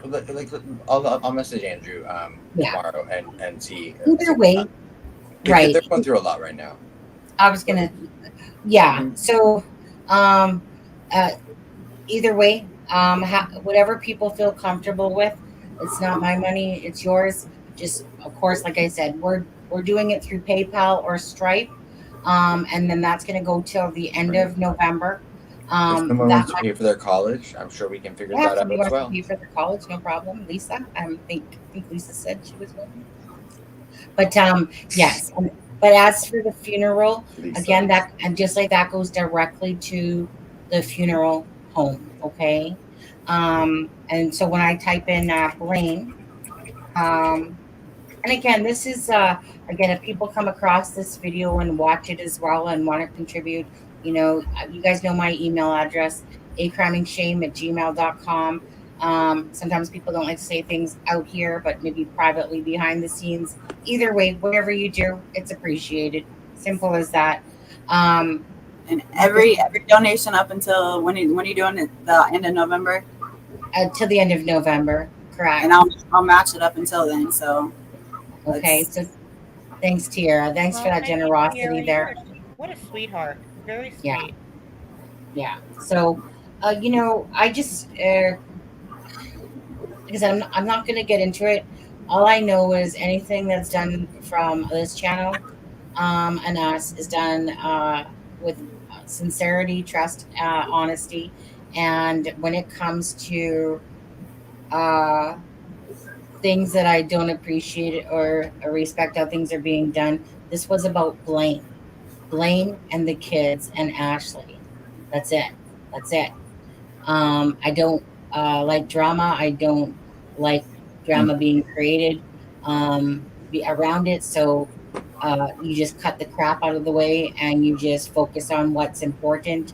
And the point is that we loved Blaine. Blaine loved us. Thanks to you guys. Thanks to our channel. Like I said, the love and support for this is great. Thank you for anyone that already has contributed. Dottie, like I said, Andrew already gave Dottie, not Dottie, what am I saying? Dottie, Tot the initial money that was sent. Again, we only support two ways, and that's through the funeral home directly or to the PayPal for the kids, which is 100%, or through the merch site for Blaine's memorial. Will go 100% to the kids. Simple as that. So thank you. And Tiara is gonna send us $1 million for that's pretty much what it's gonna be, isn't it, Tiara? By the time November comes. I hope not. No. Yeah. I think 10 number was a nice round number for each one. Yeah, I think that's generous of you, 100%. And I donated to the funeral home, and I'm gonna donate to the kids. I'll just have to wait until I can afford it a little bit more. Yeah. Well, the thing is that I'm not here to make things complicated. When somebody's passing, there's a lot of stuff going on. Like I said, Andrew is kind enough, even though I put his name out there first. Thank you, Andrew. To say that he'd be honored to do that for the kids. Absolutely. So, YOLO, right? We're just here to love, Blaine, help the family out. The kids. When it comes to kids, you're touching kids and animals. You're touching the softest part of my heart. And old people, the people in between still get sympathy, but not quite the same. But I have a son. I don't even know how to express how much I just adore children. It breaks my heart when anyone has lost their parent. I can't help but be so brokenhearted that these 3 children don't have a father, that actually was in rehab at the time, and that, and Christmas just is around the corner and they're not going to have their dad there. And that's just one person's story. There's so many people that lives have been impacted. Ruth was talking about, how many people a year, and I know Brenda, lost her husband not too long ago. Due to COVID, and like I said, I mean, I've lost people, but not to drug addictions. Besides, maybe if it happens to age, my niece, but addiction runs in my family really, really strongly, and it's not something I talk about very often. But my father's side of the family, my cousin Matt, first cousin, like 15 years ago, died of an opiate overdose. And at the time, I'd never even heard of an opiate. And he had just broken up with his girlfriend. And so we still don't know whether it was intentional or whether it was an overdose. But, but it was Oxycontin or Oxycodone, whatever. And his brother struggled with alcohol addiction his whole life. And he was in and out of jail in Illinois. And actually just last year, he got out, and much like Blaine, he had redevoted his life to Christ. He had a new baby. He'd gotten back, very similar to Blaine. He'd gotten back with his first baby's mother from like 25 years before, and they were together for 3 years. He started drinking again, and there's an investigation going on, but he was suicide by police. Apparently, he got in a drunken rage and charged a police officer and was shot by the cops in Illinois.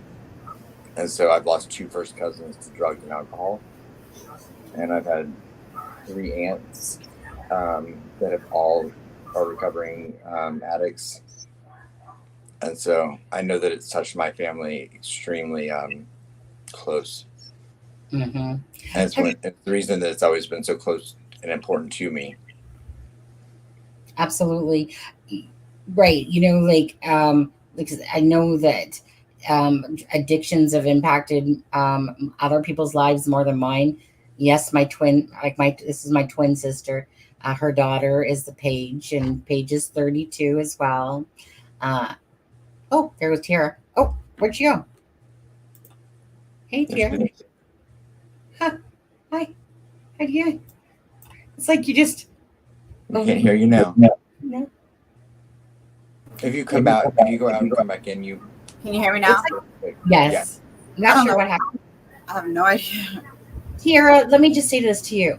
You've been on here like a trooper, just like Mama Michelle, for 4.5 hours. Do you need to get going, I'm sure? I mean, it doesn't matter. I'm totally... sick, so it's not like I'm not going to be moving from this spot probably forever. But okay, if you want to let me know, I do. When you guys want to do the next show or whatever. Yeah. Well, I just don't, like I said, I just didn't want to keep you. I don't want like I never expected people to stay for the full time. Because like I said, I mean, we can easily do it here, but I just wanted to give you an out in case you felt like you had to stay. But definitely, we will talk for sure about the next show with regards to, yeah. So like I said, again, it's up to you. Stay on. Yeah, because I have more questions. I'd like to talk to you again. Yeah. I can answer whatever. I some of the things I say, you guys are probably gonna like, especially with my shows. Like you're not gonna like. You might don't look at me any different. Oh, absolutely not. We don't. I don't think you're gonna get much judgment from us. No. But I know, and I've done it. Like I was a completely different person, so it was I've done some things. Everyone, you know what? That's life. Yeah. Someone made. Well, every single one of those things made you who you are today. Yeah. Right. Yeah. That's what it is. I was lucky that it didn't make me better. But what, Sonny? No, sorry. I think to myself of Tara. I think to myself of somebody said something on the live, and Blaine said his answer back to the person that asked him something in a live said, "Look, I'm no better than those people that murdered those girls. I've done some shit. I might not have done anything to any girls, but I've done some shit in my life, where I had to, and I'm not proud of it, but I had to." And I'm like, dude, thank you for your honesty on that, because he literally said, like, almost like, hey, don't sit here and think that I'm, better than some, because I've done some shit. Because he's told us, he's literally said where he sat there and watched somebody get gutted out and stuff like that. Well, and the things he's done with his body for drugs and money. So trust me, whatever you have to say, you just say. Yeah. Be yourself. I do. I say whatever. I have this much tolerance for people that shame people for things they don't understand, and for people that it's so easy to like cast judgment on someone when you feel superior, like you don't have to walk in their shoes. We just recently, I was talking to someone that, and I'm not going to go deep into it, but someone threatened to expose someone's past as a sex worker, and immediately I felt like the responsibility that I wanted that person to be able to own if that information was, and that shame should be taken out of the situation, because I was like, fuck that. Yeah, I mean, because really, how dare you weaponize that? Make some pretty good money. And I just thought, like, how dare you weaponize that? Like, and you have sex all the time. Right. I think more pastors have scammed people out of money than hookers have. Yeah, Sorry. most of the, you know what, I hate to say it, but most church related, like, And I'm very religious, so I don't mean that negatively towards religion. I'm sorry, Ron.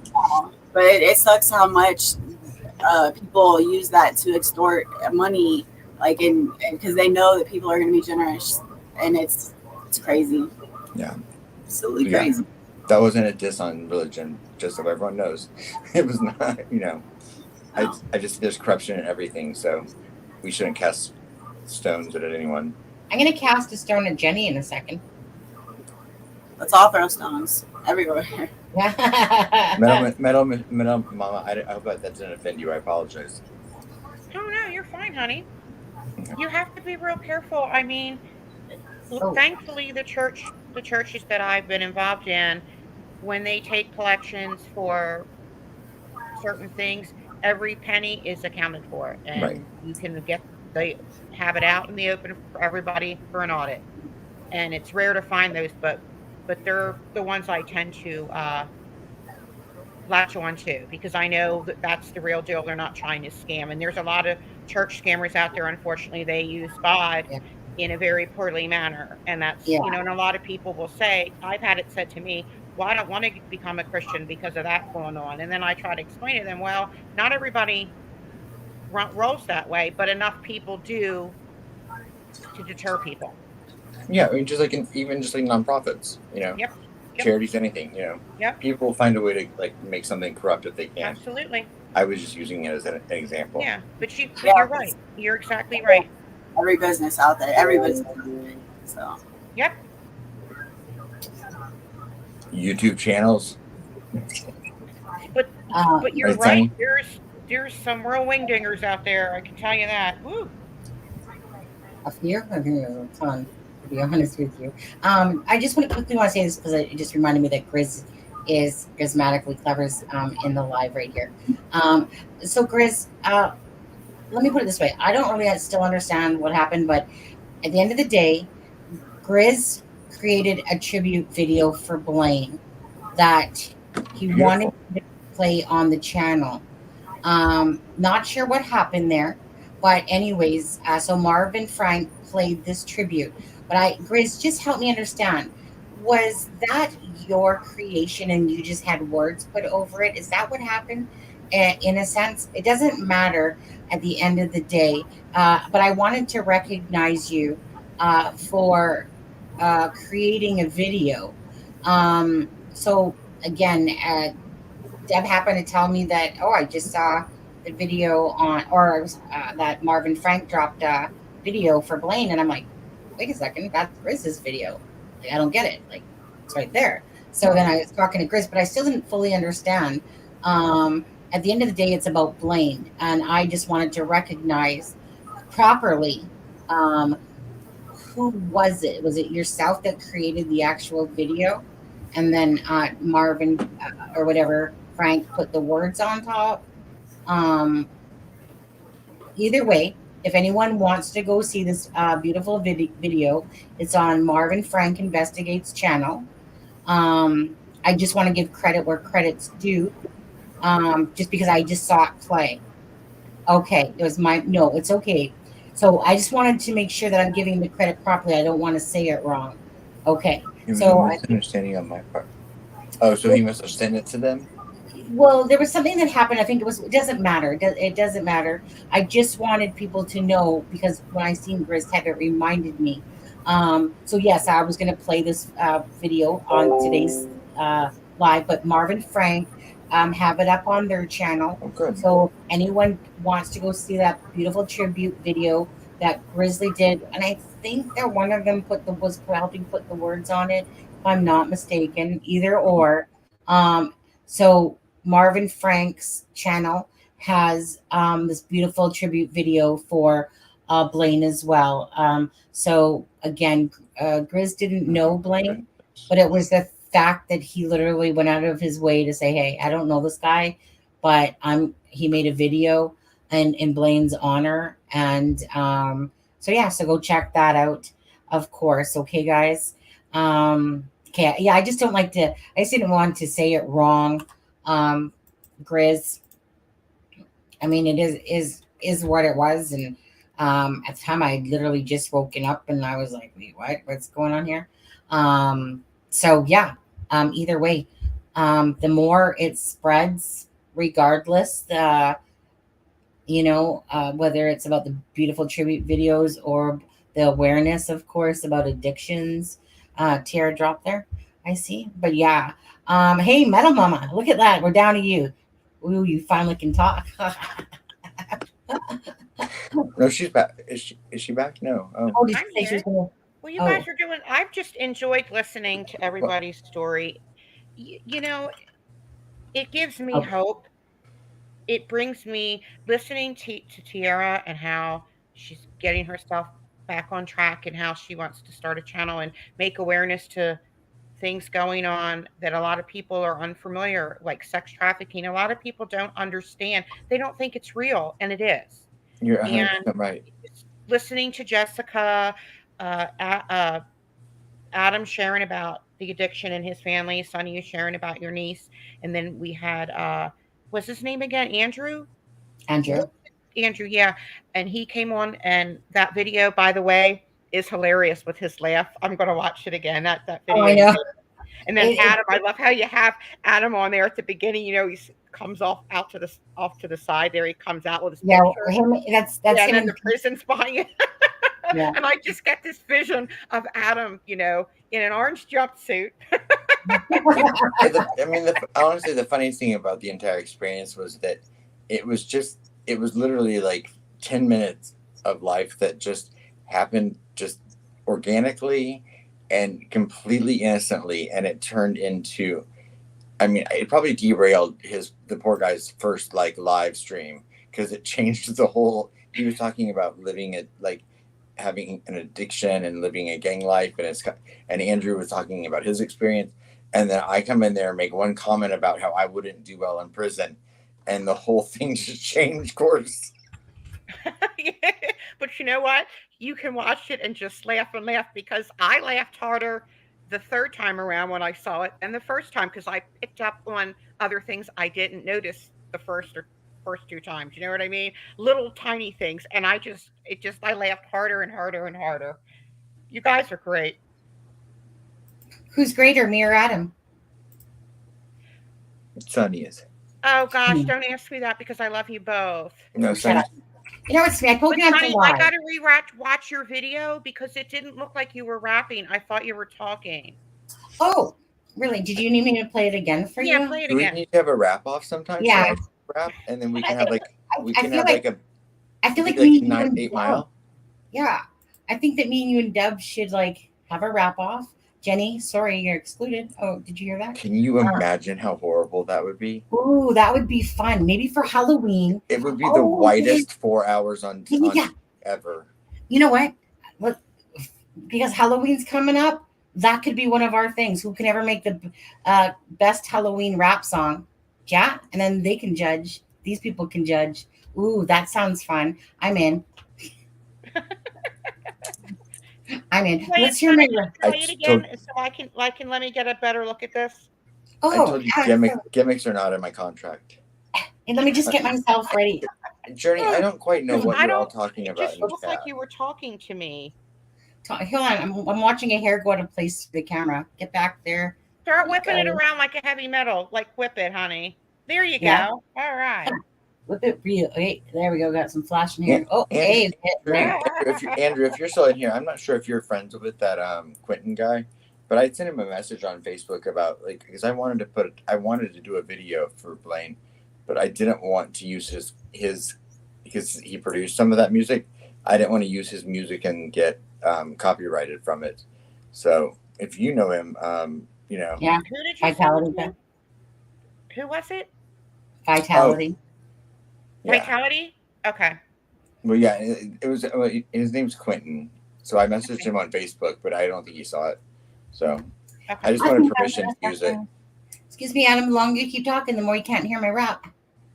I know. Lisa's asked me to continue to talk. It's the only time she's ever wanted to hear my voice more. Whatever. I can play it anyway. Shut up, Oceanus. You know you love. Like maple syrup stuck to my ass. That's funny because I just saw that the other day, the maple syrup that was stuck to your ass.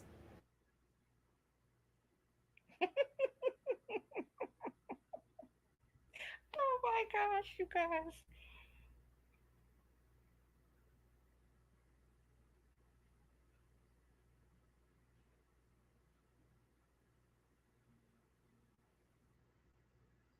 Blaine, why did you have to go? You're gonna be late for the show. Please come back. This seems so out of whack.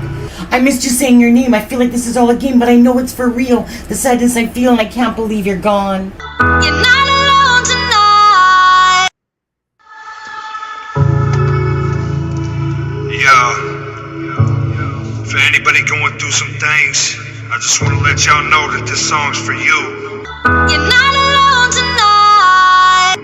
It's been a while, but I'm back. Are you kidding me? Have you ever had someone who loved you much, but when times got tough, they left you in a punch short? Thoughts of suicide down deep in your veins, twisted in your mind from all of your pain. You're not alone. You're not alone. Laying on that couch cause you're sick as hell, and you can't find that note, so you wanna go to jail. You're not alone tonight. Running from the past cause you scared to face that truth. Then when you see the mirror, you know it ain't you. You're not alone. You're not alone. You're not alone tonight. The depth and the despair and the love in the air. I love you, Blaine. This seems so insane. You're not alone. You're not alone. I leave you a message and you don't reply. I can't believe this was our last goodbye. I never thought that I'd hear you were dead. I love you, my friend. I love you, Big Red. You're not alone. You're not alone. Black eyes, broken nose, beating up girls, all those homeless. You're not alone. You're not alone. Dark places, overdoses, school shootings, cancer taking, comatoses, all the kids being bullied, loved ones gone, manic, schizophrenic, all the ones feeling lost. You're not alone. You're not alone. You're not alone tonight. You're not alone tonight, Blaine. I have your 6. Adam has my 9. And Deb sings to the angels. We love you, Blaine. Rest in peace. Yeah. Okay, Okay, now the second time I did hear a little bit of you trying to rap, Sonny. Trying. Did you use the word trying? Okay, hold on. I am going to put the Substance Abuse and Mental Health Service Administrative Hotline back up on the screen. Absolutely. For anyone that needs it or anyone that is looking for or knows someone that is going through a struggle right now, you can call this number 1-800-662-HELP, and they will direct you nationwide if you're in the U.S. to a support system near you, and that's both for substance abuse and mental health. Yeah. Thank you. And can I get back to something there? Because I can clearly see what happened there, Michelle. Is that what happened there is Michelle obviously only listened to the last part of that song where I was saying, Blaine, you're not alone. Because I'm like freaking Michelle. No, I'm I like, swear the first time I listened to that, it sounded like you were just like talking to me, but you were like upset. You were like, Blaine, it like you were getting emotional in your voice. It didn't sound like you were rapping, but now the second time I could hear it. You know what the problem was? I was trying to get this pitch up there, and every time I tried, do you know how when you're in our 1-bedroom apartment and you're trying to sound gangster, but people are in the living room, and you're just like trying like not to like hit these high notes that aren't in there anyway? Because you guys don't understand this. I have to bypass 3 chins to belt that out, okay? And by the time you have 3 chins, I'm trying to grow 4, but by the time I belt it out, right? Seriously, it just comes down here is where that spectacular notes happen, but then it gets distracted at Like, have you not heard of auto-tune? I don't have auto-tune, but I should get it. You're probably right. Yeah. I use it for our lives. I really sound like Mind Shock. Well, you know what? I can hardly wait until I hear your vocals. Actually, I don't have Michelle. any vocals. I have no vocals. Michelle, I have a horrible voice. I'm not in denial. I cannot sing. I can't even growl heavy metal. Okay, I suck bad. I was told once that my singing voice sounded like a bird dying. Well, first and foremost, I suck ass, you know, And I first said, which kind of bird? Sorry. No. I was just saying to Michelle, I freely suck ass. This is when Steve comes in and says he digresses. Of course, because I just do that freely with the maple syrup, right? Adam knows all about that.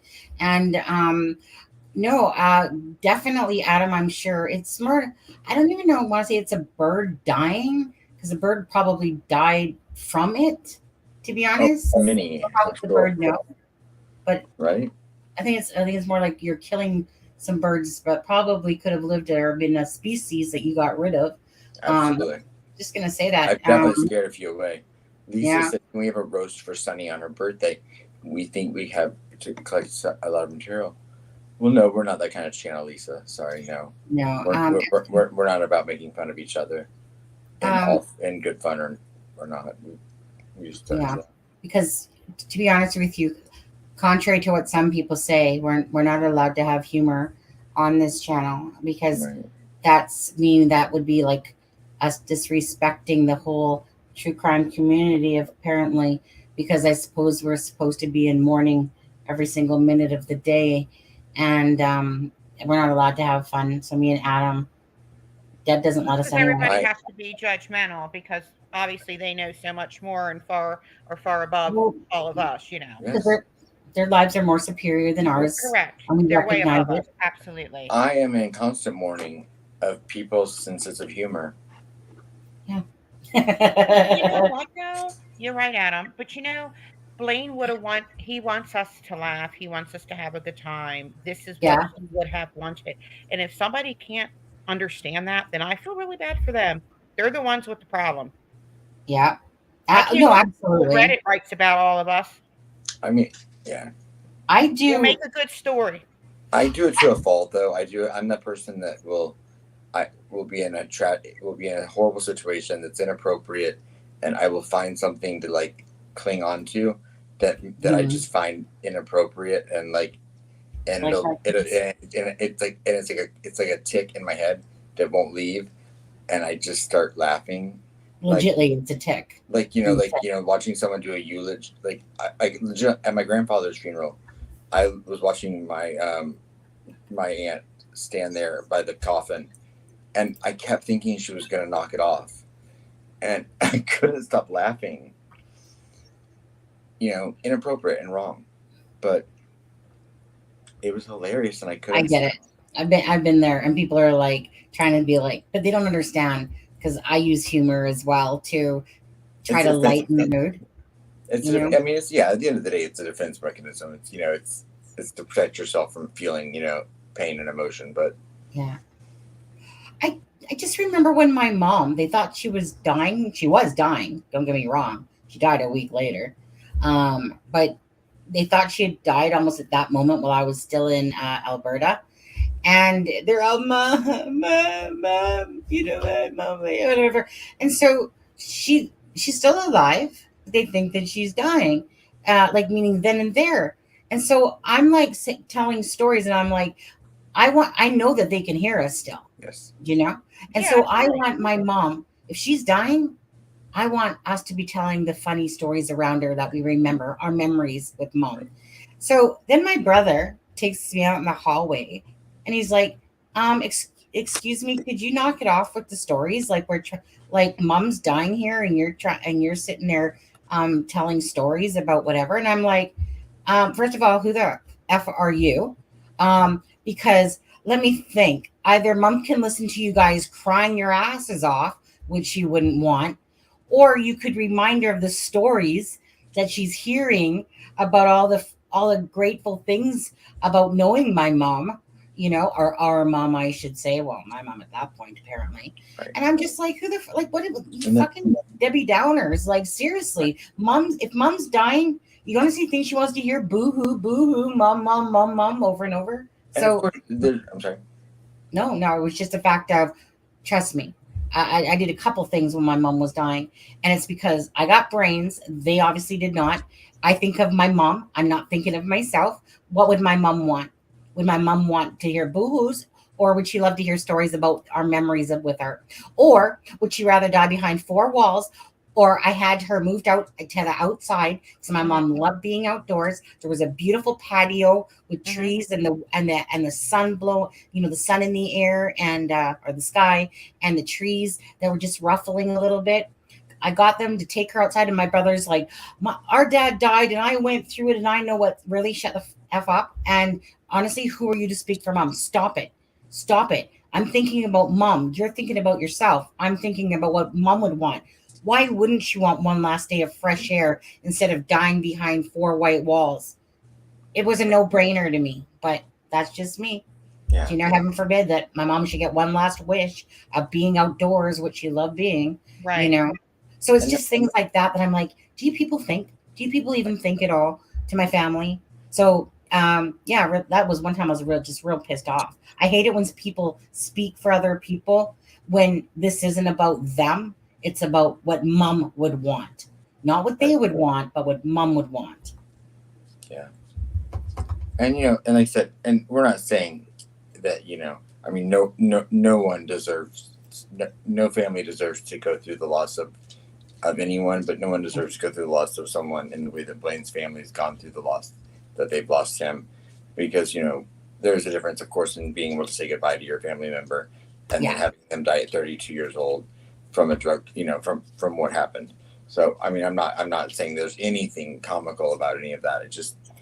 I'm just saying, it's important to remember the spirit of the person, and like somebody said, not make it about your mourning, but about the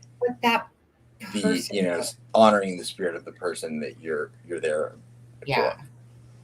And that's just it, right? Like Andrew says, Blaine doesn't want you guys being all sappy and shit. He wants you guys, right? He'd want you guys to joke around. Absolutely agree. And so when I watched that video, when Andrew actually said, "Hey Sonny, can you send me that video?" I regret that I didn't play it for him. It didn't even dawn on me. I was like, yeah, sure, dude, I can send it to you, no problem. But I should have played it for him then and there, because I watched that video and it took away from the fact that I was crying and upset, and I started laughing, and I was like, because it was just it will forever be a great memory of Blaine and Andrew on that video. And so when I'm sad, humor will always make me feel better. So as much as I'm mourning the loss, I'm laughing because Blaine was always laughing and Blaine was always smiling, and I don't feel no guilt, but I couldn't even stop myself from not laughing because just how comical that was and how much I'm going to miss that, because, and that's, let me put it this way. I will always appreciate someone that comes in with a smiling face all the time, like Blaine did. And Blaine did that every single time he came on to the live. He was smiling. That's how I am. People don't know me. I wake up with a freaking ass smile. I go to bed with a freaking ass smile until like that night, of course, that something is dramatic and, my heart's heavy. But I always wake up with a positive attitude, and it's people that piss me off because they're too busy saying ignorant things. And I'm just like, shut the hell up. Like, why is your life so sucky that you have to be this way? Because I just go along honestly every day going dee dee dee dee dee do do do do do, But on here on YouTube or on the internet, I mean, you get trolled way worse here than in real life by people, and it gets tiring and it gets old. So if it seems like I'm a grumpy wife, I'm not. I'm actually one of the best wives to have, to be honest with you. I'm very laid back actually, but when I'm firm or when I care about something, don't stand in my way, get out of my way. And if you're going to try to stop me in my tracks, I'll push you out of my way because I'm going to do what's always best. Yeah. And in this case, you're passionate about it. Yes. Passionate. I was informed today that I did something that offended people and I didn't know about it. Yeah. Right. You can't please everyone all the time. And we're going to drink some whiskey, right, Mama or Mama Michelle? Well, I don't drink, but you can have a couple drinks for me. Well, I'm kind of going by that meme thing the other day about the whiskey. Not everybody's cup of tea. I don't care. In this particular case, it became about what's what's the importance here? Is it this drama that somebody was trying to start, in a sense, Michael? Or is it about Blaine? Well, it's about Blaine. It's not about me.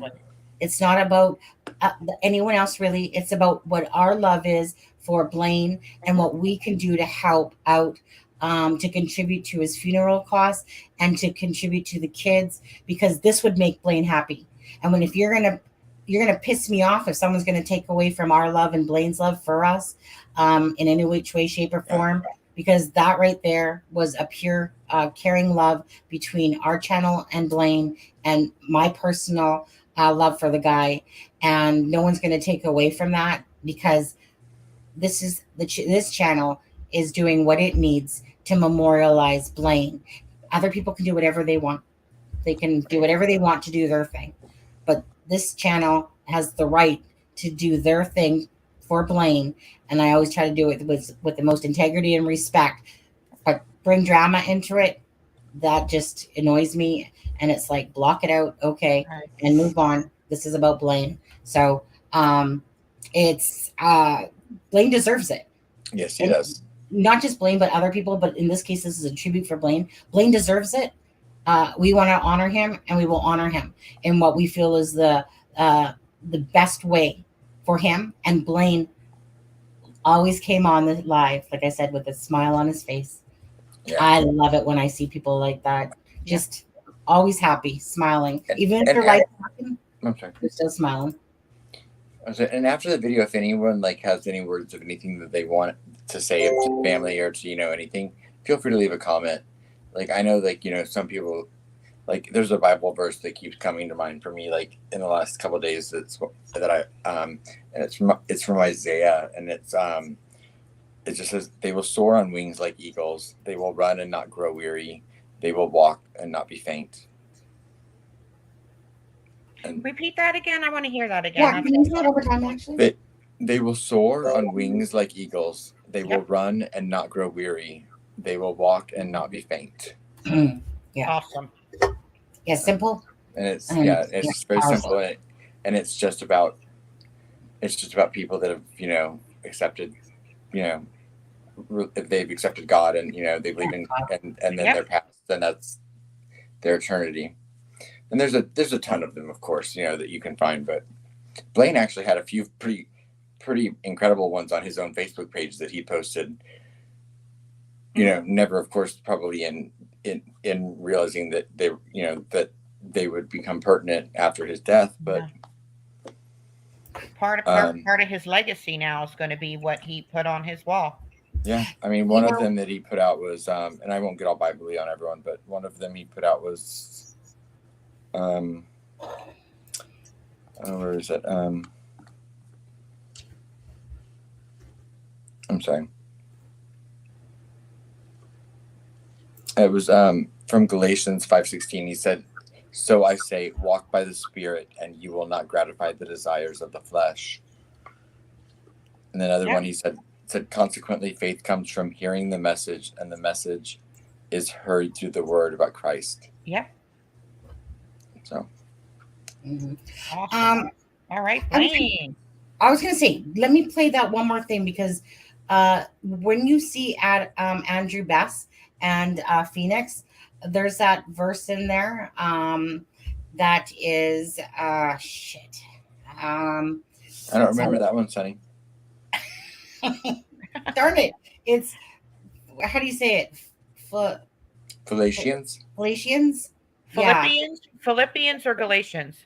Philippians, right? No, it's P. Okay. P. Philippians. Yeah. Let me tell you, back in the day when There's Galatians and Philippians. No, it's Philippians then. Yeah. And it's like 4:13, I believe. Shit. You see, I knew the Bible like the back of my hand when I was a child. Yeah. No. Just I knew every single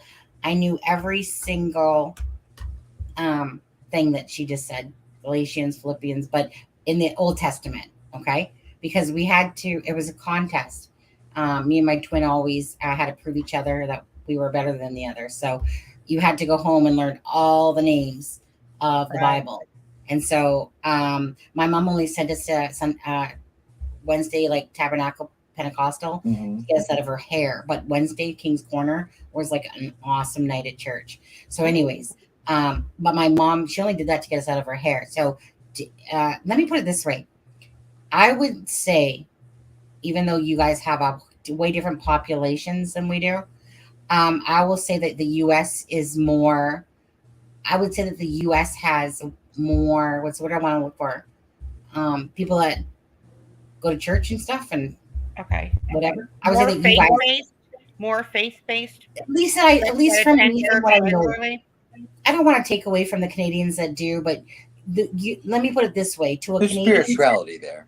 Yeah, to the Canadian's ear, you like.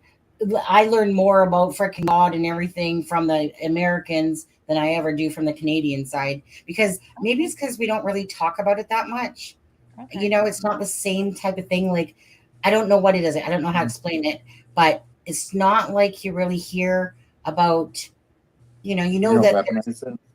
Hey, you don't really hear about it, and people. We call things Bible Belt. If a community is the population, Christianity or whatever, we call it the Bible Belt, meaning the hub of that community. We have those here, don't we, Adam? We've got Bible belts here. Yes, we do. Is that right? Okay. Yeah, Indiana's the Bible Belt. Yeah, Bible Belt. North Carolina is.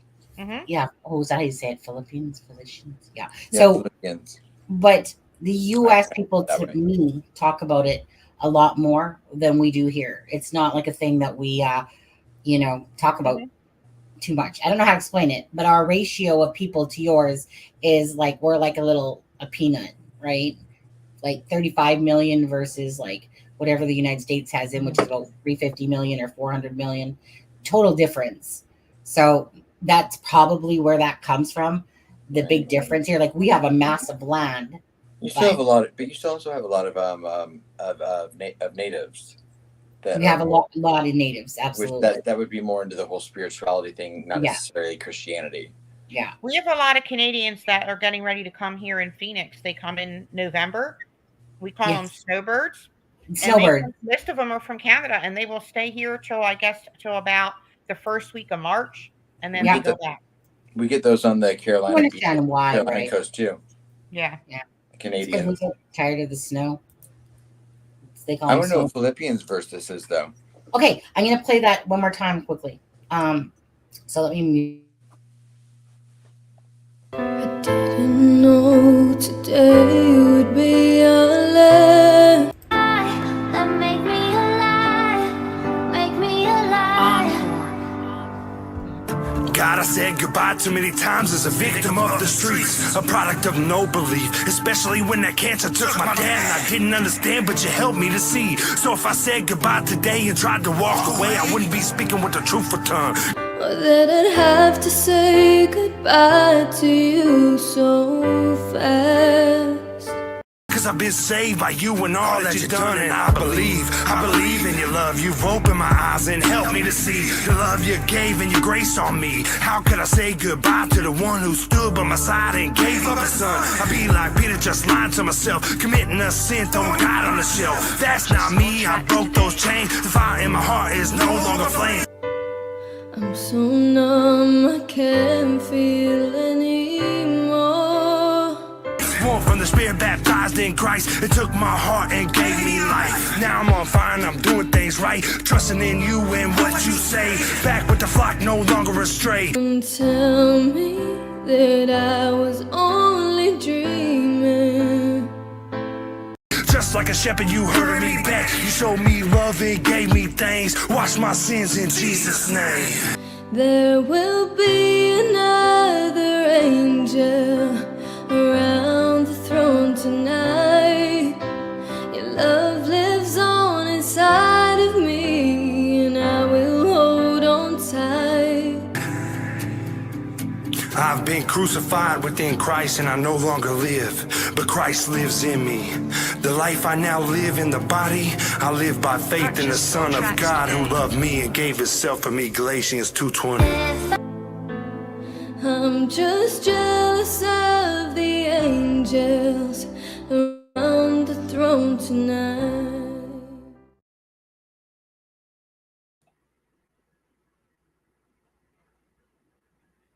Galatians 2:20. Well, no, Galatians 2:20 wasn't the one that I put up there, but I was like, hold on, I'm looking at it going, is there a freaking typo? Did it typo itself? I was like in shock. I was like, I'm gonna have to go fix that now, aren't I? Well, I can't fix it from the live. I'm not even gonna try. But it was it was Philippians or Philippians 4:13 that Andrew because I was talking to Andrew and I was just like, like on his and Phoenix's what, like what would you think meant the most between say you and Blaine in that? And he said, well, we always said that verse and before they would go to bed. What? That's when they did every night before they would go to bed, right? Yeah. It was, I can do all the things through Christ Jesus who strengthens me. Yeah. I think the New King James Version is I can do all things through Christ Jesus who strengthens me. Yeah, but he might have a different verse. There's so many different. There's like the New Age version. There's different, and then they word it differently. Yeah, a lot of they probably do the new one. Like I always use King James. It's just what I was raised on. Yeah, that's what I do. Yeah. Right. Well, hey, digital high five there. No, I didn't do a typo because I sent you one on the messenger that I thought it's also really good. Okay, now Adam, I kept trying to take off the banner, but you have it so that it doesn't come off. Oh, here I did not. Yeah, like I literally was doing this. What? See, look it. No matter what I do. Gone. How'd you get? Well, you had to do it then. No, you clicked on it. You just clicked on it. No, every time I did. See? No, but when listen, Adam, listen. When I was doing it, every time I was doing it myself from my end, it literally kept, every time I kept going, don't, or turn it off, it just kept popping back up. And I was like, what the hell? So whatever happened there, only you were able just to do it now. Because I tried like 6 times and I'm like, because normally I just got to click on another. I forgot it was up. Yeah. Well, normally I just have to click on another, person's thing and then just take it off. But it kept popping back up. And I'm like, what the hell? Like, I can't get rid of it. Oh, well, because it was supposed to, it should have been scrolling. It was a banner, not just a comment. Oh, it was a banner. That's why. Yeah. That's why. But it wasn't long enough to scroll. So it just popped up. Oh, my bad. That's what it was. It was a banner. I forgot it was up. I'm sorry. I just put it up for people that might need it. Okay. Yeah. Andrew just said, I'm not sure if he wants me to say it, but I'm going to say it anyway. He just said he was watching the live from 2 weeks ago with Blaine and with the one with Blaine and Jessica and that on it that were on our last addiction one. And he said, you can tell Blaine is high and nodding off in his cup. I know, like I said, I really wish, Andrew, I was just going by thinking that because he had told us the story, like not story, but he was telling us about him and Ashley and drinking. That's, Andrew, you probably would have recognized it right away. And some other people did, but I knew he was tired. I knew there was something up, but I didn't think it was what it was. I worried, but I didn't know. Yeah. I excused it away. Right. And so I'm not even going to get into some of the trash channels whatsoever. When you don't recognize the signs yourself and you're believing what the person is saying to you, I thought he was drinking. It looked like he was drinking. At the end of the day, even if he had said, Sonny, yes, I relapsed. What could I have done? There's nothing we could have done other than shown him love and support. Which is what we did. Yeah. And it's I not know. about us. It's not right. Because I'm not even gonna get into the trash channels. Doesn't stop me. Because at the end of the day, I'm not here to control somebody else's life. They're in control of their life. Blaine's the one that put the needle in his arm, and OD'd because of it. But again, had I actually known that these were the signs of that, and I knew more and was more knowledgeable about that, then I would have been like, Blaine, you need to talk to me, dude. Like, right? I would have literally went to the messenger and been like, Blaine, talk to me. And, I definitely would have, but that doesn't mean it still wouldn't have happened. I know. Yeah, exactly. We tried. And I told you, you can look through his messenger. 6 times in the last 5 weeks. I asked him if he was okay. Yep. I didn't realize that I'd asked him that many times because they were just random, you know, like I was just like, hey buddy, how's are you okay? How's it going? Yeah. Because I would pick up on things and I just Yeah. And then we talked privately, but you know, well, again, there's nothing you can do when someone's telling you something. Yeah. I mean, we all recognized, especially on, like, we all knew that something was going on. We just didn't know the extent. But again, it's not our fault. We didn't force the drugs into It Blaine. was so blatant and open about everything. Yeah. That, you know, I felt, I guess, a sense of security that, you know, if there was a vulnerability or something there, that he would be open about it. And that was just that, you know, and that we shouldn't, you know, because. Yeah. I mean, it is what it is. In hindsight, and unfortunately hindsight means nothing now, but in hindsight, had I have known that this was literally, that he was doing drugs and it wasn't about drinking, I literally would have said, dude, like, you fucking talk to me right now. Because I said, quit the bullshit. What's going on? You don't ever stand me up. What's going on? And so, like I said, so what more could I do? Had I known it was drugs, like I said, like anyone, any good friend, that they would have, you know, like, at least tried to, you know, talk to them for sure. Yeah. So in hindsight, now I can sit there and go back and go, shit. But now I can't. So I can only take the knowledge now and go, hey, this person's obviously lying and they're really actually using. And that's, at the end of the day, I can maybe that would have changed something for somebody. Maybe it wouldn't have. Don't know. You know, again, I mean, I literally word for word said to him that night.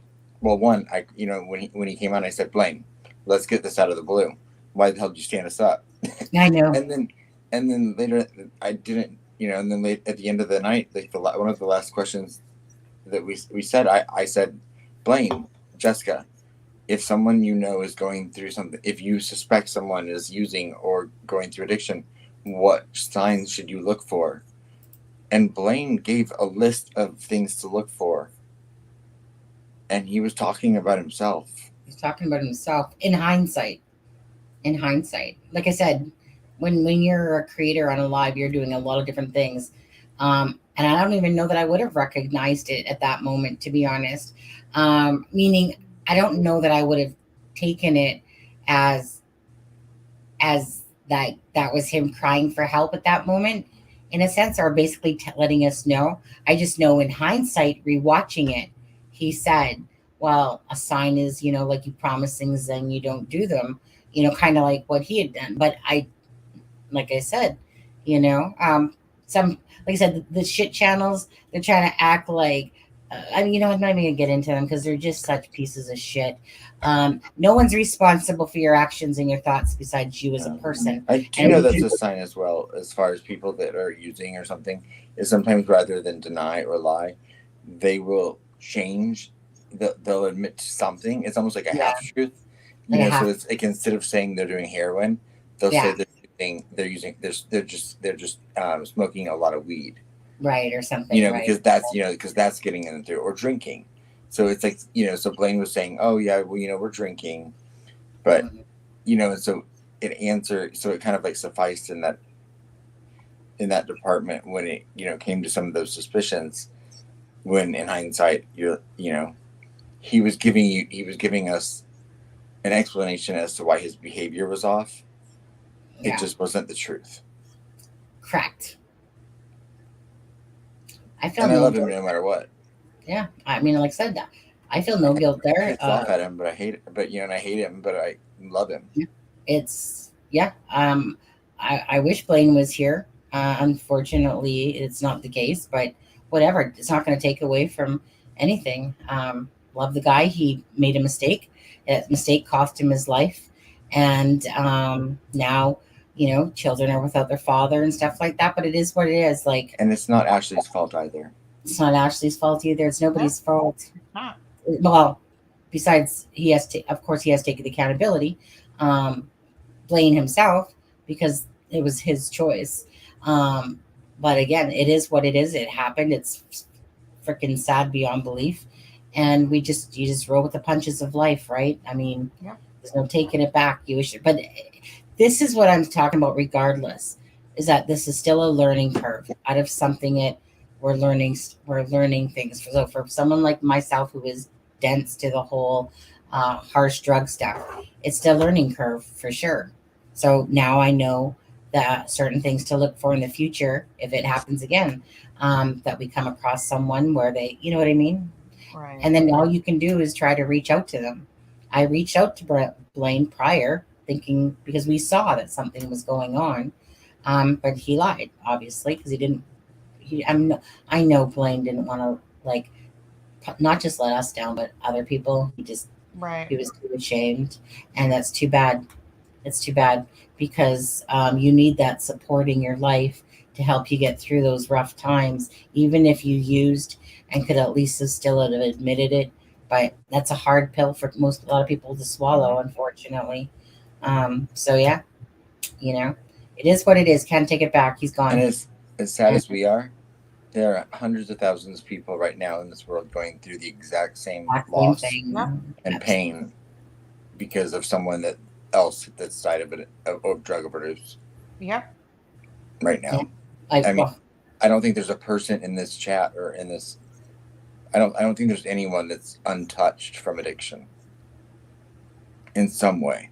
I'm pretty sure that's happened in most people's lives. Yep. That there's somebody.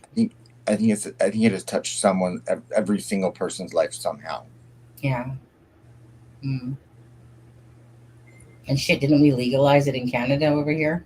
Some of that harsh drugs recently, not too long ago, to be honest with you. Well, even if it's just alcohol or if it's anything.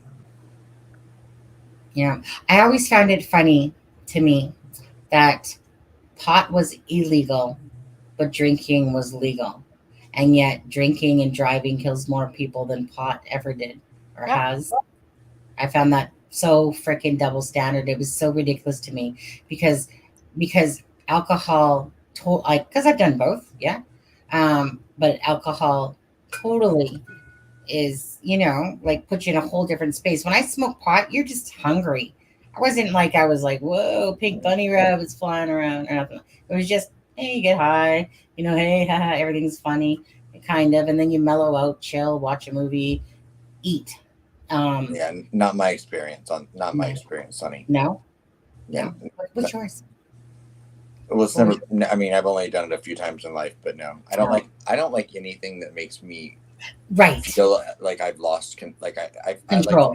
I would say if I'm addicted to anything, it's control, and I don't like anything that makes me feel like I don't have control over myself. Correct. That's why I stopped. And I think probably because addiction runs my family, so I'm always hyper focused on the idea of not having control. Mm-hmm. Yeah. Like I think I'd be fine flying if I was in the cockpit. Like I don't like to ride in the car with certain people if I'm not in control. Right. I don't like, I like to have a beer or two. I don't like to do anything more than that because I don't feel like I don't want my senses to be off. Yeah. And weed always just kind of made me feel dulled a little bit. And I tried it a few times. Oh, absolutely. The smell and it's the reason why I stopped, Adam, is because I didn't like the fact that I wasn't in control. I like to be clear visioned and whatever. So I did it from like when I was 16 to like 21. Right. I'm not dissing anyone that does it. I think if you use it to relax or whatever, that's your thing. Yeah. I think it should be legal. I just like to have a clear head, myself. And that's why I stopped it. And that's why never went back to it. Like I said, I already said this on a different live. The worst I've done is LSD and mushrooms. Right. As far as I ever took it. And that was, like I said, and then even that I only did till I was maybe 18, not even, probably. And I could be lying there, probably maybe a little older. But either way, I just didn't like the fact of not controlling when I could take away that feeling or not. And then I had a wicked dream on pot, and that's when I stopped. I literally I was awake having this wicked dream, and I was like, whoa. But I'm not going to even get into that. I've been envious of the way it makes, because I have friends that, they love it. I remember I went to the beach a few years ago, and my friends had convinced me that, maybe it wasn't smoking it. I should do an edible. And so I was like, oh, okay. I'll try that. We were at the beach, and next thing I know, they were all acting like fools, and I had to drive the golf cart around because they were like idiots. And I was like, why can't it make me feel this way? Right. But I think the only drug that I ever tried like that, you know, in my early days that I, you know, would have been like I tried cocaine a couple of times and ecstasy when I was going to raves and parties. Yeah. And I did enjoy those, but I mean that was more of just, you know, that party scene. I don't even know what that experience feels like, to be honest. Yeah. Like that I was have no a year of my life. No more. I was gonna say I don't have no regrets because you know, I mean, I had some great times. You know, I had some great times just in general, but you know, it's one of those things. Like I said, you know, people, you know, like I said, no one's going to sit there and always want to tell the truth about certain things regardless. You know, like I said, I'm totally admitting, hey, I did shrooms and shrooms and mushrooms, same thing. LSD, you know, for a couple of years there, like very rarely. And then I had a bad batch of LSD, never touched it again. I think I was about 19 actually. Shrooms, I felt it was the same effect, just better than LSD actually. Pot, hash, and oil was in my time more so. And you normally smoked oil, and if you couldn't get oil, you smoked hash. And if you couldn't get hash, your last thing you got was weed. But that's when everything wasn't laced. Right. It wasn't laced like it is nowadays. You know, but yeah, I had some freaking ass great times, you know, myself, and I'll never take it back because it was an experience. And then I decided that I never wanted to be like, let me put it this way. My life revolved around my Dion, which I was with for 11 years when I was 15 to 26. It just revolved around him never being part of my life, really. Like, meaning, sure, he was home, but it revolved around friends coming over, getting high all the time while I was out playing baseball and doing stuff. He'd never come to my games or anything because it always revolved around, oh, James is coming over. Oh, yeah, James. And James was a really great guy, like a really nice guy, actually. But it always revolved around when James was coming over or Gord was coming over or person was coming over. And I just didn't want that lifestyle anymore. I had an epiphany in life and I was like, no, I need to change my life up. I'm not like, at first I was just accepting it, thinking that everyone is expecting something of me. They expect me and Dion to be together. I've been with him for 11 years, married for 2. And I just felt like shouldn't have married him. Because I literally the day I was getting married, I was like, shit, yeah, okay, right. But I came to a pop at 26 was probably like my favorite year, but it's because it's a year I was in the best shape of my life and you know, strong mind, and I was just like, I'm done with this shit. I'm tired of being abused, tired of getting hit, tired of getting called names. Fuck it, I don't care what anybody thinks anymore. I'm done, right? And it just took him one more time. Because I had some support because I worked in cosmetics at Eaton's, and I was really getting tired of it all. And I knew that there was somebody better out there in the world for me than somebody that would hit me and whatever, and call me names all the time. And the thing was that none of it was true.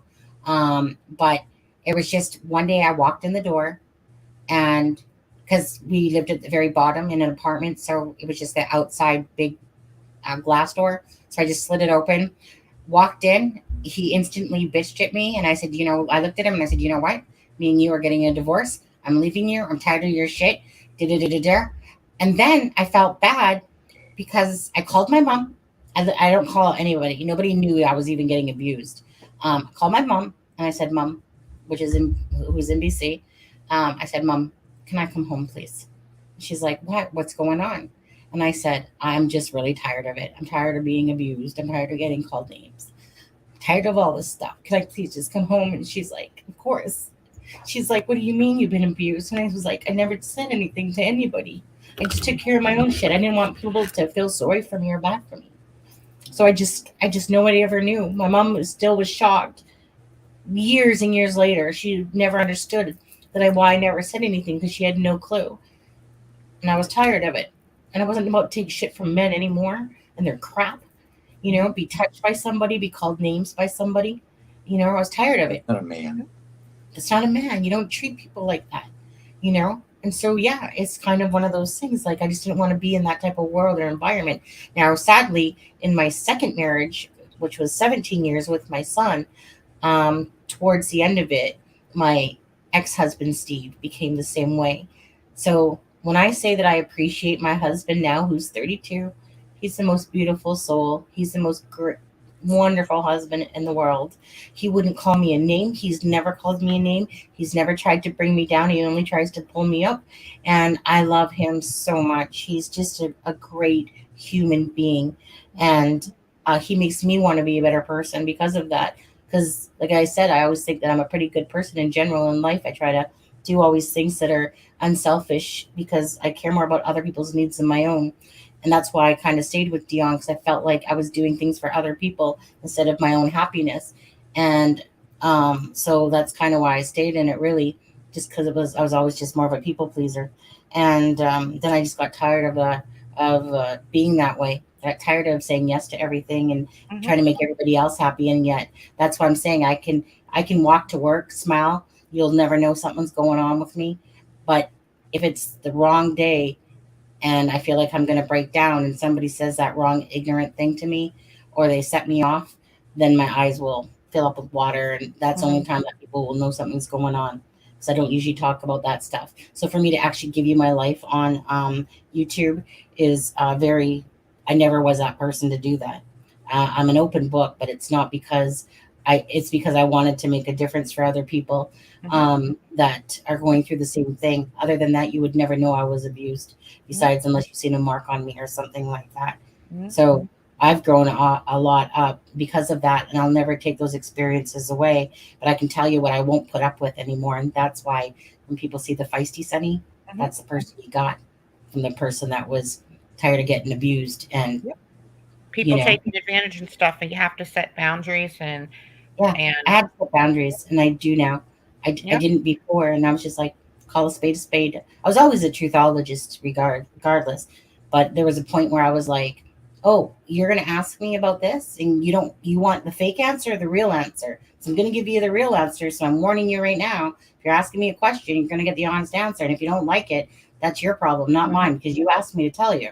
Right? And so I just became more of I had to release then and there. So don't ask me something if you don't want to hear the truth. Like I said, I can talk a lot because I enjoy people and I enjoy listening to people as well. But I can keep secrets like no other as well, because it's about integrity and your own honor and your own respect for yourself and what people ask of you. Why would I want to be two-faced and be known as somebody that can't be trusted? Stuff like that. That's why when I hold my BG work and my work that I do for Delphi, I hold it very strongly and close to my heart. People don't appreciate that. Want to call me names on it? Go right ahead. You're not taking away from the strength that I have in myself and my work that I do. Yeah. And a friend, something I've learned over the years too, because when I was young and in high school and stuff, I had no idea who God was. Not a clue. I did not know. And it reflected when I look back at that. But I have an appreciation for friendship, and a friend will love you at all times. Sure, we might not agree on stuff or might get into a disagreement, but you walk through it and you work through it. That's what a true friendship does. And I recently had a situation. I was very close with a lady and we're really good friends, which I thought we were. And not to get into the detail of it, but I let her know that she really hurt my feelings about something. And I went directly to her, nobody else.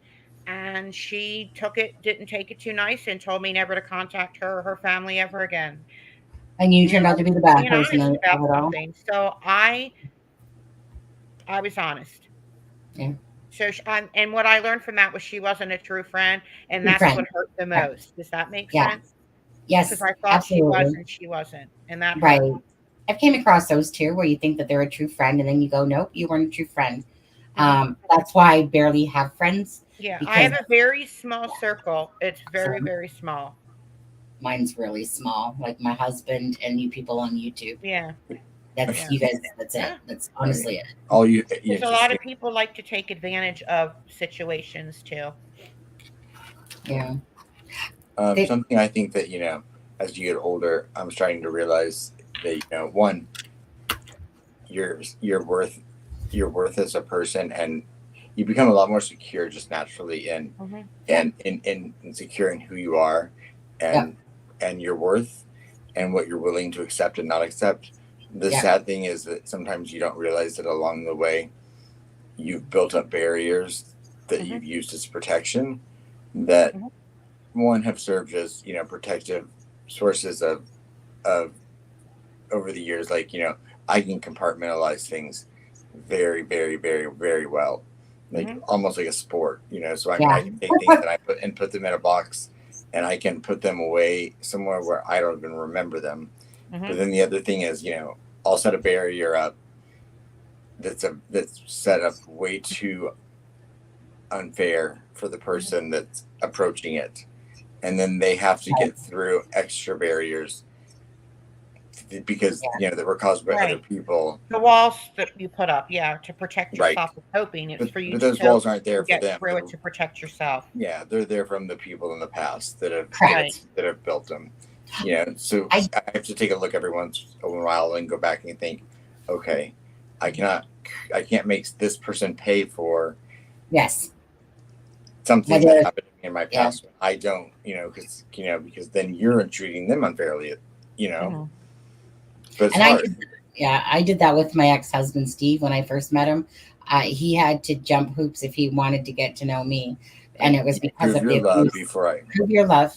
And even now, you have to prove your friendship to me, type of thing. Like, it's like, I don't really know Madam Mama Michelle. I'm getting to know her little by little. But for the most part, like, the friendship has to be built on trust, and you have to believe in who that person is and know that they're being genuine and true, because I don't trust easily. I'm very skeptical because I don't really allow people into my life. I'm just using you as an example, Michelle. It's because I appreciate the kindness that you're extending. But by the same token, I'm sure you are too. I'm very leery of friendships because my scale is built very high, and you have to meet a pretty high standard in order to even, in a sense, be a personal friend of mine because of that. Because I deem friendship as one of the highest highest levels in a sense. But then once you're in, for me, once you're in, it's hard establishing a trust. It's a process. But I'm ride or die once you're in, unless you've given me a reason not to. Like, I look at my ex, and my ex wasn't perfect, but I made them go through so many tests before I was willing to even crack the first layer of openness into to the point where I was a douche asshole, for the first because I want to put off that impression, and if they stick around, then they're worth it, and then 12 years that he was, and then then grew apart, but absolutely. And like I said, that's life. And like I said, each to their own, how we all deal with things in our own way. I don't know how to express it. Right. I have a very high regard for my own self and the stuff that I'll put up with. And that's because of you age. And again, you have to meet a high tier level before I deem you as an actual friend. And it's because of being burnt by people that you think are your friends. And then you realize that you nailed it. Same thing. Yep. Well, I also look at, and this is actually what brought me into the topic was, I also look at people that will come together during a point in their life where, say you have two people that drink, and you might not even realize that so much of your relationship is centered around the fact that you drink together, and this could be romantic, it could be friendship, whatever. And then if someone changes their lifestyle or stops doing something like that, it can create a huge conflict, and you realize there's not that connection anymore, or it can kind of create a wedge that why, and with any drug, look at if you have two people that are using heroin and one gets clean, you're then one, creating a much more difficult road to stay clean because the person you're with is still using. So I mean, it's just right. I was just I totally forgot about Steffa. And then in pork chop, I asked you a few times if you were coming on. Well, I'm going to head out because I got to. Remember, Sonny, I'm heading out back east. I fly out Tuesday morning at 5:30, so I gotta. It's already Sunday night here. Yeah. I'm not even packed yet. Are you coming to visit me? You're in North Carolina. You said out know east. What? That would be really cool. What if I could wig it? That would be epic. Hey, Charlotte is an American airline. It's we're the headquarters. It's easy to get a flight here. Yeah, but where I'm going, I think North Carolina, Charlotte's only like 6 hours. I think. Don't quote me on that. I'll double check. But that would be super awesome. I don't know, Adam. That might scare the hell out of you. Hey, you name the date, and I'll buy you. Well, you don't drink. I was like, I'll buy you a coffee. Coke Zero. I like Coke Zero. I'm fat, but I like Coke Zero. I like Coke Zero too, actually. I love you guys. You have a fantastic night. Thank you for allowing me to come on again. I appreciate it. Thank you for joining us for 5 hours. Thank you, Madam Mama Michelle. It's been great, and I will talk to you soon. All right. Take care. Love you. Thank you. Bye. Love you. Yeah, it's Adam. It's been 5 hours and 40 minutes. And there's still 36 people watching us. When we hit 0, it's time to go. Are you working in the morning, Adam? No, tomorrow's Monday, so no. I was gonna say tomorrow's Monday. You're not working Mondays, yeah. I mean, sometimes I do, but I don't think I am tomorrow. Yeah. Well, I probably have a million things to catch up on in life, but yeah, I was gonna say I got about 10 minutes left, and it's probably time to get off anyway. Yeah, where's your husband? He's gaming. He went to go watch the Game of Thrones. Then he brought season finale, right? Huh? Season finale tonight, right? No idea. I think it was the last episode tonight, from what I heard. I could be making that up. I'm not sure. You want to watch the prison video again? Lisa might just need it sent to her so she can watch it privately later. Right. I know there's that one image she really likes to pause it on. Is it when I'm laying back on the chair? Yeah, of course. That is hilarious, though. I mean, seriously. It's like, did you really look like that? What do you mean, did it really look like that? Like meaning... I instantly sent those pictures of at my birthday party, like from a few years, just to show Sunny like what a fool I am. And little did I think they were gonna pop up in a live or in a video months later, or a month later. Mm-hmm. Yeah, because I mean there was a few pictures there, but I was like, how was that even comfortable at all? It probably wasn't. I mean, meaning were you legitimately passed out, or were you just like? No, I was just doing it. I was just doing a stripper pose. Is that what you were doing? Yeah. That definitely. Yeah. I thought I had a little pep in my step that night from Yeah. It was my birthday, and I was in Europe, and they were like feeding me shots. So, and I don't get like that very often. There, right? I know there's only been one time that I completely say I was fucked. I was on stage and they were feeding me shots. Okay. Should we play it one more time? Are you sick of it? It's funny because it makes me laugh, but I also get emotional from it just because. All right. But you play it, yeah. Play it for everyone.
Yeah, Aspen, you wouldn't need. I think you would do all right, Aspen. You know, your group of guys don't get messed with in prison. Oh, I don't even know who you are, actually, Adam.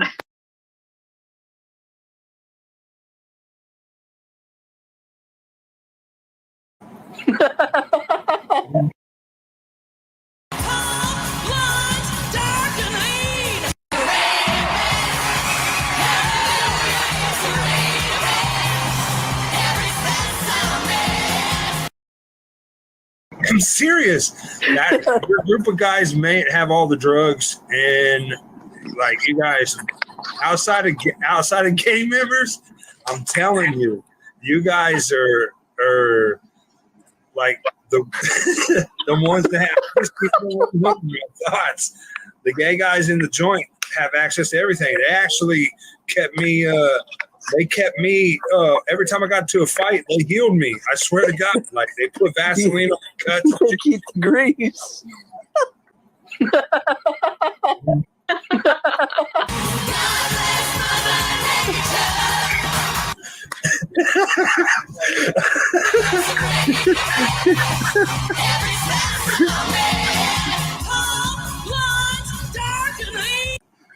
Oh.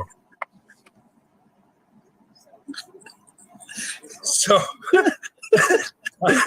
oh, that was good. Sonny said, "Tell us more, Blaine, how good Adam has it."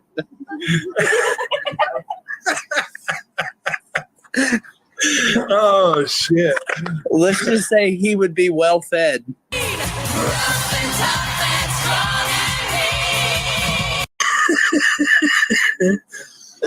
Sorry, Adam. Sorry, Adam. We love you, bro. Oh shit! Oh, that was definitely worth it. They're passed around. They're passed around. I mean, real talk. That's like Adam.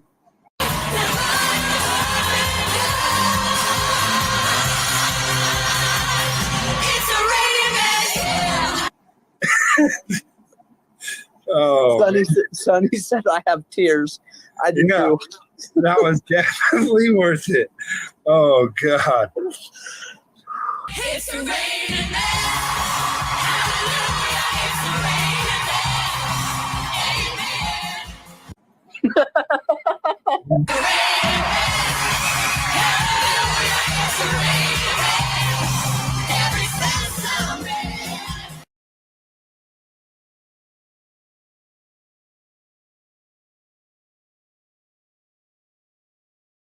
It for that one for tonight. You can't overdo it. I can't get sick of it. And it is on the page. You can look it up anytime you want. Yeah, the parody one. But yeah, it's one of those things is like no matter how many times I see it, I can see it. Like this is like watching the Pretty Woman movie to me. I can watch it like over and over again. But again, I want to use it. So 3 times is enough in the night. Yeah. Because I've watched it many times already. But honestly, Blaine never took me to the opera. You never took you to the opera? Oh, where's that cold breeze coming from? Dang. But anyway, for me personally, the Hallelujah, if I want a song to pick me up, is that Hallelujah, It's Raining Men song. Like whenever I hear that song, instantly, I go to the X Factor, because that's from where those 5 girls are singing it. And I love that version that they did. And but that song in itself picks me up, and then the laughter, and then Andrew was laughing so hard, which had me laughing so hard. And Blaine, for a second there, was trying to be like, and then go back to like reading the comments type of thing. But no, Andrew kept laughing, which made me keep laughing. And then yes, you could say we digressed. Yeah. And I don't mind it when the cops are doing the whole gyrating thing. I don't mind it at all. I don't mind any of it. And Adam, I probably never get sick and tired of seeing you passed out in those chairs. Both those pictures. It was a dance move. Sure. Okay. Yeah. The dance move. The other thing about that video is that someone had that week before had made a discriminatory video about me being gay, and Oh, and so that we were was kind of rewriting the narrative as well about how it's one thing to laugh about something with friends and joke about it and be in on the joke, rather than to laugh at someone. yeah, exactly. You know what? There's another little quick clip I want to play. Just another little quick clip that I seen. I was going to do another video and then I opted not to because I didn't want to put that much pressure on myself. But it was just one, just whatever. I'll just play it. Share screen again. And no, I'm going to share a video. Cancel that. Share video.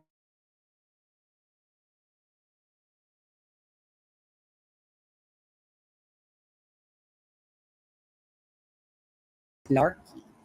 And then he said, I'm from New Zealand or something like that. Oh, And wow. I like to say like, and I'm just like, well, I'm so sorry, but y'all sound like to me. But Yeah. maybe not the best thing to say, but most people understand. But I thought, he was a worker there and he was an older gentleman, but I guess it's kind of like, I don't take offense if somebody says, are you from the US? It's like, no, I'm from Canada. Eh? Yeah. Canada. Yeah, I'm from Canada. Hey, don't you Yeah. know? You guys say, don't you know? And Yeah. My husband says we say sorry too much. I guess, why? Yeah. I We do too, yeah. Probably drink too much syrup as well. I Oh, don't know. gosh. I can only imagine. Yeah. But anyways, so Blaine, I said we were going to talk about your channel because I know that you've been on here a lot and we've talked about it a little bit. I love the name. I know you had built it from before because obviously it says that you built it in 2014 or whenever it was. Yes. And it's called Extracted Thoughts. The reason I came up with that is because I think about everything. I have an open mind to everything. And other people do too. On the channel we're going to cover, it's an open channel. I'm going to cover crime, different things, and I want to be the voice for people who are afraid to speak or who can't speak, as well as still doing stuff with you and your channel, obviously, because you guys are my family. Yeah, And so I want to I think me and my cousin are going to do, I think our first live we're going to introduce you guys into a little bit of the gang world and how that works. Yeah. I think that's what we've been talking about and trying to give some information and try to help parents keep their kids off of, to be more aware what to look for, things like that. So. I was going to say I remember my husband introduced me to a channel a while back. Now,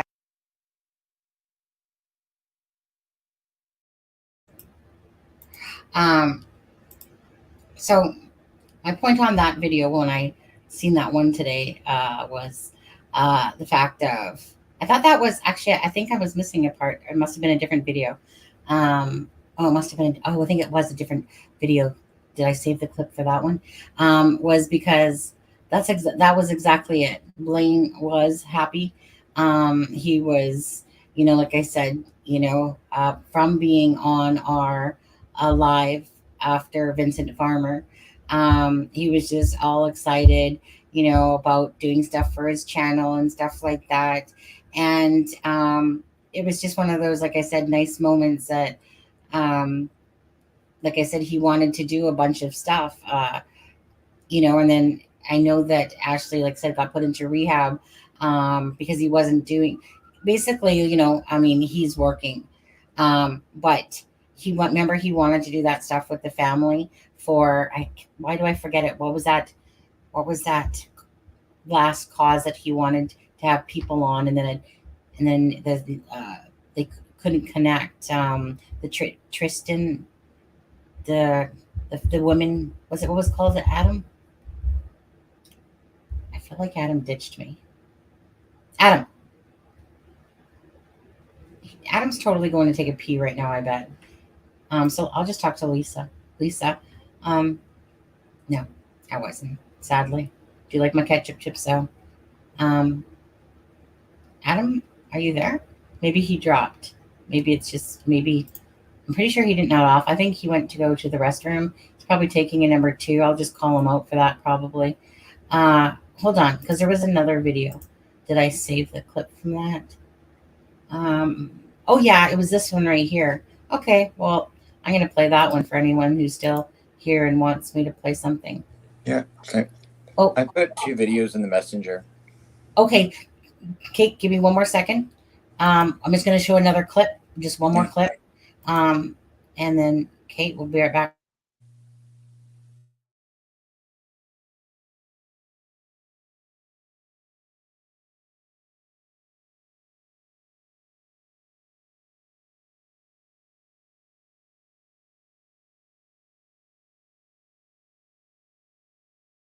Reporting them till they get taken down, Yep. because it will only last so long before their channel would be gone. So keep it up. That's all I gotta say.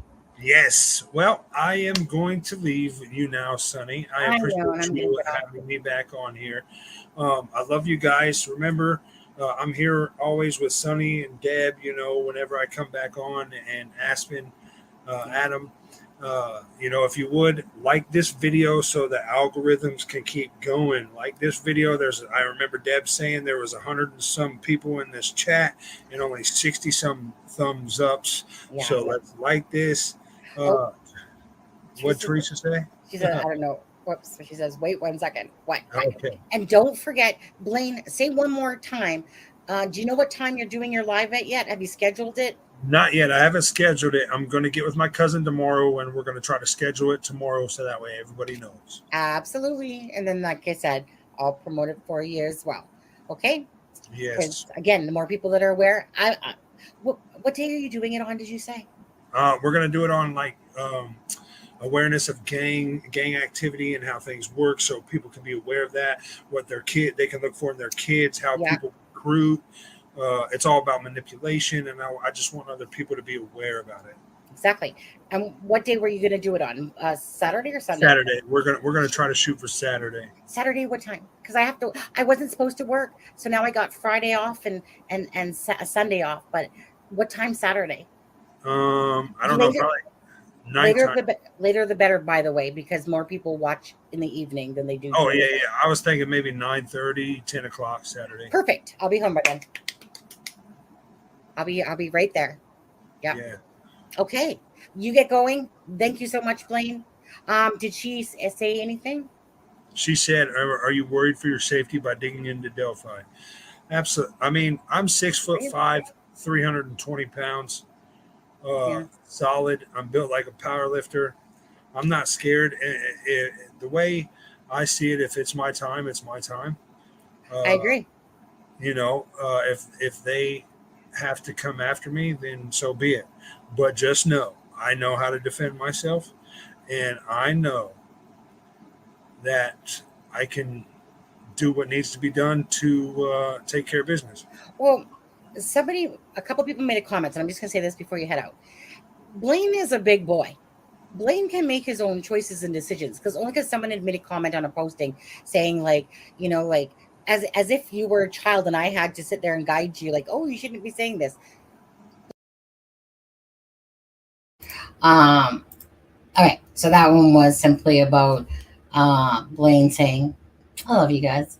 And talking about his the live that he was going to do, and that ended up being the one with Andrew that he was talking about that had happened. And then also about me saying, people want to say, should Blaine be saying this or that? Blaine had the ability to say whatever he wanted or didn't want to. And again, I'm not there to hold somebody's hand myself. Like I said, everyone has the free will to say what they want or not, say what they don't want to say. So I appreciate always Blaine's honesty.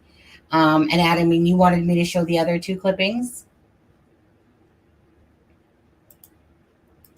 Adam? Yep. I'll take that as a yes. Let's see here. Okay, and I just want to wish your family well. Young man, I do. I wish your family well. Thank you. We wish your family well too, and we hope that this can be resolved quickly. Yes. Yeah. Amen. Amen. Bless and prayers, Jerry, please.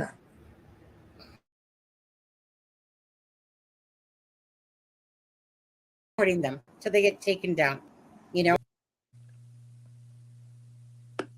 Why did it do that? It wasn't playing it properly. I don't know. Let me do it from the, like, I don't know, because I downloaded it and it just wasn't playing properly. Even if you said the 20 some second one. Hey, the other one.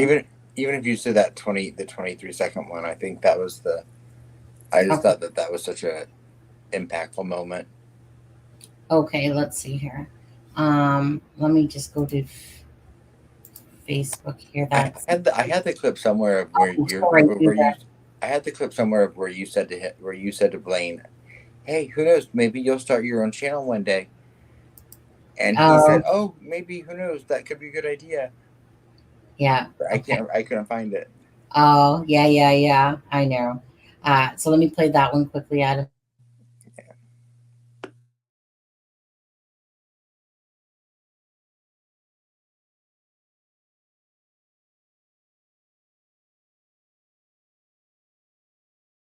Up early to go to Michigan. Oh, I didn't know you were going to Michigan. Do you feel like we were being very respectful and to you, and that's like do you feel okay about how everything went tonight?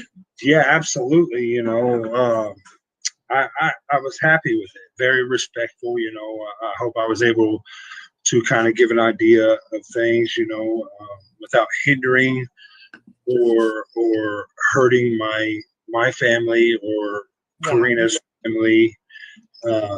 You know, you guys were very respectful, and I hope that I was able to give some kind of clarity on my aspect of things. Yeah. I mean, you're not. I mean, you're almost as pretty as your cousin. Almost, but he has hair. I know you did in class with us, but we Oh boy, Blaine, we're gonna thank you. We're gonna go. To get up.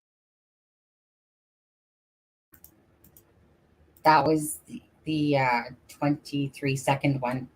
How long is the other one? Actually, the other one is one's that? The other one. Is that the one you wanted me to play, Adam? 1 second. Oh, hold on. The 23-second one. Well, they're both 23 seconds, I thought. Shit. No, that one was a minute. Was that a whole minute? I thought it was a little longer than 23 seconds. Okay, let's try that again. Okay, we'll do that again.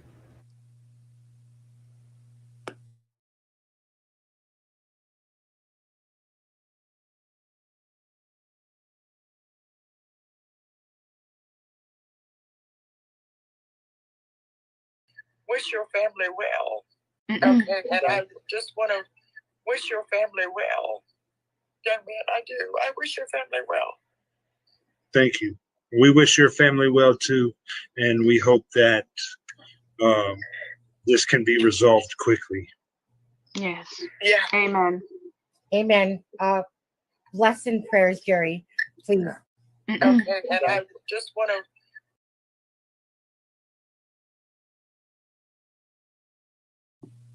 Over here. Okay, there we go.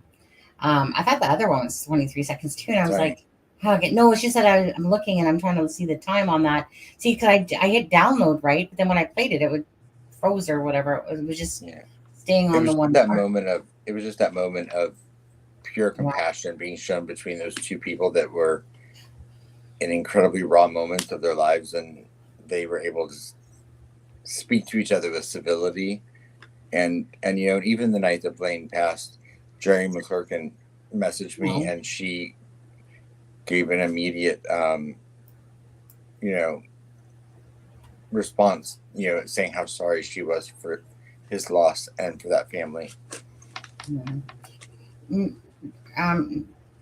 Jenny, to answer, no, not at all. I guess that's a good question, but no, not at all. It's because don't like living where they are. They want to get out of it. Kokomo. Yeah. He wants away from all of the people in his past life. He wants to have a better life for him and his family. Yeah. And that was a beautiful moment with Blaine and Jerry McClurkin, and that whole live was just amazing. And yeah, it was just a bunch of truth. Like I said, truth coming out, and Jerry got to say what she felt, and it was just a great live with Blaine answering her. But they showed such civility to each other. I thought that was just incredible. Absolutely. I'm just going to drop the link for the children again. You guys can either donate through PayPal or through the coffee app if you would like to, for the children for Christmas. 100% of the proceeds will go to that. We thank all the support that has happened, and again, we'll continue to bring that up throughout the lives and for the children for Christmas. And if there's a wish list added to it, we'll let you know if there becomes one available. Other than that, if anyone can donate that's not even watching the live right now, and that has the ability to do so, that's to the funeral. The funeral will be held on Thursday, October 27th, and that can go directly to the funeral home itself. That was Stout and Shirley and Stout, that one's called.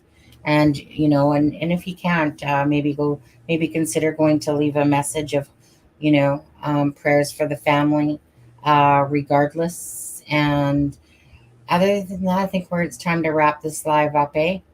So yeah, we're at the 6-hour mark. We're probably due to before StreamYard tells us that we're over our 50 hours again. Right. And it's yeah, so you know what, Adam, for me, I just personally want to say thanks to everyone that did stay with us, that hopefully again you guys can share this about your social media and bring awareness to addiction. And thanks to everyone that joined in the live today and contributed. And sorry, Steffa and Porky. Porky, Porky probably fell asleep. Yeah, And same with Steffa. She because she never came back. Yeah, like honestly, after a while, I kind of forget how many people, because there was other people that did want to come on, but at the time when there's already 6 people or 7 people in page 2, but she was having issues there. But anyways, doesn't matter. Still turned out to be a great live. There'll be more. It won't be our last. Absolutely not. In fact, I do want to do something in honor of Blaine's channel. I'm not sure what yet, but I want to keep his memory alive. Just from a personal standpoint, for Blaine. I do. I still do. I love. Don't you think between us we will? Hey, yeah. Well, first and foremost, I loved his name, Extracted Thoughts. I'm not changing the channel's name to Extracted Thoughts, but it's a crowning shame with Extracted Thoughts. But just, yeah. I want Andrew to take it over. I want Andrew to continue it on. That would be great, actually, too, if he decides to do that. When he gets to the point, that he's in that healing, I think that he would be, if he wants to. But I've already suggested it to him. But yeah, again, it's just Blaine impacted my life, Adam's life. I know, like Deb says, we talk to him more, so we understand that. We talk to him more personally through the messenger and stuff like that. So our connection is stronger, but that didn't stop, of course, Deb from being grateful and thankful because she liked it, of course, too. Loved it when Blaine was on as well. Right. And we may have never met him if it hadn't been for Deb, because she is the one that was connected through Vincent Farmer. Yeah. Which led to Blaine. Yeah, I remember that. Yeah, because to the channel, and I remember Deb answering him back in a sense, and then next thing you know, he's saying he won't be a voice. And like I said, Blaine, he thought that we wouldn't have him on because of that video that he put out, because he was mad about people saying stuff about his uncle and the different things, and then he took it down, and I didn't even honestly know that that was the same person that was messaging me, but I also didn't care because it became about, like, we took a little bit of slack for that because people are like, how dare you have the farmers on over Karina's? But well, we did, because that was something we talked about behind the scenes, and we did get the blessing of Jerry McClurkin before we agreed to it. Yeah. Just because we didn't know who it was at the time, and we were willing to give anyone a voice that wants one, but we wanted to make sure we still held the we still held Karina's memory above anything else. Right. And we know that regardless of people that want to put you under attack for whatever stupid reasons they do, the fact that Karina has been brought home now is just a blessing. That Jerry can now say that, hey, I know where Karina is. I can put that part to ease now. It's not going to take away from the sadness, but it definitely helped. And definitely helped. Justice. Yeah.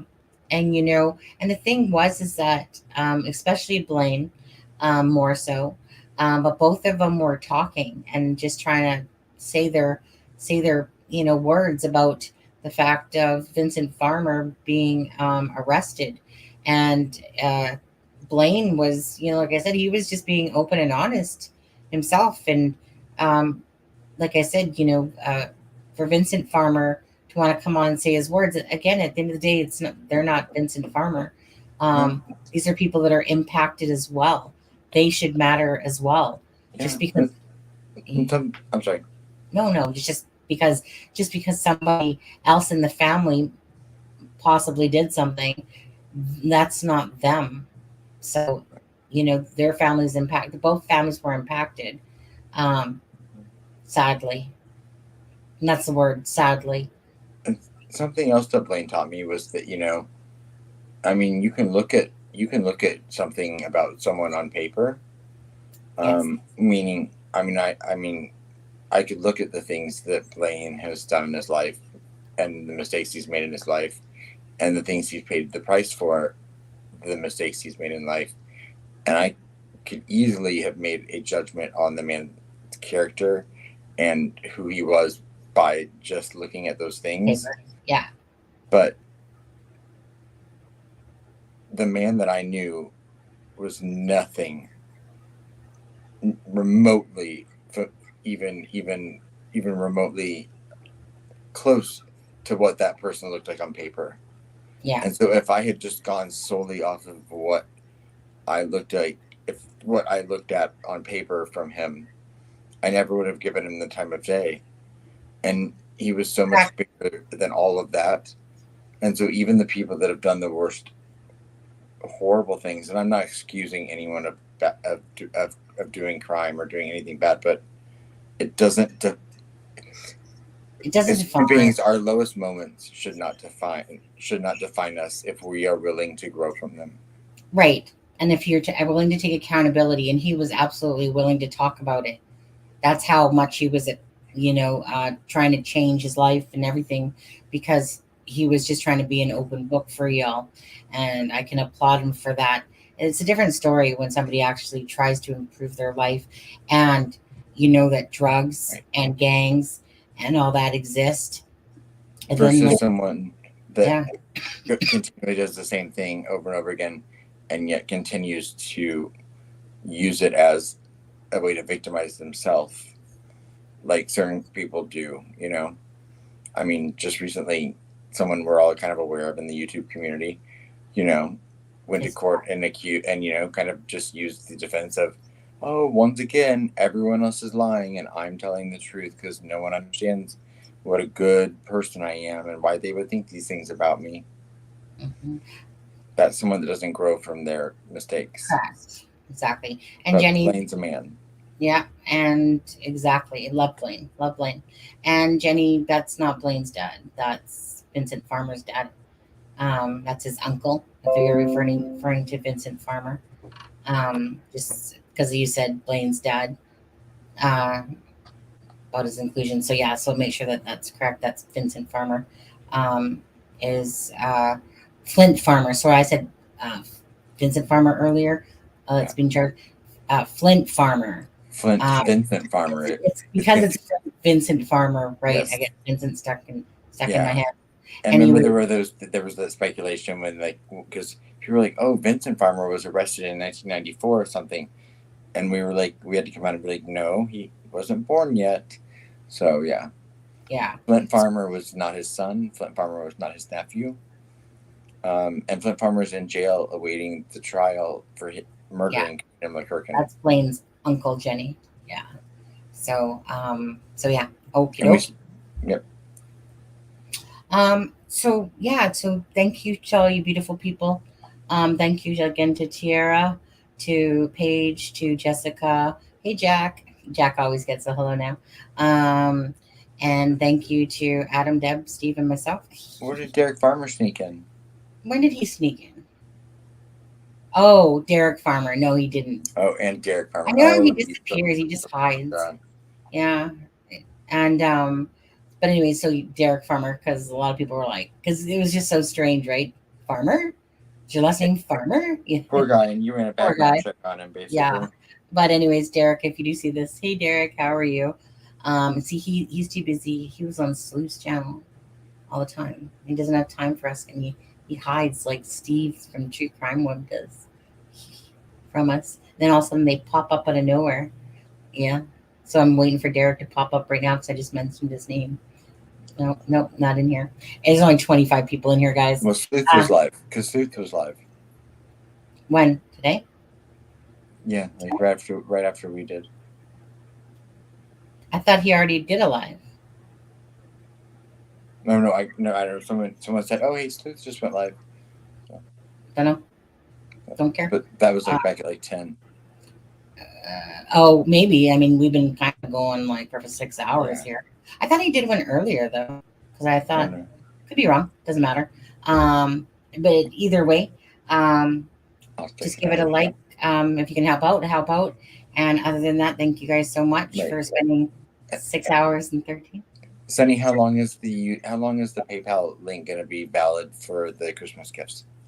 Till the end of November. Okay, just wanted to say that one more time. Yeah. So again, anytime someone donates to that PayPal link, or that buys the coffee, that's going to be for the kids for Christmas, unless you specifically say, no, this is for you guys. But other than that, it's considered going towards the 3 children of Blaine. Blaine, we love you. We miss you. God bless. God bless your family. Ashley, if you need to reach out to us, reach out. And the kids knew that Blaine loved, like I said, coming on our show or being on our show and being part of our lives. So with that, we say we love you, Blaine. We miss you. Thank you, everyone, for joining us. And we will see you on... Who knows? Wednesday. Maybe sooner. It doesn't matter. We'll know. Who knows? Maybe tomorrow night. You never know. Yeah. Anyways, love you guys so much. Thanks again for the love and support. Thanks for the donations that came in, and thanks for helping out Blaine's family and Blaine's children and supporting the channel. And thanks for the donations that came in through there as well. So have a good night, you guys. Take care. Good night, everyone. Thank you so much. So yes, that's Blaine's uncle. Yeah. Flint Farmer is Blaine. Blaine is his nephew. Flint Farmer is his uncle. Correct. All right. It's okay. It's all good. Take care, you guys. See you, Jenny. Good night, everyone.